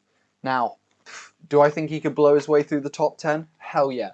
Do I think Charles Oliveira is got someone that he needs to check out? Yeah, like Charles Oliveira really is in trouble with Islam Makhachev. I think that's going to be a great fight. Shout out to the puppy, says Katie Sayers. Shout out to the puppy indeed. Right. What's the puppy's name, Katie? I'll be right back. Yeah, so they're just interviewing Islam Makhachev right now. And I think to the point of Charles Oliveira being able to have a problem with Makhachev. I mean, Makhachev's going to have a problem with Oliveira as well. Oliveira is super, super high level Brazilian Jiu-Jitsu. Makhachev, high level of Dagestani chain wrestling, sambo, whatever you want to call it. It was a display that was very, very impressive. Drew Dober gave it his best, fought all the way until the moment where he had to tap because Makhachev's shoulder was literally squeezing the life out of him in a Von Flue choke. And even before that, Makhachev had a very close armbar. I mean, he's just super, he's just excellent on the ground, not just with his power and his weight, but with his technique as well. Super, super interesting. All right. Well, that lines us up for the next fight, which is Petr Yan is defending his bantamweight title against Aljamain, the Funkmaster Sterling. Petr Yan is 15-1. Aljamain Sterling is 19-3. They both are 5'7". Yan weighed in at 135 pounds. Sterling weighed in at 134 pounds. Here's a stat that may be important tonight. Aljo Sterling has a 71-inch reach advantage. Petr Yan has a 67-inch reach. So it's 4 inches of reach advantage for Sterling that could come into play. The other thing that pops out is takedown accuracy. Petr Yan is a 52% takedown accuracy. Sterling is 29%, but that is a little bit misleading. Sterling actually wants to take this to the ground. He wants to see what Petr Yan has on the ground. And especially early. You'll remember the last time Sterling fought, he fought against Corey Sandhagen. And he was able to shoot and take Sandhagen down. And, in MMA, if you can take someone down early, there's not as much sweat on the body, which then allows you to lock a submission in a lot more of an effective way so that you can't slip out because you're all sweaty. And that's what he did against Corey Sandhagen. So I think Aljamain Sterling is going to try to put something on Yan quickly and see if Yan can cope on the ground. Aljamain Sterling has a serious wrestling background, and he's known as the Funk Master because of his creativity, really, in his wrestling approach. He's unorthodox. He'll come at things in a bunch of different ways. He'll do some spinning kicks and some spinning strikes. He is very, very unorthodox in how he approaches things, but super effective and very, very athletic. Petr Yan, he just sort of walks you down. He's almost like, the Terminator. Walk you down with kicks, with clean strikes. His striking is very, very high level. It's almost like you can tell he's boxed before. So that could be a problem. If we see that Yan is walking Sterling down to up against the fence, that's a problem for Sterling. If Sterling keeps it crazy and, is bouncing around and there's just a lot of exchanges sort of in and out of the fence and in the middle, then we could have a really interesting fight. What could I say? Sterling has a really, really good single leg that he probably used when he was wrestling. And let's see how effective that is. But you got to watch Petr Yan's knee on the single leg or uppercuts. But this is a really fascinating fight that I think Sterling would argue is well overdue. I think he felt like he probably should have had the championship opportunity before Jose Aldo, and he didn't. So he's here now, probably a year later, and probably feeling a little bit like he was overlooked unfairly. And so let's see what happens. They're just showing now the stare down and how sort of vocal it was between the two of them. It might have felt a bit hard done by. Also, a couple of shout outs. MP Supreme, thanks for following on Twitter. Twitch. Joseph, thank you for liking and following on Facebook. And Ruben, thank you for the like on the stream. Guys, remember, you can share this out and get it to all of your friends. You never know who's going to like it. Mo, thank you so much for following. Really, really appreciate it. We've got Katie saying that she's here for Izzy. We've got Mo saying that he hopes Izzy wins as well. Loads of you on Team Izzy. You'll be surprised to hear tonight, guys. I make some pretty wild predictions when Tom and I do these. If you've watched Homie and the Dude before, and I predicted that Jan Blachowicz was going to knock out Dominic Reyes and claim the light heavyweight belt. I'm going to predict tonight that Jan Blachowicz also knocks out ISRAEL Adesanya. Now, do I want that to happen? No, I do not. I think ISRAEL Adesanya is a phenom and should be undefeated and should continue his incredible run because it's super exciting and amazing to watch. Do I think going up to heavyweight was a good decision? No. Light heavyweight? No, because it's the same kind of thing that happened to Max Holloway, and I'd love to hear your opinion in the chat, guys. Max Holloway moved up a weight class and could not handle the power of strikes coming back his way. Max Holloway is one of the greatest strikers in all of history, and he could not deal with going up a weight division. I'm scared for Izzy. I'm not sure about you guys, but I'm scared for Izzy. I'd love to hear your guys' opinions, though. Tyler saying, are you just talking about the fights? Or are you streaming it? Tyler, we do amazing play-by-play commentary and things like that, as well as also interact with you and hang out with you while we all watch the fights together. Will you be able to watch an illegal version of the fight here? No. But you can, if you got the fights, then come hang with us, because we can all interact together, talk about what we see, what our opinions are. And if you don't have the fights and you're not up for illegally trying to find the fights, then this is also a place for you, because we'll give you as much of a play-by-play to let you know exactly what's happening in the fights. Right now, they're just showing some highlights of Petr Yan taking out Jose Aldo to win the bantamweight title. That was the fight that I think Aljamain Sterling felt like he should have been in the ring against Petr Yan. Remember, Jose Aldo came down. He had never fought in the bantamweight division, and they put him into a bantamweight championship fight after he got, destroyed a couple times up in the in the featherweight division by Max Holloway a couple times, and then he took some other devastating beatings. He lost to Volkanovski, he lost to Holloway a couple times, and he lost, of course, to Conor McGregor. So for him to come down a weight class, never fight in the bantamweight division, and fight for the championship, actually, that was pretty whack how that went down. I think he fought for the championship because of his name more than anything. Yeah, I agree with that. I fully agree with you on that. Guys, one thing that I do want to say is, as well, before we get into this next one, one thing that would really, really help me and Tom out tonight is going over to our YouTube channel and subscribing. We're about to hit 500 subscribes, and it would be amazing if we could do that here right now on the stream. I believe we only need about 20 more subscriptions. So guys, there's 52 of you. It takes 30 seconds, and it takes nothing out of your life and makes the world to us. So please head on over to our YouTube. There's a link in the bio or in the description of this video. Hit that link, subscribe, hit the bell notification so you can find out when we're posting and whatnot. Other than that, guys, that makes a huge difference to us. So please, please, please help us out while Aljo is doing his walk-in and we're getting ready for this one. Aljo has been looking loose all week. Now, there's a question of, is too loose bad? Because right now he's looking very, very funk mastery loose. And so I'm just hoping it's the right amount of loose, and he doesn't wake up to Petr Yan walking him down and start saying, whoa, what the hell am I in front of? Because, the other side of loose is you want to be able to get yourself into the zone, into that flow state. And sometimes, experiencing music or experiencing movement can get you there a lot faster, to be right present in the moment so that you can see things and allow your physical abilities and your training over the course of weeks and months and years to come out. So I think that's what he's doing. He looks super loose. He looks super confident. I think he's been waiting for this for a long time, and he's got a big ass gold chain around him that he just took off. And look, his what would you call the hairstyle? Is that a it's not a fade. It's not a flat top either. It's like it's a fuzz top.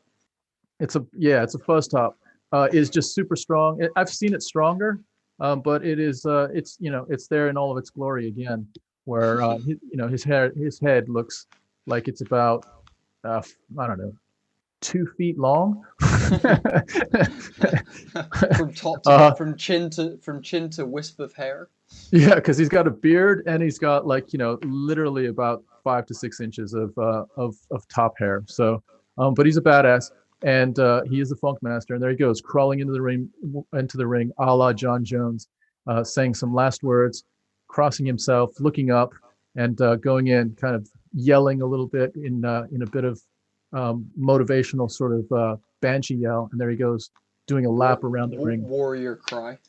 Warrior cry, yeah. Banshee yell. Amazing.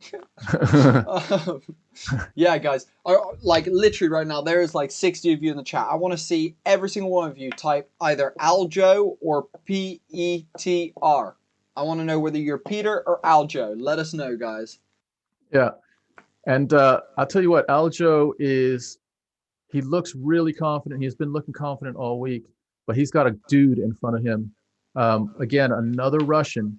I don't think Petr Yan is from the Dagestani part of the Russian contingent, but he is from a different school that I think values striking a little bit more, and the effectiveness of cutting off the ring, striking and kicking, and mixing those two things through.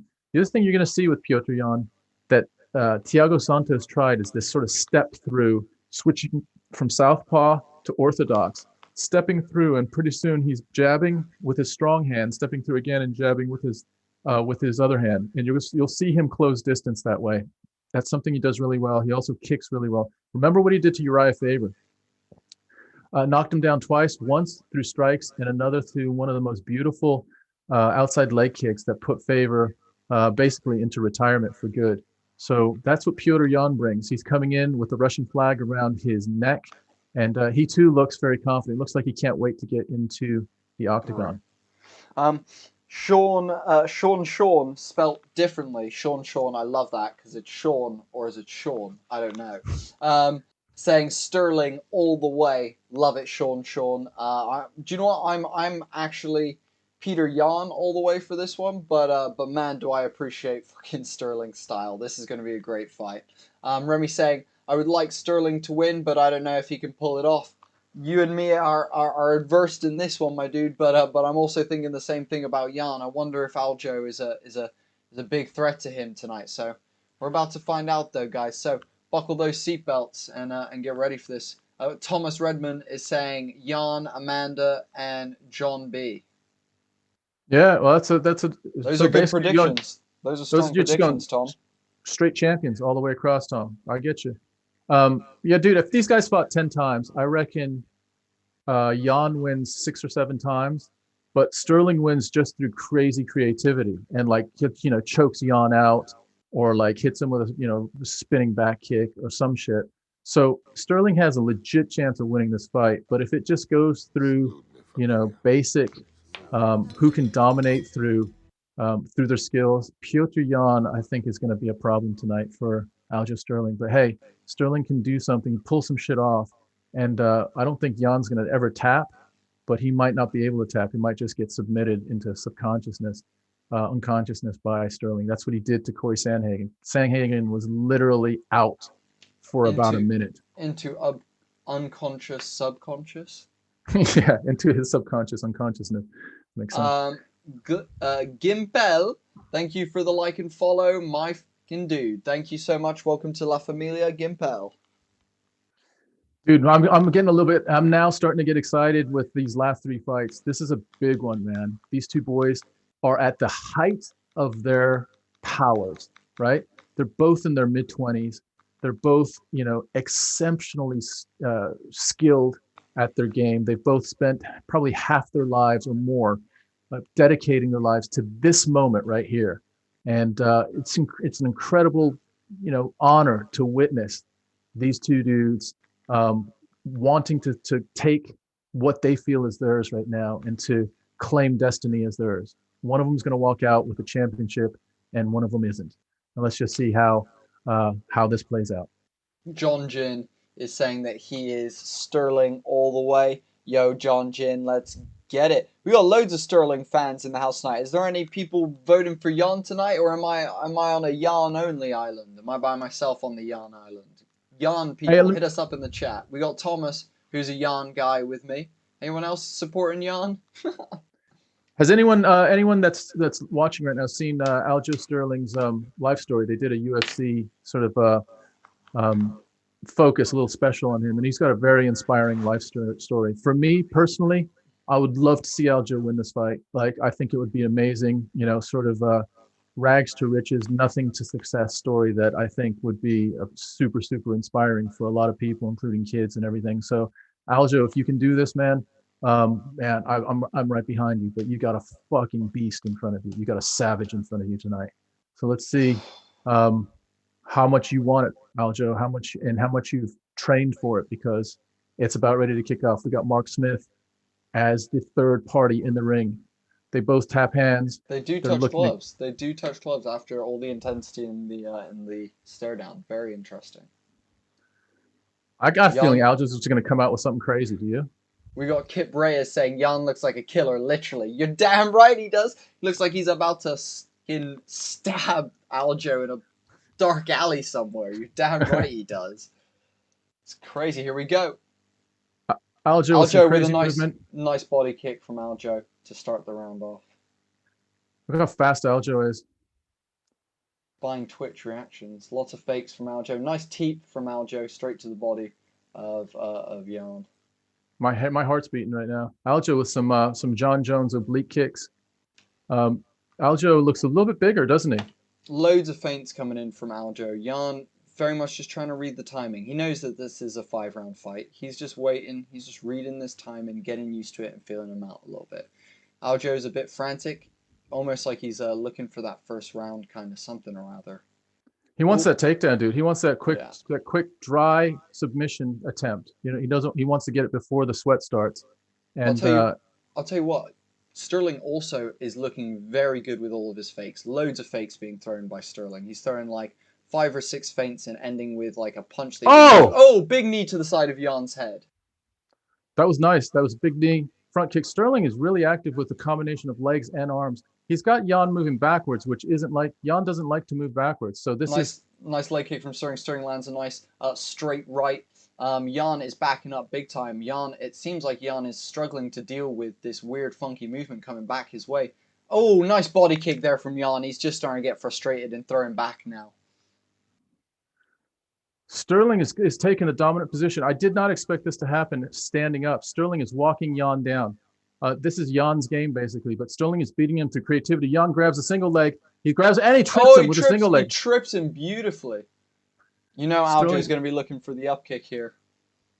We got Glynn saying Yan for D-win. Right. Sterling gets Aljo up. Back to his feet. Nice takedown there for Yan, though. Even though not much came from it, it was a really nice takedown. Really nice. One takedown. He got one leg kick out of it. Oh, big knee! Another big knee from Aljo.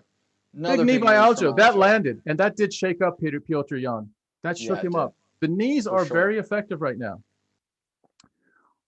Aljo's walking him down, but Yan seems to be, he's confident in his stand-up. He's confident in his striking. But I tell you what, Aljo grabs both. He's going for a deep double leg and takes Yan down. Do you know what's interesting as well? I'll say Yan has a very good guard when he's taking these punches. He's got a very good guard. He's not taking much damage at all. He stands up beautifully and actually takes Aljo's back. They're kind of reversing each other against the cage, each person kind of going for a trip of their own. But Yan clearly has Aljamain's back control up against the cage here. Nice knee from Yan there. Well scrambled from Yan to get back to his feet. What a quick little bit of movement from him there to get back to his feet. But now resting up against the cage, both guys. On the break, Yan lands a nice little right cross. Not with much power, but big shot by Yan. Yan puts Sterling down with a big overhand right that Sterling definitely wasn't expecting. He is shaken for store.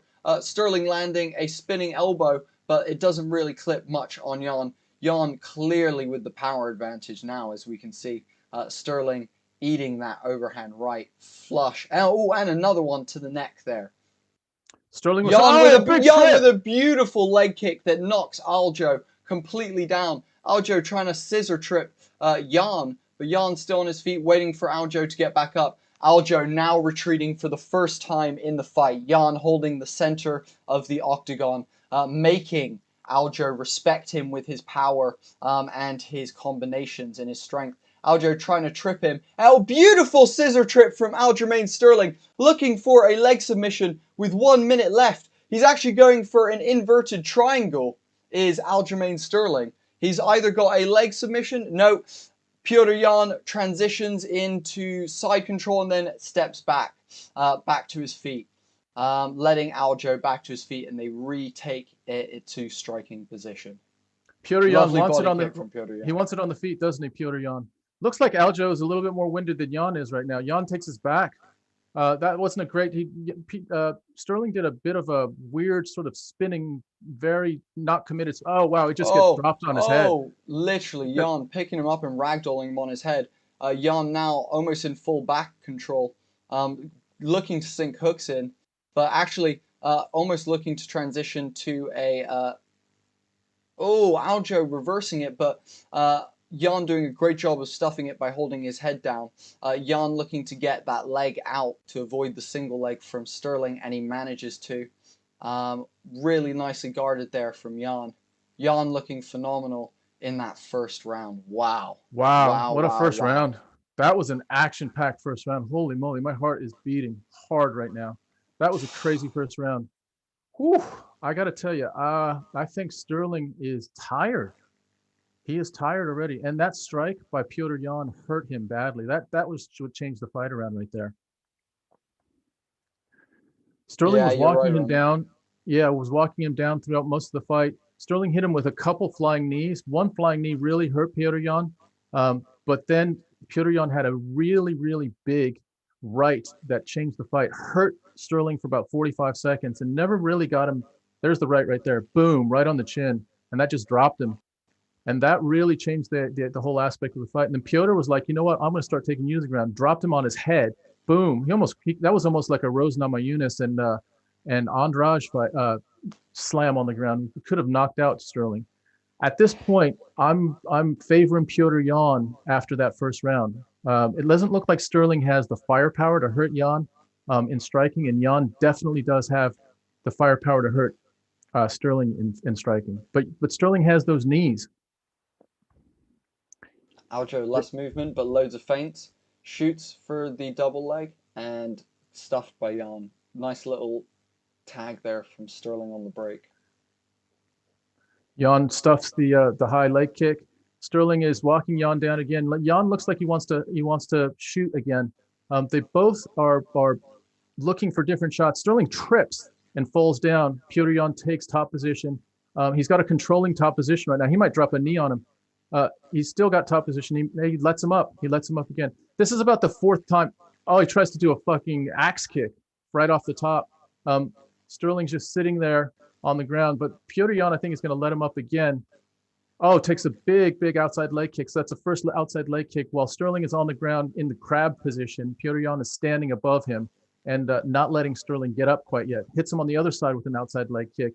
Sterling is just waiting for Petr Yan to I guess, let him get up. Another big outside leg kick. That one hurt. Petr Yan lets him get up. Here we go. I'd say Petr Yan has the advantage right now from that takedown. That was actually a slip that Petr Yan was able to land 3 outside leg kicks. Sterling goes for another takedown. Sterling going for a shot. He links under a single leg, and he goes to link, and he falls. He actually falls. Yan stuffing it and managing to pull himself out. But now he goes for a deep double leg. Yan with really nice takedown defense, sprawling super hard, linking around the hips of Sterling and doing a really nice job to negate this takedown against him right now. Jan's using the fence really effectively to gain leverage. Sterling gets up. He's still hanging on to the double leg. I think he's going to let go of it. He's going to let go of it here, I think, unless he continues. Tries to land a low knee there. Tries to trip him there. He's got that single leg still. And this is just a war of power right now to see if Sterling's going to actually... He links for the double leg, but Sterling, Yan manages to pull him up, actually. Jan's really good at scrambling in this position. So you think Sterling's going to take him down, and all of a sudden Yan has top position somehow in these scrambles. Looks like he's just balancing on one leg right now. Sterling is not using any kind of... he just bulldogs him to the ground. That was nice. Sterling goes for his back. Yan turns and guards up really nicely. Aljamain in for another takedown attempt. Thank you so much, Mark, for the follow. Sterling is trying to really make this a war of attrition, isn't he? He's just trying to get in there and just see, like, if Petr Yan has the gas tank to do this for 5 rounds. Because Sterling is absolutely relentless right now, trying to just be, body to body. And it's going to be... Not to mention that all this digging for fucking Aljo is also killing his gas tank. Really killing his gas tank. Yeah. This is definitely going to be a who did the most, when we think about conditioning, who did that extra mile, who did that extra bit on the treadmill, who did that extra round inspiring, who brought in those extra grapplers for that extra 5%, maybe that's 2%. That's what this might be about. Because as soon as one guy starts showing any kind of fatigue, this could be a problem. Sterling hits him with 3 foot stomps in a row. Still has that single leg. He's had that single leg literally wrapped up against the fence for about, a minute and a half right now. Yan isn't able to do anything. He's just sort of sitting there waiting. I'm not sure who has the advantage here. He's just defending. It's pretty 50-50. Yan is pretty much defending by outstretching his leg and locking it behind Sterling's thigh. Sterling's trying to link his legs around the other one to try and pull Yan away from the cage and like trip him out. But Yan is just doing a very good job of defending hands, defending wrists. Do you think Sterling's try could take him out into the deep water as far as conditioning wise? I think Sterling's pushing himself into bad conditioning, actually. Yeah, it could be. He could be. But you see how he gets right back into it. He's pushing. Oh, Yan with a lovely combination and a spinning elbow from Aljo that connects a little bit. But Yan with a lovely hook on the break of the spinning elbow as well that clipped Aljo. Aljo just doesn't have any power with his strikes, does he? I mean, he's got more power with his elbows, but his strikes are not, he's got to spin to get any power from the standing position, whereas Petr now has his back. Wow. Petr takes his back and slams him down. He now definitely has his back. Aljo doing a great job posting up Yan with one hook in, tries to slip the second one in, but doesn't quite do it because Aljo stands up and is just a little bit taller. Petr still remaining with the back control, though, as the round ends on the feet against the cage. Wow. Two rounds that have been action-packed. 2-0 to Petr so far for me. Do you think? Yeah. He won the first round with that big shot, didn't he? Yeah, I think 2-0 for Petr for me. Yeah, it's close though. It's not like a whitewash. It is close. I'm not sure what Aljo. I'm not sure what his path to victory is here. I think he's tired. I think he just gassed himself out with all those takedown attempts. So far though, he's almost got nearly 20 more significant strikes than Petr Yan. Total strikes landed. He's got nearly 20 significant as well. But it feels like Yan is in better condition. It feels like he's dealing with this fight better. It feels like he's taking it on the chin a bit better. But as they say in the UK, it's all to play for. It is all to play for. Into round 3. Now we're starting to get into, they're swimming out into the darker blue water now as the ocean depths of the floor get deeper. And we're going to see who really wants this. It's been them exchanging who's walking who down. Sterling walked down Yan for a bit. Yan walked down Sterling for a bit. It'll be interesting to see who takes command of the center of the cage right now. They both want it. Lovely inside leg kick from Petr Yan there. Nice jab by Sterling. 3 jabs by Aljo. Oh, nice straight jab from Petr that clips Sterling. Oh! Outside leg kick. Sterling looks a little bit wild right now. It was an outside trip was what Yan was going for. He was going for an outside trip. Both kicking right now. I'll tell you what, big overhand left from Yan. Yan's punches are hurting Sterling.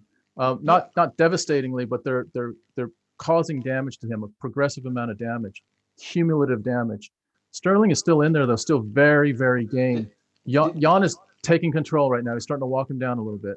The answer is, guys, Aljo is actually getting tired, and basically Yan is just starting to capitalize on that. You can really see Aljo's punches are labored. They're slow. They're not with much force or gusto whatsoever. Where Petr's still throwing heavy down. He's very much waiting his moment. He's a very tactical fighter. You can see he's not like blowing his load quickly. He's being very strategic and taking his time, making sure he breaks Aljo down across these rounds. And they're only in the 3rd right now. I don't know how many times Aljo has gone 5 rounds in his career, but I don't think he's... Oh, that hurt Aljo. That body kick really hurt Aljo, actually. I agree. And now Aljo can't take him down on singles anymore either. Petr is now... big left there from Petr that clipped Aljo as he moved in. Petr's really now starting to put it on Aljo. Aljo backing up. But Aljo's still game. He's not like stopping. He's still throwing punches. Look how good Petr's fucking guard is. It's unbelievable. His guard is amazing. Not a single punch really gets through on Petr. He guards up so well for having such small gloves. Oh my God, he's piecing up Aljo right now, landing anything he wants. What it really is how it feels. He trips Aljo. Devastating trip. Aljo's on the ground again. He said, I think he's going to ask him to get up again. Or he may let him take up. another. Yeah, may let him up. Here we go. Wow, it looks like Petr Yan is starting to impose himself. Big right there by Yan. Aljo just doesn't have the firepower. It's almost like Yan lets him shoot and lets him punch because he knows that Aljo doesn't have the punching power to hurt him. And then Aljo does something weird, like a really soft spinning. Almost the same head kick that took out Uriah Faber, almost just took out Aljamain Sterling. He places his head and kicks, just the tip of his toes scraping the bottom of Aljo's chin there. The fucking hairs on his chinny chin, as they say. It looks like Petr he's got an overhook right now. He's got a Windsor while Aljo's locking in the single leg is what he's trying to dig for. Aljo going for a deep single leg right now. Petr managing to spin out of it. Aljo getting clipped by something there. Definitely staggered. He's fatiguing, and he just got tripped again. Oh my goodness. Petr just putting it on him right now. Aljo's tired, and he's been clipped a couple times and has been stunned a couple times. It's not going his way right now. Big outside leg kick to the upper thigh of Aljo. As Aljo's on the ground in the crab position again, Petr Yan just looking for an axe kick there. He then invites him to get back up. I'll tell you what, Aljo's tired. Aljo is tired. And Petr has the conditioning right now, and the striking, and the takedowns. Like what is lovely question mark kick from Aljo. He tries it, but it does not work at all. Oh no. Petr's got him in what could be a possible guillotine position here, if you wanted to. Aljo's tired. Like he's not as athletic or as powerful as he was when he started this. Petr Yan is just his shot selection is beautiful as well. Kicking that back leg as he spun out, then Aljo Yan kicking that back leg was beautiful, like so strategic. And he doesn't respect Aljo's punching at all, at all. Aljo's staggering around a little bit now. He just cannot hurt him with his hands. Petr Yan's taunting him. He's taunting him a little bit. Nice kick by Aljo there. Aljo's best move right now is kicks, outside leg kicks, because his hands are not doing anything, and he can't shoot right now. He's got to kick. He's got to chop down Petr Yan from the bottom up. I don't know if he's going to be able to do it because Petr Yan has, he's going to bring him down again. Again, he brings him down. This is dominance right now. And that was the end of the third round. That's 3-0 for Petr Yan. That is 3-0 for Petr Yan. And Aljamain Sterling has nothing left in his gas tank. He has nothing in that gas tank. I just don't see a path to victory for Aljo. Like he doesn't have the striking to hurt Petr Yan right now. His kicks are being read, so Petr Yan's blocking all of his kicks. And on the ground, Petr Yan is more dominant. So I'm not sure how Aljo can do this.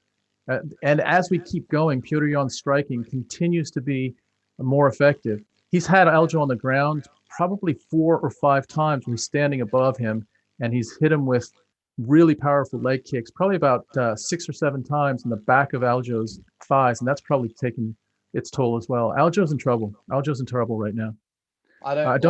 If I'm his coaches, I'm actually debating whether we send him back in for the last 2. I'm like, is he really going to win this? I mean, he probably wouldn't let you not send him in for the last 2, but fuck, man, it doesn't feel like he's got a big chance of winning this right now. Feels like you don't know how he's going to win. It feels like the chance that Aljo has is getting some sort of crazy submission on the ground.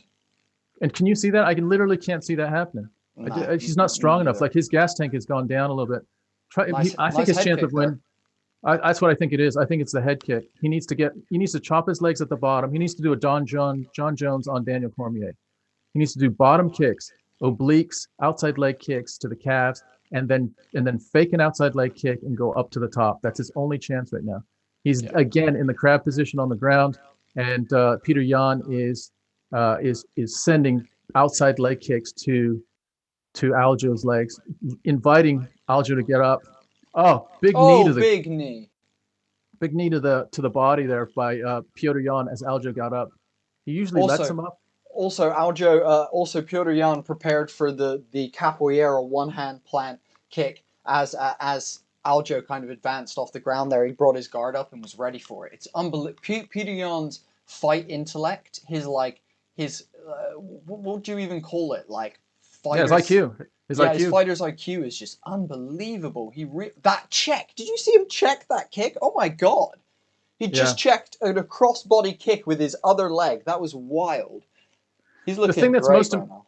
most impressive to me is he does not respect any part of Aljo's game right now. He's letting Aljo punch him. His guard is real high, in his striking guard is high, and he's just tripping Aljo, and he's waiting for his power punches against to counter Aljo. There's another power left. God. He's dominating. He's dominating on the feet. Although Aljo, I tell you what, Aljo strikes. You know, if we look at just plain striking, Petr Yan literally just blocked one of Aljamain's strikes like this. That's how slow they're coming. That he karate blocked one of Aljamain's strikes just then, guys. Like, I am not joking. He just karate blocked a strike with like it is very much not going super well for Aljo. He is gassed. Hero, lovely to have you. Ooh, lovely spinning elbow from Petr Yan. Aljo looking for a takedown, throwing a couple of jabs out there. What I will say though is Aljo hasn't given up. He's still in it. He's still walking him down. Aljo's heart is huge. He keeps spinning in a really, really slow way to give up his back, and I don't know why he does that. It's almost like that's his only method of generating power in the standing game, is to try to spin an elbow or spin a leg, because he just doesn't have it in his striking. His striking is very much touch striking. Oh, that body shot hurt him. That body kick really hurt Aljamain, and you can see it when he's punching. He's starting to look Data 500 Kimbo Slice-esque in this fourth round with these punches. He's slow motion. And to be honest with you, you know what? Petr Yan is fast and still punching hard, but he's also getting tired. He's not throwing anywhere near the amount of strikes as he was in the last round. So you can tell that Yan is taking this fourth one as a bit slower, but he is still, anytime that there's a moment for a significant strike, Peter is capitalizing and landing massively. You almost get a feeling that Petr Yan could stop Sterling here. Sterling is very, very tired. If Yan hits him with a combination, he could stop him here. Oh, that one staggered him a little bit.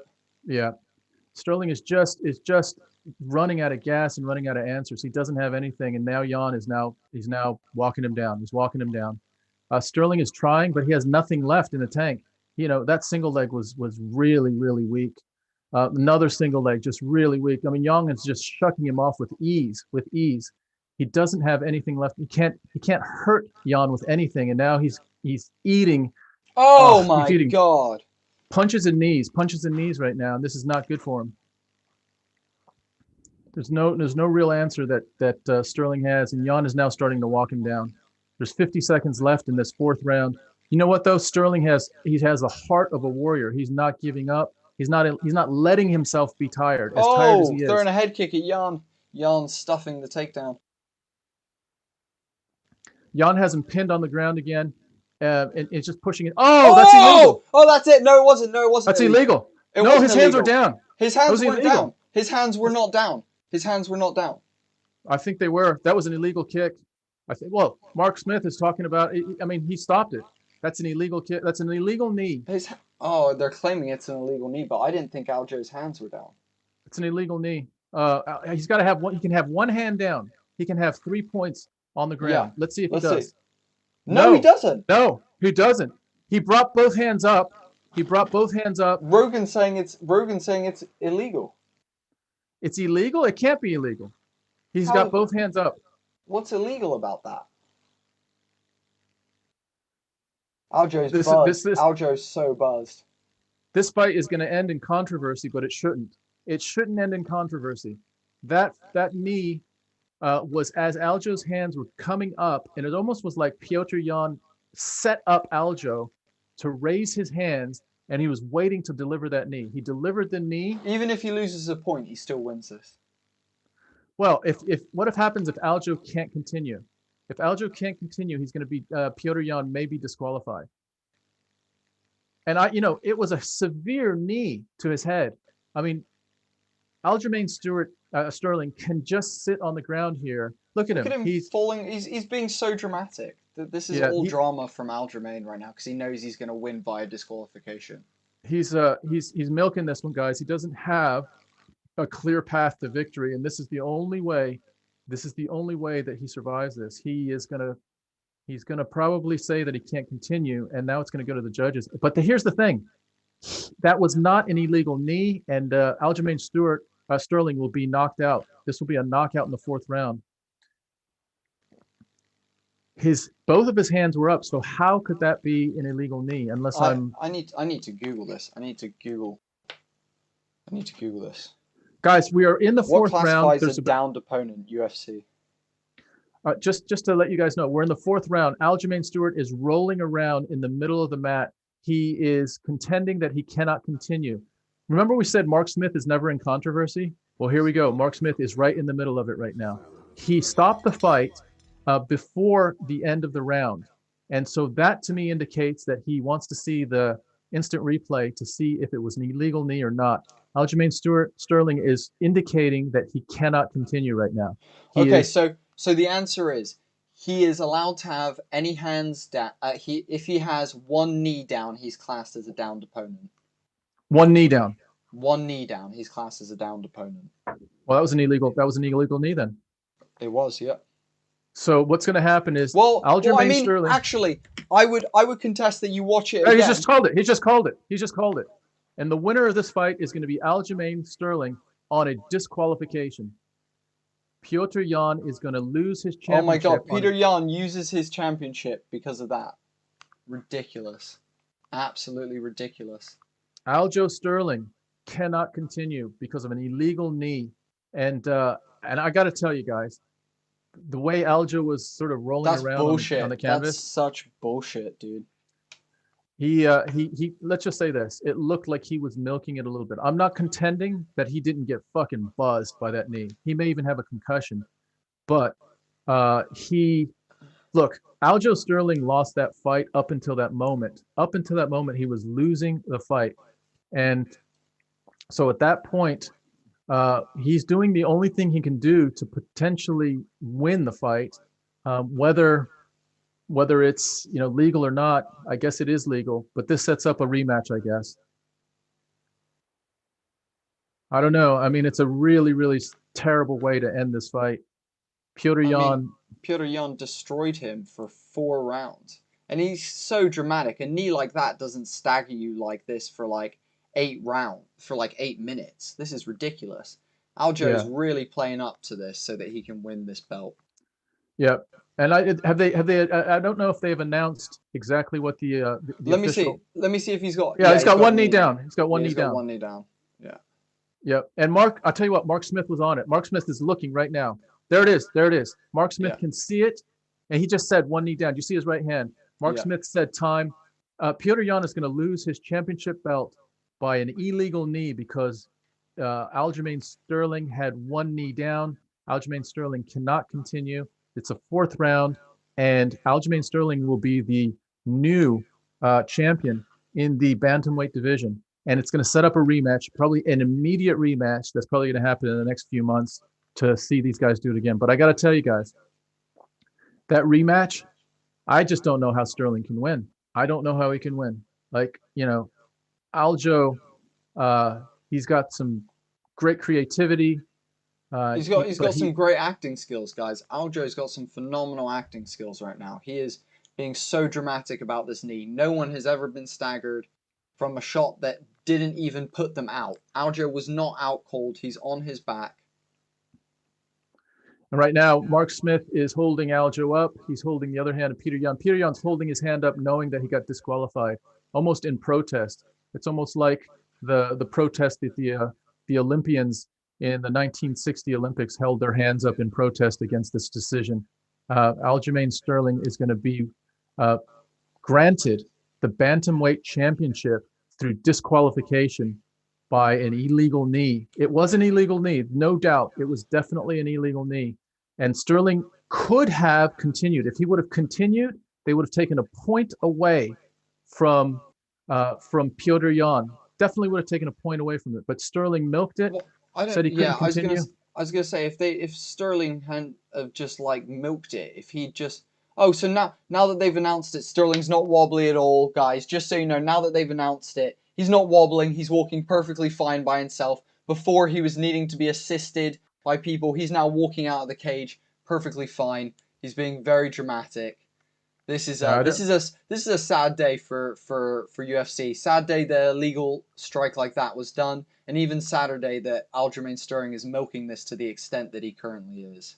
Guys, we're just calling it like it is. It's not like, I mean, we love Aljamain Sterling. We love how creative he is. We love what he did to Corey Sandhagen. We think he actually should have gotten the shot at Petr Yan a year ago before Jose Aldo did. But here's how it happened. Petr Yan slowly took apart Aljamain Sterling, where he had no pathway to victory. We said it for a round and a half. He had nothing that he could offer, either in the striking or on the ground. And when he had an opportunity on the ground to be essentially illegally kneed, he got kneed. It was an illegal knee, but he stayed on the ground and decided, it seemed like, we can never get into his head, it seemed like he decided not to continue, which left Mark Smith with no choice but to disqualify Petr Yan. Petr Yan loses his championship belt through a disqualification, and Aljamain Sterling is the new bantamweight champion after he could not continue. That's crazy. That's absolutely crazy. That's wild. I'm shocked that it didn't end up just being a point deduction and they continued the fight. The fact that it's been milked, the fact that he just got up and walked around the ring perfectly fine and is now again in front of the camera pretending that he needs someone to carry him. Is he really going to be interviewed right now? Are they really going to interview him? Oh my God. If he was that knocked out, this is kind of like the DC versus John Jones. You shouldn't be interviewing someone that has, obviously received almost a concussion. Actually, Joe Rogan should put his hand up and say, we're not going to interview him, because at this point, this just isn't the type of interview that, if he is really concussed, that he should be in right now.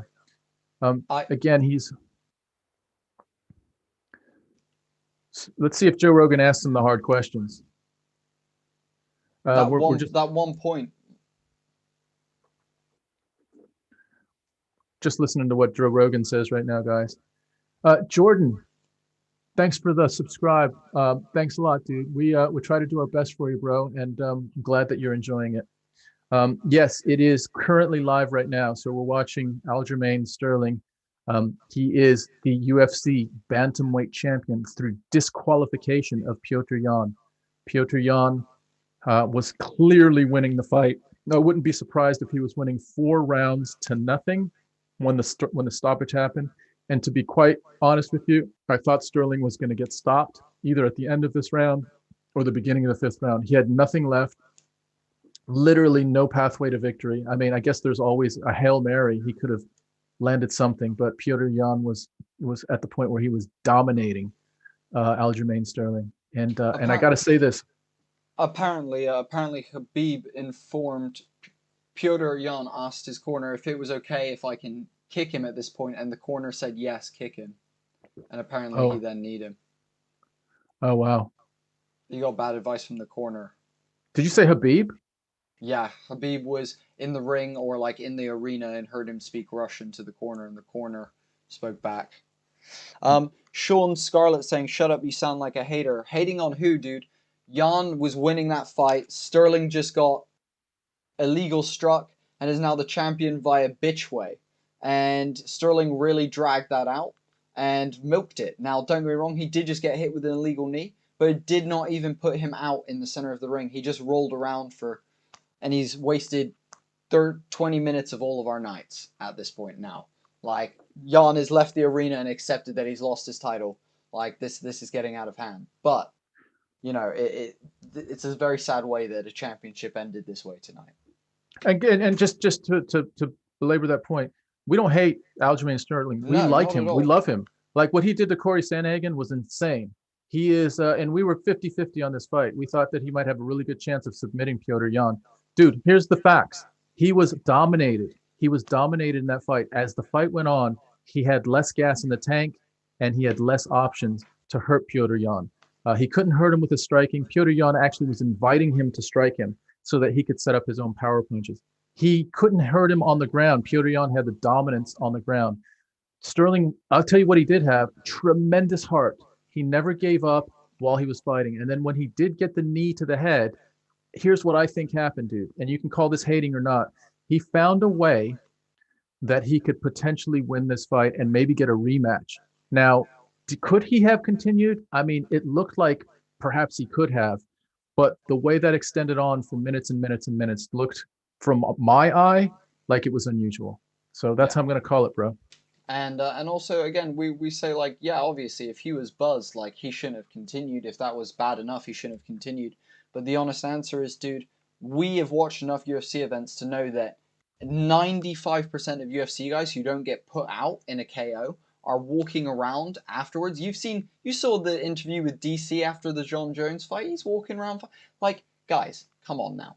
Let's be real. That was milked. He just took that title because he knew that it was out there for a DQ taking. Now, don't get me wrong. I fully agree with Jordan. They need to, with Matt, that they need to run it back right away. I fully agree. It needs to be run back almost in the next pay-per-view. We need to have Yan versus Sterling too, because that fight was. I've never seen a fight lean so far one way and then like go so far the other way in a matter of seconds. Absolutely wild.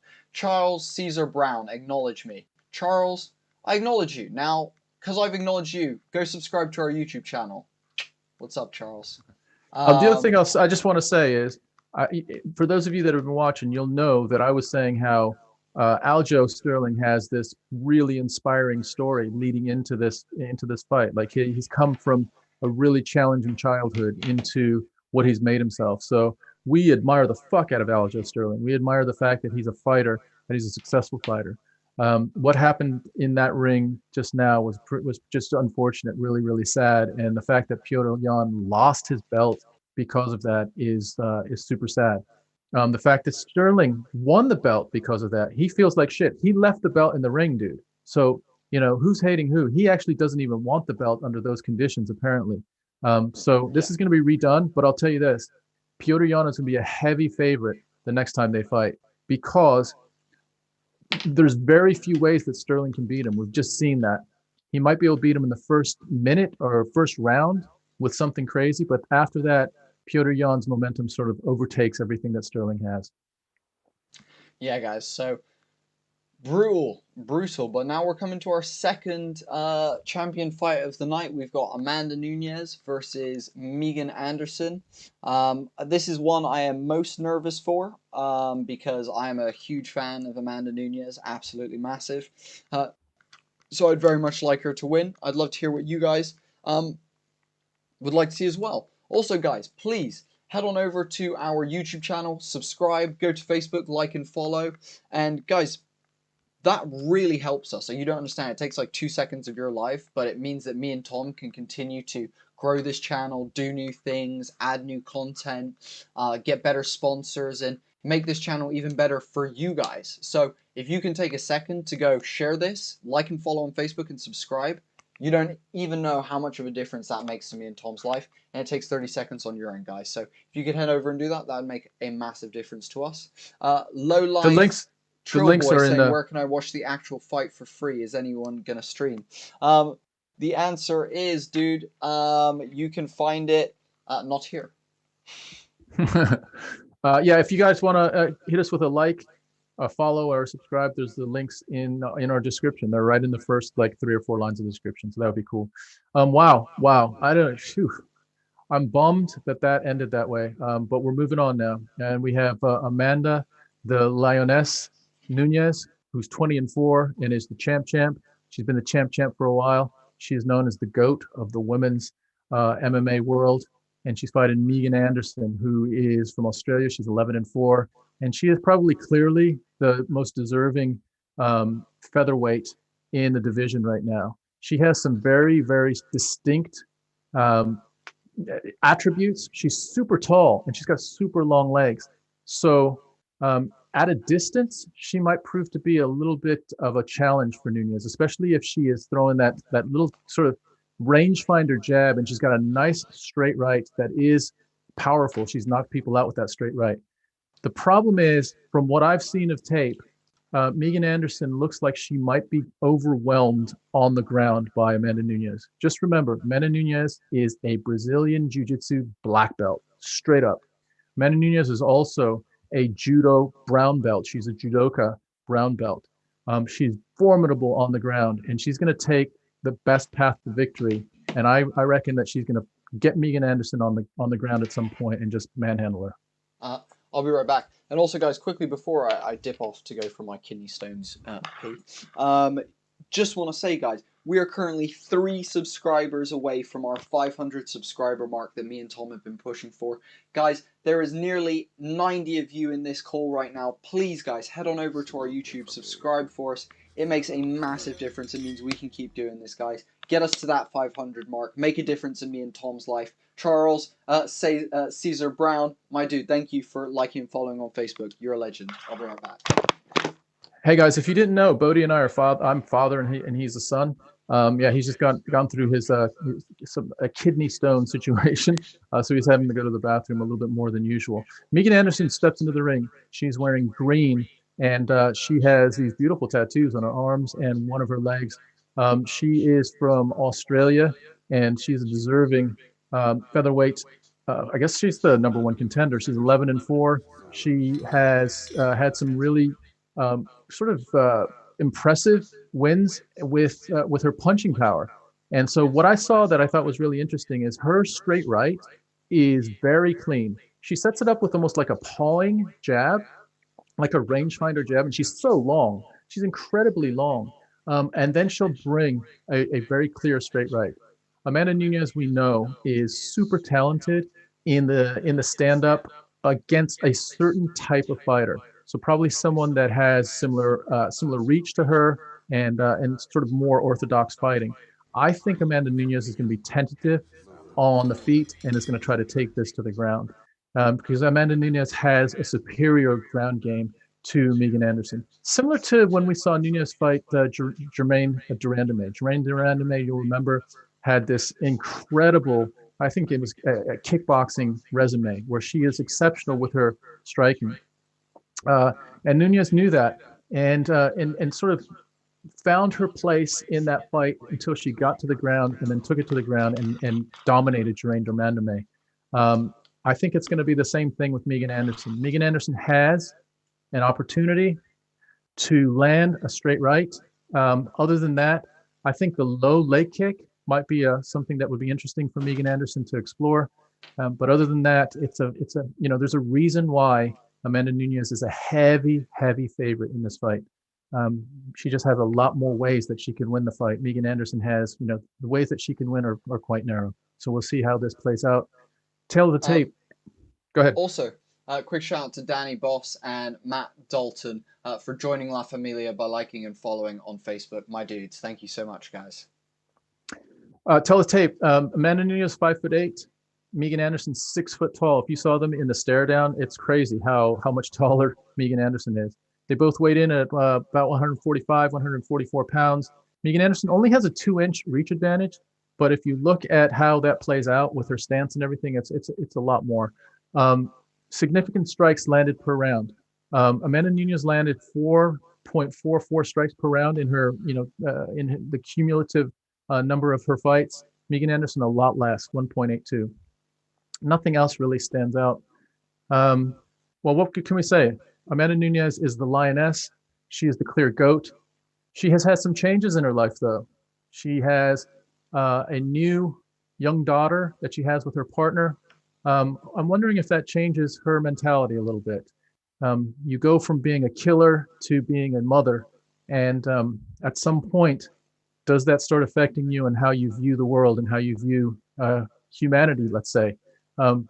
Amanda Nunes is a savage. Does she still have that desire and that will to dominate in the octagon, or is she transitioning now into a different phase of her life? Be interesting to see. There we go, guys. Nunes has ankle wraps on her ankles. I wonder if that. Have you ever seen her with ankle wraps before? Yeah, she wears them for most of her fights. Thank you, Willie, for the follow, and Alan Chambers, thank you for the like, my dude. But Willie, thank you for joining La Familia, my man. Guys, can you just pop in the chat? Who you got? Do you got Megan or do you got Amanda? Are you from down under, or are you from South America, or are you from somewhere else and you just love one of these more than the other? Give us an idea of how this is balanced out in our chat. I personally have Amanda Nunes. I love what she's accomplished. Some of my all-time favorite fights in MMA are at the hands of Amanda Nunes, namely the Ronda Rousey fight and the Chris Cyborg fight. Both of those were Also the sort of Holly Holmes. Holly Holmes head kick knockout. She has some highlight reel knockouts in her reign as the champ. Jason Herzog is in the ring, and the introductions are happening right now with Bruce Buffer, our sponsor for the night, by the way, Bruce Buffer. And he's just now announcing Buffer. the buff. Rod Kenny, tell him.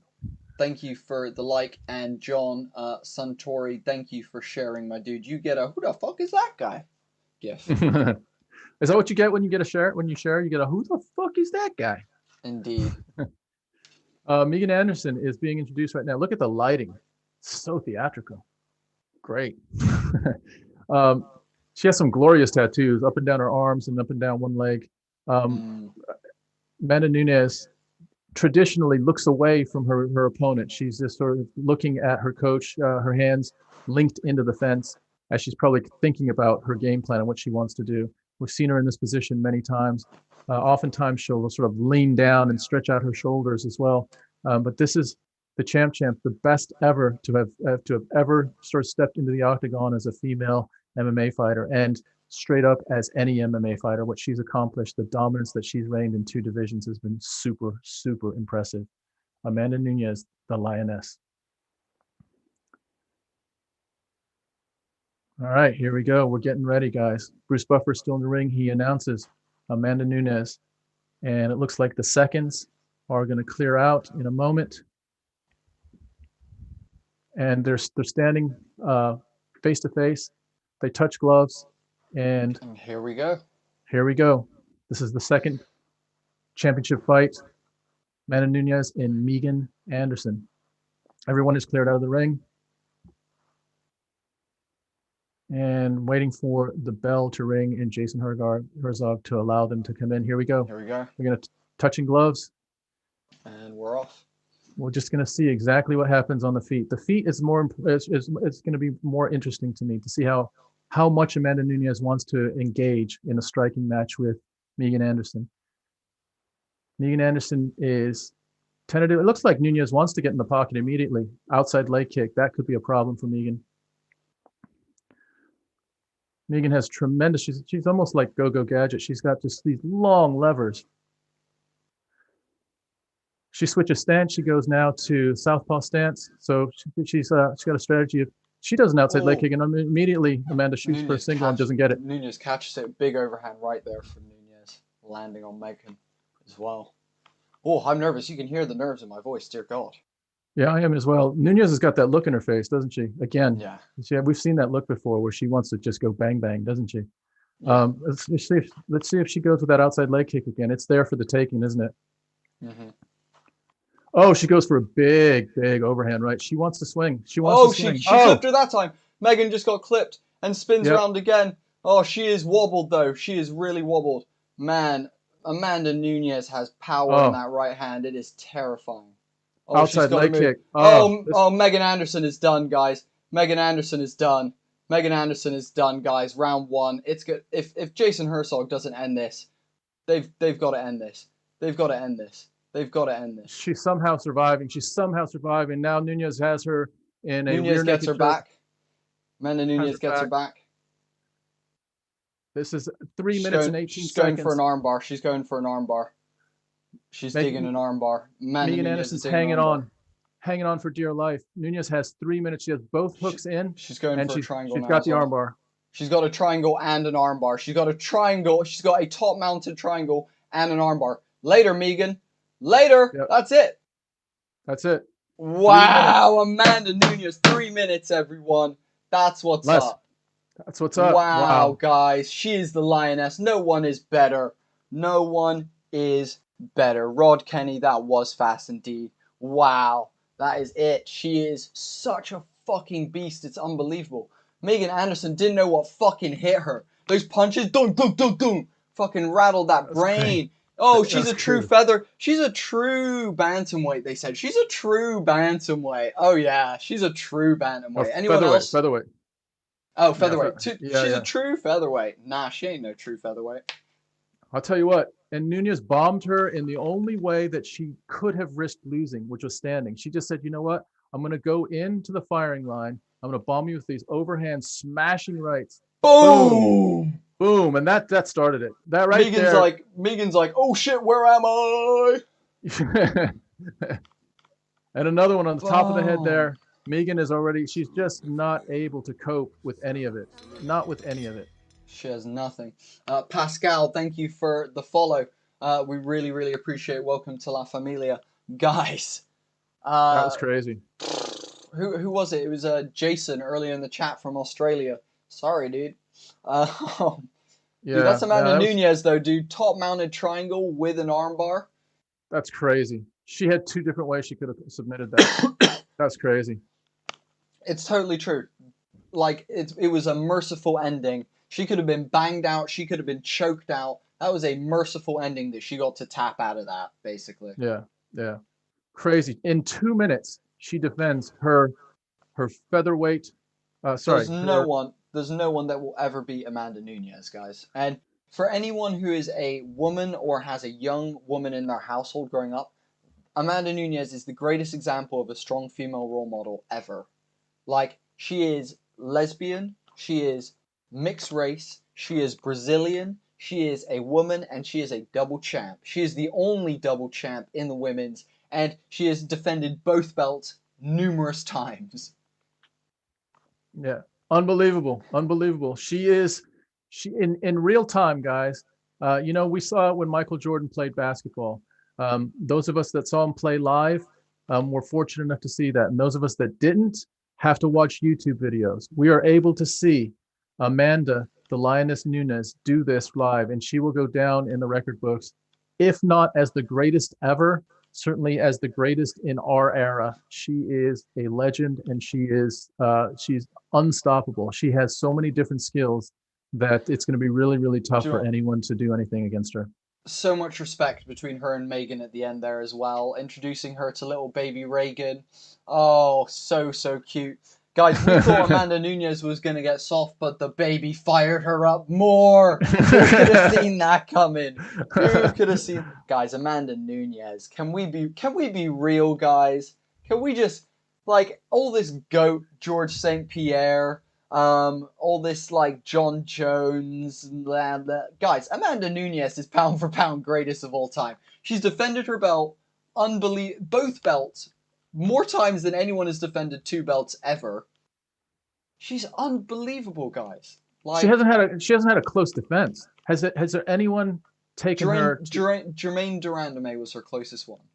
Yeah, Jermaine Durandame was her closest one, and that wasn't even that close.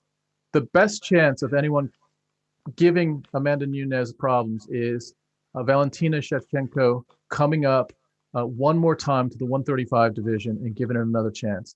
Shevchenko has 2 losses on her record. One of them was a very close loss, but the other one was more decisive. That's really the only. I mean, what else do we have? What else do we have that Amanda Nunes hasn't already beaten, or that isn't? You know, maybe Harrison, the judoka that is, I guess she could be 145, but they fight out of the same gym. But Harrison fights in the PFL, so I just don't see it. I see Nunes. Wow, I see Nunes doing this for a long time. She didn't even take a punch. She didn't even take a punch. She didn't even not a mark on her face, dude. Dude, that is the easiest, like, couple $1,000 that anyone has ever made ever. Boom. Couple $100,000. Look at that. That was the beginning of the end. That first last. Could she smash Conor? Yes, of course she could smash Conor McGregor. That is a dumb fucking question. Dude, are you dude, Conor McGregor is tiny compared to Amanda Nunes. I mean, actually, at 170, McGregor would be a problem for Nunes, I reckon. I'm gonna just take a quick break. Be right back. Daniel Nasaya, thank you so much for following us, liking and following on Facebook. Guys, I'd like to take this moment to mention what is in the top right-hand corner of our screen. If you would like your own championship intro or customized, personalized video from Bruce the Man Buffer, all you have to do is head over to brucebuffer.com and use the promo code DUDE to get a 10% discount on a personalized video or audio from him. These are great for birthdays, if your boyfriend loves UFC, if your girlfriend loves UFC, if your mom, dad, your cat, your dog, your grandma loves UFC, they're great. If you want to break up with someone, it's a great way to do that. If you want to quit your job, why not have Bruce Buffer do it for you guys? So go to brucebuffer.com, use the promo code DUDE to get a 10% discount on that. Otherwise, guys, for us here at Homie and the Dude, we're getting into that main event now, guys. Starting to get real excited. But the way that you can help us out tonight, if you have watched any of this stream, enjoyed any of Tom's amazing play-by-play commentary, our awesome graphics that we have on screen or anything like that, please, guys, go subscribe to our YouTube channel. We are 2 subscribers away from 500 right now. Go subscribe to the YouTube channel. Like and follow on Facebook. And follow us on Instagram. All of those links are in the description and they take 1 second for you guys to do. 1 second off of your back is a world of happiness and help for me and Tom. So guys, take a couple seconds out of your day. Help us out. We really, really appreciate it. Guys, we're into the main event. I want to see the chat. Tell me, are you Izzy or are you Jan? Are you Polish Power or are you Stylebender? I want the chat to go wild, guys. Let us know whether you are Izzy, whether you are Jan, whether you are Polish Power, whether you are Stylebender. I can tell you, I am team Polish Power tonight, guys. Tom, what about you? I'm Stylebender. Tom is just team cause. Stylebender. Are you team Tom, team Bodie? Are you team Stylebender's team? Team Polish Power. Let us know, guys. Please drop it in the chat. Ryden, thank you so much. Ryden, I don't know how to pronounce your first name. Thank you for liking the stream as well, my dude. Really, really appreciate it. Wow. Crazy that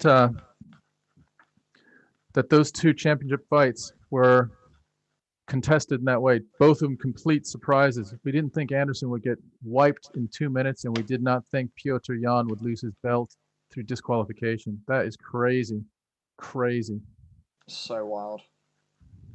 So wild. What are we going to do with Amanda Nunes? Dude, she's got to fight Kayla Harrison. Kayla Harrison's the only girl that I think is going to compete with Nunes. Otherwise, at this point, I mean, Valentina Shevchenko maybe at 135. Oh, we got John Suntory saying that he's got Adesanya in round 2. Do you agree with John, guys? Do you think it's round 2? Do you think it's round 3? Do you think it's round 4? Do you think it's Adesanya at all? Sergio Martinez, thank you for the my dude. Sergio Martinez. Danny says, I don't tend to like the whole double champ concept. True champ, Polish Power. Go true champ, Polish Power. Danny, you don't like the double champ concept, mate. Look at Amanda Nunes proving that the double champ concept is valuable, is powerful, and is a reason why. That's how we define GOATs, man. Amanda Nunes is legitimately the GOAT. Dana White is whispering something in Amanda Nunes' ear right now on screen. I reckon it's something along the lines of, Amanda, you've got to lose someday. Please, stop. Yeah, that was crazy. I bet Nunes could beat Khabib Nurmagomedov. I disagree with that, but very interesting point, Nathaniel Simmons. I tell you what, I would love to see a fight between Khabib and Amanda Nunes. I would pay to see a fight between Khabib and Amanda Nunes. I think Nunes would maybe bang him out. But if he got her to the ground, I don't think Nunes could deal with his wrestling. Yeah, I think let's just kind of make this. Amanda Nunes goes at 135 or 145. I mean, any man she could probably contend against someone that is 115. Is there a 115? Or is it 125? So she could go against maybe the Figueiredo weight class, which is, those guys are like 5'5", 5'6", 5'7". She might have a chance at those guys, but the bigger guys, I'm not sure. But as far as let's just talk about just reality. What woman is going to do anything to Amanda Nunes? Kayla Harrison Yes, she has amazing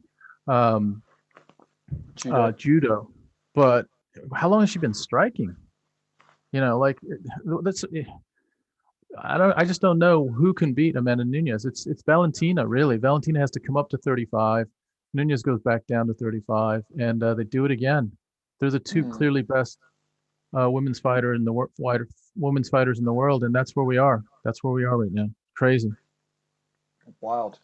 Guys, we're about to hit that main event. If you are hyped, let us know in the chat. We are super excited. Guys, there's 90 of you here, and we are 2 subscribers away from 500. 90 of you. If you all took 1 second, you could literally make me and Tom's day, possibly week, and even month. If every single one of you went and subscribed to the YouTube channel right now. There's a link right in the description. You click it, and it will get you there instantaneously, guys. And then you're back here, dude. Easy. Back here in a jiffy. Yeah, in a moment. Okay, guys, we got Jan Blachowicz, the Polish Power, against ISRAEL Adesanya, or Adesanya, however they pronounce it. I've heard both. It's funny. Adesanya is actually taller than Blachowicz. Adesanya weighed in at about 200 pounds. Blachowicz weighed in at 205. That doesn't mean anything based on what they're going to be weighing tonight. I reckon Adesanya is going to be around the same weight. Thank you, Blachowicz Randy, is going to be about for subscribing. About 20 pounds heavier than Adesanya. Adesanya has a 2-inch reach advantage, and his switch, yeah. So he's just coming at you. His striking is everywhere and anywhere, right? And his kick game. We saw him against Paulo Costa. It was incredible. So that is what he brings to the table. Blachowicz is a legit light heavyweight. Knocked out Dominic Reyes last fight. He's knocked out, Luke Rockhold. He's knocked out some of the best guys in the division. He is a big dude, big boned Polish power. Let's see how Adesanya can cope with a legit light heavyweight. This is not some sort of gimmicky setup fight for Adesanya. He's gonna if he wins this, he is going to have to go through a legit champion in Jan Blachowicz. A legit champion indeed. Thanks for commenting, Randy. Hey, it's not a problem, dude. We really appreciate you watching and going over and subscribing. Guys, Randy just went and subscribed. So we're 1 person away from that 500. Guys, like I said, there's 90 of you. 90 of you guys. Think of the difference you could make in me and Tom's life by just taking a second of your life to make a difference. Wild. Daharis, Adekas, thank you for the like. Really, really appreciate it, my dude. Welcome to La Familia. Iri Kabiti, show the fight. Dude, we're not going to show the fight because we've already received a copyright strike for no reason tonight. We don't need a second one for an actual reason. Yeah, who knows what happened there. I just watched Blachowicz knock out Dominic Reyes with that left. Man, it wasn't even like a fully it wasn't like a fall. It was just another sort of ordinary left that a guy throws, except it knocked out Dominic Reyes, who was probably 220 pounds on the night.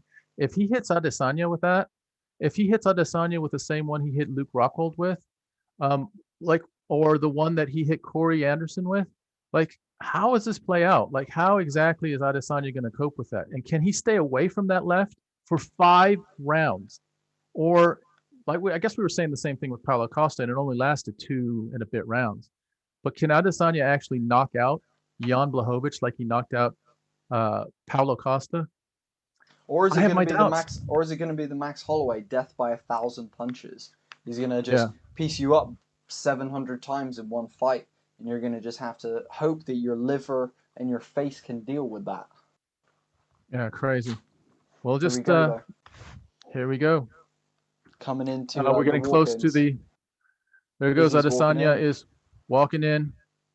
He is wearing his gray UFC Reebok sort of almost like biker pants style shorts. He's a big dude. Don't forget. He looks very relaxed. He does. He's been in this, if you count his fights, he has been in over 75 kickboxing fights. He's been in 25 MMA fights, and he's been in 5 boxing matches. He has literally fought 100 times in the ring, and I think he's 95-5. He's used to winning. He's only been knocked out once, and here he is, never really challenged as a UFC fighter. There's no one that can strike with ISRAEL Adesanya. He brings something. He's playing chess when everyone else is playing checkers, and the striking game. We've got Adrit saying, just subscribed. Thanks for the commentating. Shout out from Thief the Mind TV. Thief the Mind TV? Is it meant to be Free the Mind TV? Or is it Thief the Mind? I hope I pronounced that correctly, dude. But Thanks, but shout out to you, man. Shout out to Thief the Mind TV. All right, so Adesanya is getting waxed. He's getting waxed. Yeah, he's getting that. Some of them use just actual Vaseline on their faces. Some of them have this almost stick that has like another way to put on just a little coating of I guess lubricant, so that your face isn't dry and you're not catching punches that could rip you in the first round until you get a sweat going, and then that takes care of itself. So Feed the Mind TV. Thanks, Aldrit. Oh, Feed the Mind TV. Well, shout out to Feed the Mind TV, whatever that is. Yep. Took us over 500, bro. Thank you very much. We appreciate that. Yeah, very much so. Guys, we can't say how much we appreciate every person that's been part of this journey to 500 subscribers and nearly 2,000 likes on Facebook. Has really allowed me and Tom to keep doing this and grow and expand our technology and work on stuff. So thank you all so much. We really appreciate it. Nathaniel Simmons, thank you for subscribing. You're a beast. We really appreciate you, my dude. Thank you for doing so. Guys, tonight's a very special night as well. We have been working very hard, me and Tom, and we're excited to let you guys know we have some big things coming up. We've got some comedy skits coming out on the Homie and the Dude podcast channel. We also have some tabletop gaming coming mid to end of this year as well, so keep an eye out for that. If you didn't know, guys, we do run a podcast. Now, this podcast has had everything from Olympians to Commonwealth Games gold medalists, to judokas, filmmakers. We literally have had the stuntman who is currently playing Spider-Man in a Marvel movie on our show. We've had the world champion wingsuit flyer. Guys, there is literally a show for every single person. So hop over to the YouTube channel and check out our podcast. There is literally one for every single person. We just had Bruce Buffer on last week. We did just have Bruce Buffer on last week. If you guys love UFC and you love Bruce Buffer and you want to find out a bit more about the behind the scenes of Bruce Buffer and the way he operates, how he prepares for his announcing, all that kind of stuff, again, that podcast is available and it's our most recent podcast on our YouTube channel and on Facebook, guys. Jan Blachowicz has now entered his walk, and he is now outside of the ring, outside of the octagon side. He's just taken off his sweats. He's adorning the black and gold befitting a champion. He's just taking a drink of water and turning around. He's got a nice strong beard that he is sporting, and he's being applied with a different type of Vaseline. This is some that the corner man is applying from his, he's got some on his hand that he's putting over the eyebrows of Jan Blachowicz. Jan has an exceptional nose. Look at that. Look at the bridge of his nose. It looks like It's a beast. Yeah. Also, Tay Day, thank you for liking and following. For views, please avoid commenting the word subscribe, so your YouTube won't remove it in the subs in it. For views, please avoid commenting the word subscribe. YouTube won't remove the sub in it. Okay. I love Bruce Buffer. He's the greatest announcer of all time and gets everyone super hyped as on the mic. I agree, Nathaniel. Dude, you want to hear how he prepares for these events. You also want to hear about some of his opinions about what's coming up in the UFC as well. So go over to our YouTube channel and check out that podcast. It's actually a shorter one that we've done. Typically we do 2-hour podcasts, but Bruce's was only 30 minutes, guys. So it's nice and quick. You can watch it on the bus to work, while you're taking a shit, if your mum is shouting at you and you want to pretend to ignore her, whatever reason you want to listen to our thing, please feel free to listen to our podcast. All right, guys, it's Jan Blachowicz and ISRAEL Adesanya. Blachowicz is 38 years old. Adesanya is 31. I would say Adesanya is in the prime of his life. Blachowicz is actually maybe in the prime of his career. He has learned a lot of hard lessons along the way. He's 27-8. He's had 8 losses, but I tell you what, he's probably the best he's ever been right now. His last couple victories have been pretty dominant. He knocked out Corey Anderson. He knocked out Dominic Reyes, and those are 2 of the light heavyweights at the top of the food chain. We've got Herb Dean in the ring for this one. Well deserved. Herb Dean officiating this light heavyweight fight.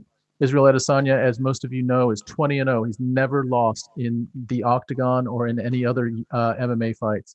This is for the light heavyweight championship and the possibility of Adesanya being the 5th champ in UFC history. So here we go. Bruce Buffer is now announcing both of them, and I'm feeling again the butterflies starting to percolate in my stomach and also in my chest a little bit. My heart is starting to get a little bit. It's almost like tight. I can feel my kidney stone vibrating. Cool, guys. Bruce Buffer is just doing the announcements, and then we're going to get into this beautiful 5-round main event. You have all been waiting for this. We have all been waiting for this. Guys, share this stream out. Let's get as many people on here for the main event. Thank you all for being here. You are all part of La Familia. Every person that has subscribed, liked, or followed today, you have joined La Familia, and we really, really appreciate you. So, guys, hats off to all of you. And now it's time for me and Tom to do our job and give you that amazing play-by-play for this last main event of the night, guys. So the inside of the octagon is the lights are lowered a bit while Bruce Buffer announces the introduction to Israel Adesanya. Israel's got his hands crossed. He's got that warrior face on. This is not fun and games anymore where he's joking and he's loose and relaxed. He has got his battle face on, and it's actually a pretty scary sight.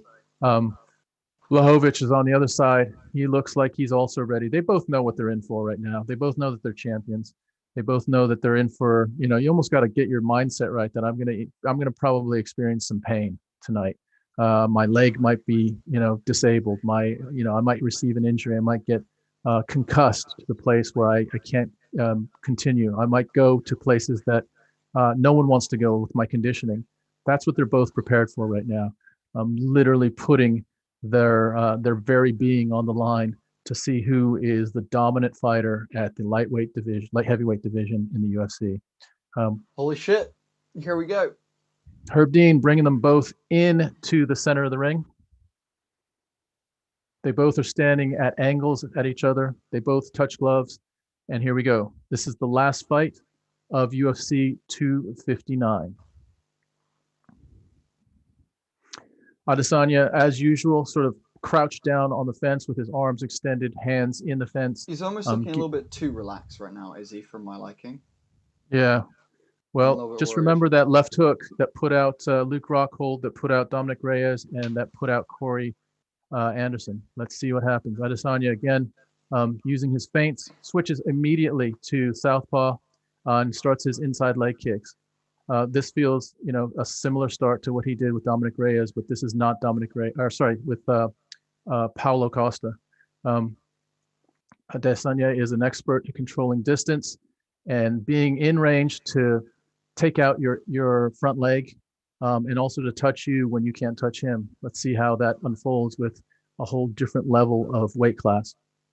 Lots of measuring each other right now. Lots of feints from both guys, just testing each other out. Lots of switching of stance from both gentlemen. Adesanya, do you see how he has that feint with his hip almost, where he almost like turns his hip a little bit as if he's going to do an outside leg kick. He does it from this stance a lot. He'll see that right there. Did you see that little feint? Just that little hip turn. Nice jab there from Adesanya. Nice outside leg kick. Adesanya, I think, is going to invest. Nice head kick. From the southpaw stance now, Adesanya is looking to strike with Blachowicz. Blachowicz is having trouble, as most people do, finding distance with Adesanya. Adesanya is an expert at keeping distance, but Blachowicz closes distance there, and Adesanya scoots out of the way along the fence. Blachowicz is going to have to figure out a way to get into striking distance so he can land hands on Adesanya and see how Adesanya can cope with light heavyweight power. He's going to have to go through fire, I think, to get to that, both leg kicks and punches. Yeah, but I think he's prepared to do it. I agree. So we've had a couple of teep kicks from Adesanya that have been blocked by Jean. They're still kind of in the center of the ring. Adesanya has been throwing the majority of the output at the moment. Both guys very much just testing each other out. They both know that this is a long, long fight, and they're just taking their times. They're 5 round. Is he getting a little bit lazy on putting his leg down there after the leg kick, almost getting charged on by Jean? He's going with those high outside leg kicks. I wonder if that's to set up a body kick, like a really hard body kick, because he's hit 3 outside leg kicks that were pretty easily blocked by Blachowicz. So I wwonder if nice body shot. Outside head kicks. Yeah, outside head kicks. Blachowicz with a nice jab to the body, and nice jab by Adesanya. Blachowicz touches him once with a jab for the first time, and moved Adesanya back. Blachowicz looks locked in. He's trying to figure him out, but it's tough to figure out the Adesanya puzzle. He has so many different versions of how he can touch you and how he can feint. He is the Matrix. Every angle, every punch, every position from switch to orthodox. This is what the challenge is for Jan Blachowicz. 2 minutes left in the first round. Inside leg kick checked by Jean. Really checking that leg kick by Izzy really hard then. That one probably stung Izzy's shin. Outside leg kick by Jan Blachowicz. That was the second sort of substantial leg kick by Blachowicz. Not a lot of touching through strikes at this point. They're still feeling each other out. This is very typical of an Izzy fight. Just controlling range and just throwing a barrage of feints, just so many different feints before you can even understand what's going on. Throws an overhand looping right that touches Blachowicz but doesn't do any damage. They're now both in the pocket a little bit more right now. It looks like Izzy is getting more comfortable getting in the pocket, and this can only benefit Blachowicz if he can get closer to Izzy. Indeed. Izzy managing distance really well, trying to keep Blachowicz out of the way, but Blachowicz also doing a very good job. He's being measured in his approach. He knows that Izzy's dangerous. He knows that he's very accurate. And he's just being very measured in his approach for this first round. There's the left. There's the left. Blachowicz touches Izzy. I don't know if he heard him, but it was a sort of a lunging left that Blachowicz lands on Izzy. I'm wondering if Izzy's trying to set something up with that high leg kick, because he's throwing it almost to get blocked. That high head kick. And there's a body kick by Blachowicz that was blocked easy as well. Inside leg kick. Blachowicz, nice little 3-punch combination. None of it landed, but it was a nice combination. He let hands go, which is nice to see. Little question mark kick there from Izzy. Do you think that was the setup? You think that was those other kicks? Wow, nice outside leg kick there from Izzy. That was a heavy kick, wasn't it? Yeah. Heavy outside leg kick. That's the calf kick, guys, that has been so brutal, and that got Blachowicz to switch there for a minute. He's back, but you got to think that that calf kick is something that Izzy may go back to. First round, not a lot happened. You got to give that first round to Izzy, probably. Just on sheer quantity of strikes. Yep, on sheer quantity, you've got to give it to Izzy. Izzy's got Eugene Berriman in his corner. Berriman is the mastermind of the New Zealand fighting sort of group with they've got Alexander Volkanovski. They had Karakai France was fighting today. They have both guys not even breathing heavy at all. Yeah, but Dan Hooker's down there, down under as well. Adesanya's standing in between rounds, but you look how calm Blachowicz is. He's been there many times. Adesanya's been there many times. These guys are pure veterans. They know what they're up against. They're just probably assessing how their bodies feel right now, how they're feeling with their conditioning and any damage that they've taken. Wonder if Blachowicz is saying to himself, I can't take too many more of those front leg kicks. That could be a problem. I wonder if Izzy's saying, I need to block that overhand left. Yeah, that could be a problem. Literally. All right, and we're going. All right, here we go. Round 2. Izzy looks like he's in the pocket a little bit more to make me to deliver a little bit more damage. Look at all the feints that Izzy has. There's literally dozens of feints within a minute. He's making Jean bite on the feints as well now. Jean's starting to bite on some of these feints. Blachowicz looks a little bit sluggish up against Izzy. Nice front body kick. Izzy's looking a little bit more confident to get in there. Nice jab by Izzy. Blachowicz lunging with his left. Oh, nice straight right by Blachowicz. He landed with that one. Not a lot of damage, but he's looking slow compared to Izzy. He's doing. Izzy keeps landing these outside leg kicks, but Jan Blachowicz is checking them. Jan Blachowicz is checking every single one right now. Blachowicz is going to have to change this game a little bit, though. This is not a game that he can win. He has to somehow mix it up. Even exchanging and landing one shot is a long shot. He needs to somehow rough this up a little bit, get it up against the fence. He needs to grapple. That landed from Jan. There we go. That's a nice. Izzy also landed there though. Yeah, Jan finished with a outside body kick. 2 double jab by Jan, missed again. Adesanya's head movement is exquisite. You know, he just moves it just a couple millimeters out of the way just to avoid the punches. Izzy's doing what he needs to do to keep his distance, and Jan is also doing what he needs to do. He's placed his hand. He's actually touched Izzy a couple times now with some punches, so that's got to be filling Jan's confidence in terms of actually dealing with this problem in front of him. Izzy is now squarely in the pocket, though. He's in range where he wants to deliver some damage. He's really looking to set up a leg kick. Do you get that sense, both? Set up a leg kick? Yeah, some sort of I don't know whether it's to the head or to the body, but he seems to have that as a big part of his strategy going forward. Not sure if you're sensing that or not, but there we go. Oh, slips down to the ground. Blachowicz doesn't capitalize. Blachowicz tracks him. I'm surprised Blachowicz didn't continue to the fence there. Were you surprised by that? I'm surprised he didn't clench with him on the fence. Maybe he was. I'm surprised Jan isn't taking Izzy down at this point. Well, that's a whole different issue, but he could have definitely closed distance there. Maybe he was afraid of the knee coming up or something there. But he hesitated when he had a really good opportunity. There he goes. Hey, first time he takes... Grappling with Izzy, and he's going for a guillotine, but Izzy's back to his feet. Wonder why he doesn't want to be on the fence. That's surprising to me. That's a place that I thought Blachowicz would want to get it nice and rough and tumble, nice and dirty up on the fence, close distance. He just got poked in the eye by Adesanya's right hand, and he's shaking it off. And here we go. Adesanya does poke his hands out. Inside leg kick by Adesanya. Those leg kicks are gonna be money in the bank as this fight progresses. Blachowicz seems to be happy with exchanging and not. There's an outside leg kick. You can see he checked it though. He did check it though. Did you see the line on Blachowicz's calf right there?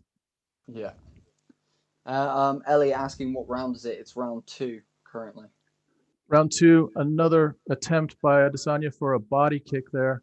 Blachowicz's strategy is interesting right now. I'm not sure why he's not closing distance more, why he's not trying to tie up Adesanya when he has an opportunity. He seems to be wanting to explore striking with Adesanya.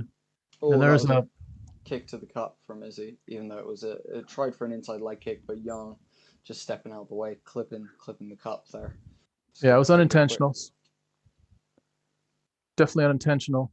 But it was a side swipe on the cup, and it definitely hit him. And Izzy raised his hand immediately to acknowledge that it was an accident. Here they go. 1 minute and 16 seconds left in the second round.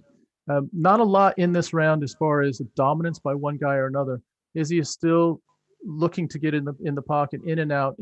He is just a genius at being in the pocket and out of the pocket. He hits a counter left against Blachowicz that was pretty clean. Blachowicz tries to do a knee. Blachowicz having a little laugh in there. He's enjoying himself. Yeah, he's a veteran, man. He's been in this before. He's been in with guys infinitely bigger than Adesanya, probably not faster or slicker than Adesanya, but he's not worried about the punching power, I'm sure. Yeah. Bernardo Peter asked, Bernardo, I don't know how to pronounce your first name. Peter asked who won round 1. Izzy definitely won round 1.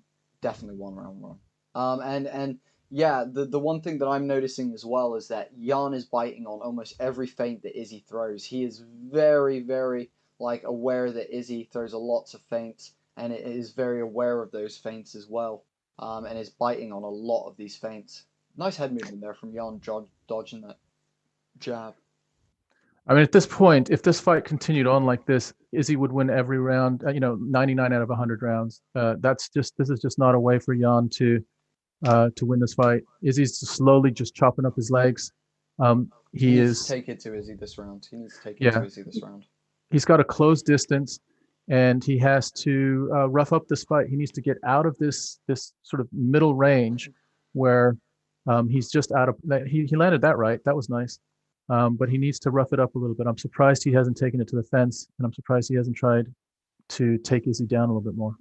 Do you know what's wild is apparently Yan has landed more significant more total strikes than Izzy. Which that is interesting. From watching it, it doesn't feel like that at this point.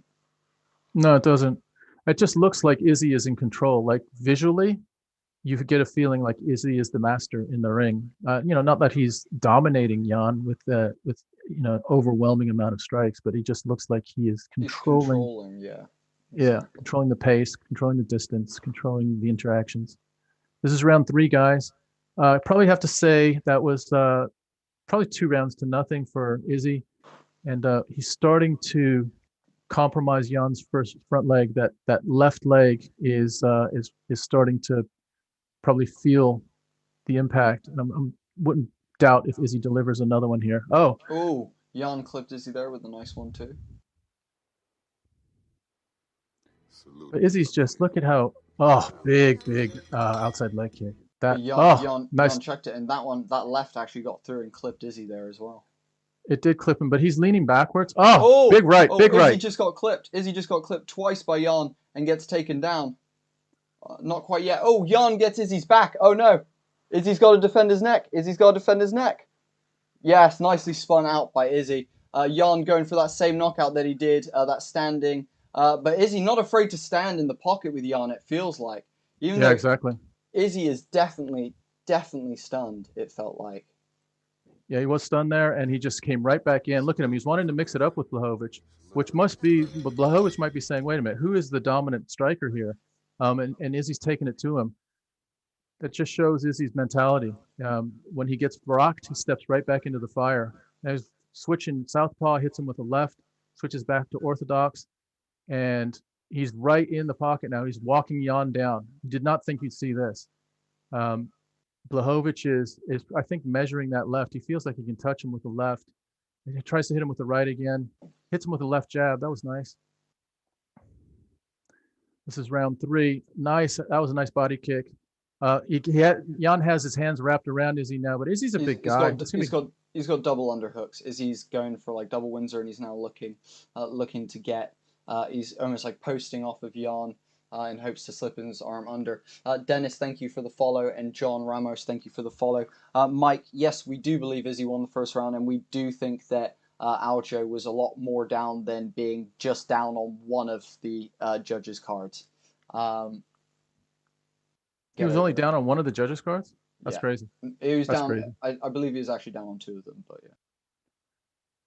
So Blachowicz is now against the fence, which we thought. Big knee by lovely knee Izzy. from Izzy. Way to reverse the position as well from Izzy as well. Nice outside chopping leg that kick front there. leg. Yeah, that's a problem. That's a real problem. If he hits that leg again a couple times in this round, but Izzy is he's mixing it up. He's not afraid to sling with Blachowicz. Blachowicz looks a little bit out of his depth with the striking, but we always knew that would be the case. It's just a matter if he can hit him with that one. Blachowicz switches to southpaw now, which is interesting. I think he's doing that probably because his other leg is feeling pretty compromised. He's back to orthodox, and his front leg is there for the taking again. Nice left by Izzy. Izzy throwing some power. Izzy's jab is strong and straight. Like, it's whipping Jan's head back. That's why he's biting on these feints, is because that jab is straight and dynamite, landing every time for Izzy. Yeah, and the right it's a big right by Izzy. That I think that may even hurt Blachowicz. I tell you what, Izzy is throwing that right with bad intentions, man. Yeah, that jab. Yeah, I think he could hurt Yan with that right. I think he just broke his hand. Look at him holding his hand. I think he just broke his right. I think Izzy may have just broken his hand. With that. Really? Yeah, because he started holding his hand there again in the middle. He keeps holding his hand and like pulling at it a little bit. I wonder if he broke his right hand. there. I'm yeah. not sure. 1 minute and 8 seconds to go, guys, in the third round. Still a very tactical fight. They are throwing with the. Nice left there's some from damage Yan. happening. Yep, nice left with Yan. But you notice he's not getting the leverage on that left like he's gotten in those counters.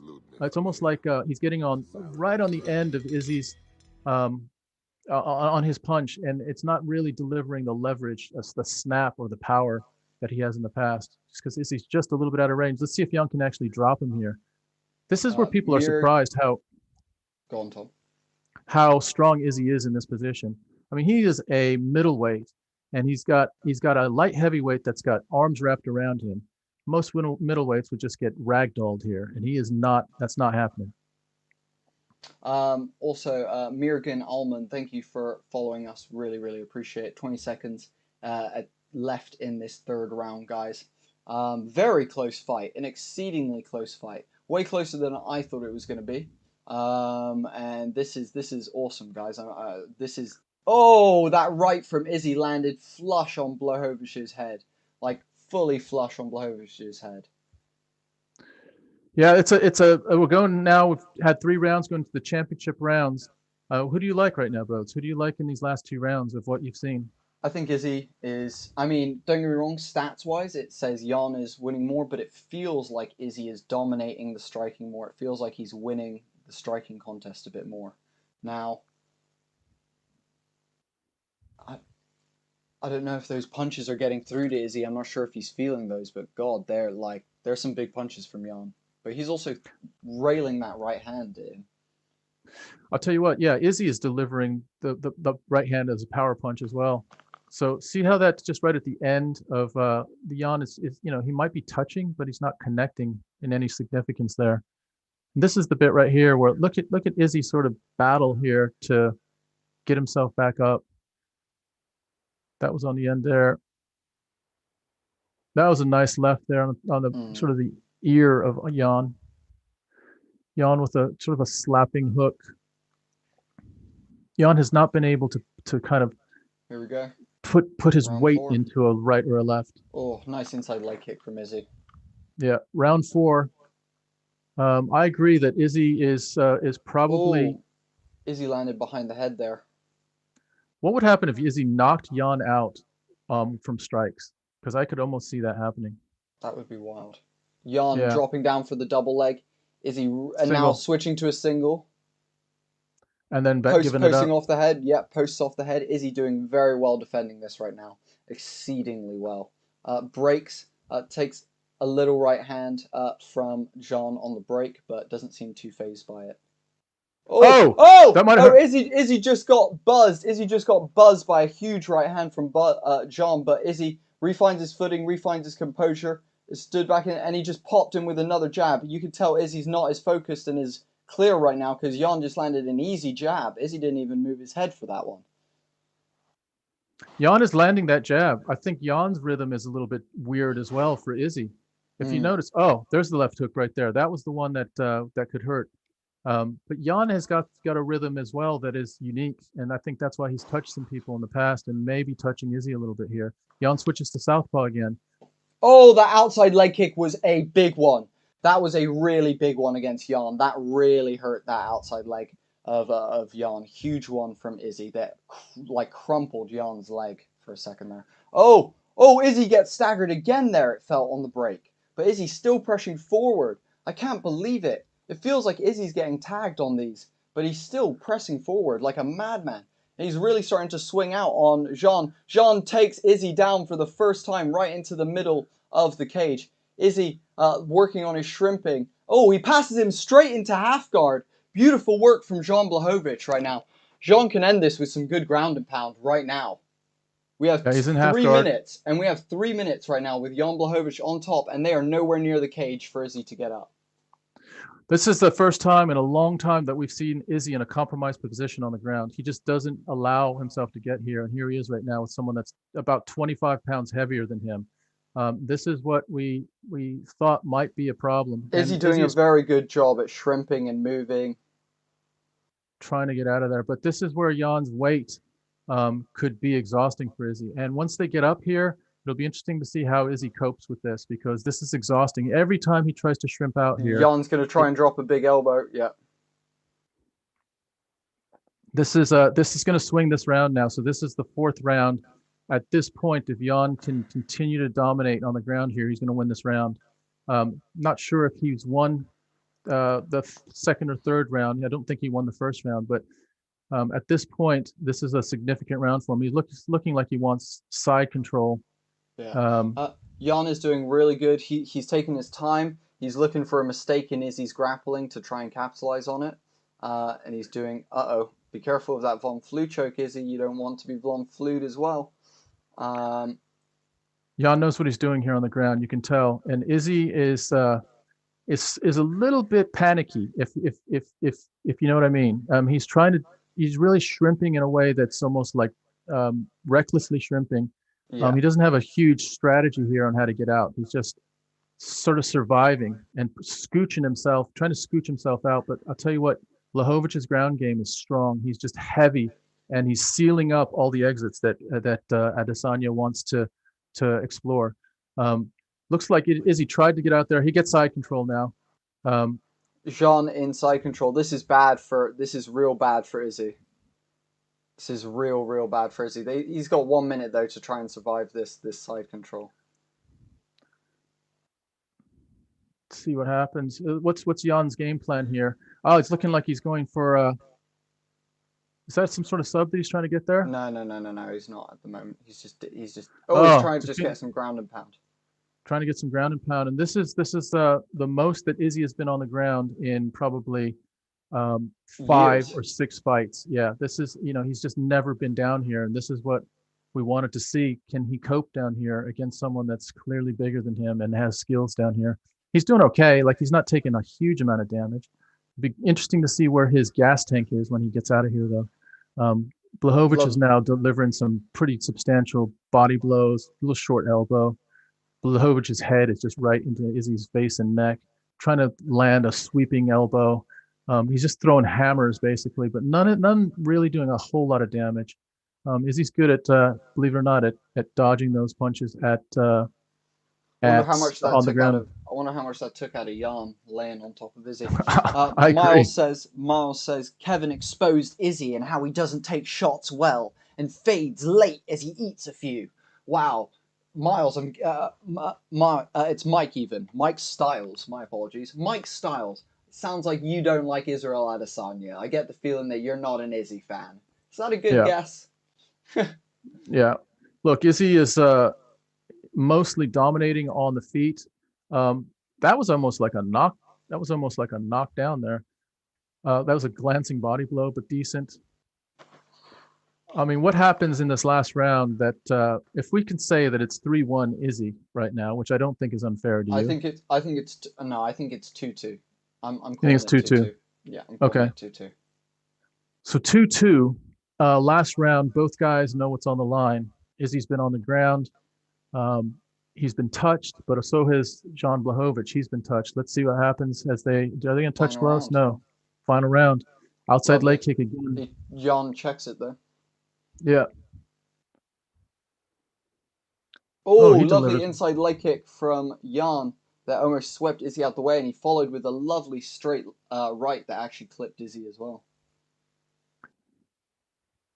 I'll tell you what, Izzy those needs to be careful. Outside calf kicks have done some damage to Jan, but Izzy's a warrior. He's going to be in there. He's going to try to close the show, isn't he? And he may get himself in trouble, or he may do something exceptional here. But he's putting himself in the firing line. Mm-hmm. He's not backing up, which is wild. Yeah. It's Definitely super just wild. taking out that front leg. I want to watch that right hand of Izzy's and see if it does any damage, because he's been winding up with that right hand, not in the southpaw, but in the conventional. In this position right here, jab right hand has been that one right there is what he's been looking for, and he's really thrown it with a lot of power. Let's see if he tries to hit it again. Right, guys, 4 minutes left in this title fight. 3:45 left. Oh. Little short right there from Izzy. Jan is very tired right now. Big overhand right by Izzy. It landed. Oh, Izzy's coming in. He's throwing now. Izzy is going for a finish. You gotta be impressed by Izzy. He's coming in and he's in the firing line of a pure light heavyweight, and he's willing to take a punch from Blachowicz, who has knocked out men that are 20 pounds heavier than Izzy. Another nice jab by Blachowicz. 3 minutes left in this round. No huge urgency by Blachowicz, and I think Izzy's still trying to mash that right through. He's really got an eye for it. Oh, goes for that spinning back kick. That spinning back side kick was brutal. Oof, that uppercut just missing Izzy. Oh, nice right by Blachowicz, a straight right by Blachowicz. Izzy needs to put his fucking hands up right now. Izzy is definitely fresher right now. You can see Yan is really sucking air. His punches are starting to look very, very labored. Big takedown. Big takedown for Yan. Let's see what he does. 2 minutes, 20 seconds. If he can get some decent ground and pound here, this means he will have clearly won the 4th and 5th if he gets ground and pound here. Did he steal any of the other 3 rounds? You got to think he may have. This could be the fight here. Izzy's got to find a way. He's looking to get an armbar. Izzy's going for a triangle. He's going for a triangle. Yeah. Can you imagine if Izzy subbed Blachowicz? It doesn't look like it's going to happen. Blachowicz is got decent sort of position in the guard. That takedown was key for Yan. He might have just won this fight with that takedown, guys. I agree, because he looked like he was tired, didn't he? So this is a way for him to get a little bit of a break. Is he trying to get some butterfly hooks in? But it's just not happening. Blachowicz now goes to side control. Is he in side control? I think he is. Yeah, he's inside. In half mount. And let's see. Oh, delivering little tiny jabs. So right now, guys, where we are is Blachowicz is on top of Izzy. They're about a foot away from the fence, and Izzy does not have a real sort of exit strategy right now. He didn't the first time either. This is how they ended round 4. Izzy looks tired now. Izzy actually has Yan in the lockdown with his outside left leg. This isn't going to be a path to victory for the 5th round for Adesanya. Blachowicz is going to win this round if he continues. There's 48 seconds left. Adesanya now moves to the fence, turns around, and looks like he's going to try to get the fence to help him escape, but he is not going. Blachowicz is moving almost to side control. Izzy was trying to bust out, but he just couldn't. Yeah. This is brutal. Izzy taking a little bit of ground and pound, but guys, I think this one seals it for Yan. I think Yan wins it purely by this takedown in this last round. He's got 20 seconds left. Yeah. And Izzy's trying to scramble, but he just can't get out. He can't get out. Let's see what happens with the scoring. Izzy has a reputation that it's tough to. Wow, look at those strikes! Big strikes by Blachowicz there in the last 3 seconds of this fight. Oh, nice ground and pound there to end the 5th round. That was pretty decisive, that last sort of 10, 15 seconds. Unless Izzy had 3 of those rounds, that's it. Yan wins. Yeah, I would think that the judges, unless they are just starstruck by Izzy, are going to give one of those 3 rounds to Blachowicz. He clearly won the last 2 rounds, right? If you have those kind of takedowns and that kind of ground control, how can you not win those last 2 rounds? So the ground control, guys, just to let you guys know, was 7 minutes for Blachowicz and 1 second for Adesanya. That 7 minutes was divided. Also, just want to say, Mike Styles saying, "I understand this game. Izzy is solid, but he's a sprinter, not a marathon runner." You clearly don't know this game if you're calling Izzy a sprinter, mate. There we go. End of. Yeah. And you may want to watch that Gastelum. Yeah. Good shout from Eric. Yeah, and better watch that Gastelum fight again. I agree, Tom. Yeah. You look at the stats, and it looks like Blachowicz actually outstruck Adesanya by the punch stats, 179 to 108. And every single category, except for leg kicks, he controlled the fight, according to punch stats. It didn't look that way, though. It looked like Adesanya won the first 3 rounds, or at least 2 of those first 3 rounds. So let's see how the judges look at this. The stats say that Blachowicz won this fight, especially the way he ground and pounded the last round and had ground control in the fourth round. This could be Adesanya's first loss, or it could be a home job. Who knows? Let's see how this goes, because the stats say Adesanya lost this fight, and clearly lost this fight if you take into account how much he was on his back the last 2 rounds. That's so funny. They're talking to each other, and Izzy's like your guard was really good. Like I couldn't get you out of my guard kind of thing. And Jean thought Izzy was asking if he wanted to be his bodyguard. And Izzy, and Jean was like, "How much do you make? You can pay me to be your bodyguard." All right, here's the decision, guys. Here we go, guys. Decision coming in now.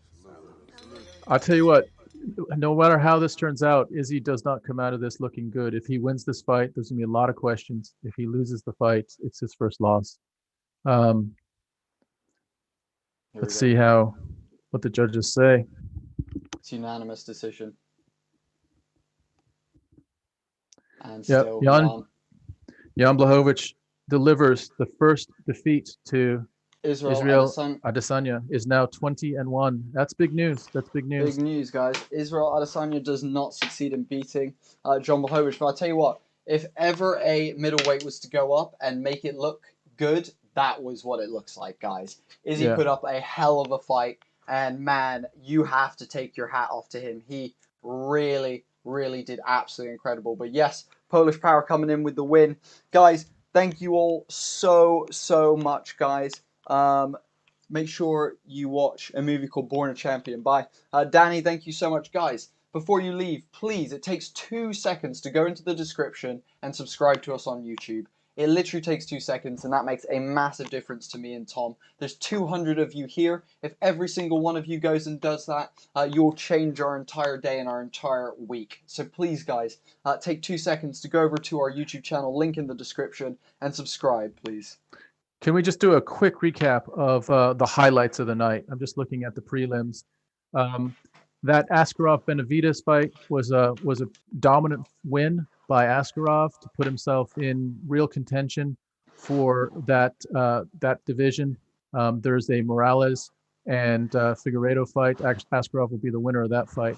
The other one that was a real highlight was the Dominic Cruz fight. He toughed it out against Casey Kenny and brought the win home for Dominic Cruz, and he keeps the dream alive. And then in the main card, the Makhachev fight was insane. That dude is hugely dominant. He dominated Dober with an arm triangle. It was what did you call it? What's the actual submission there? Von Flue choke.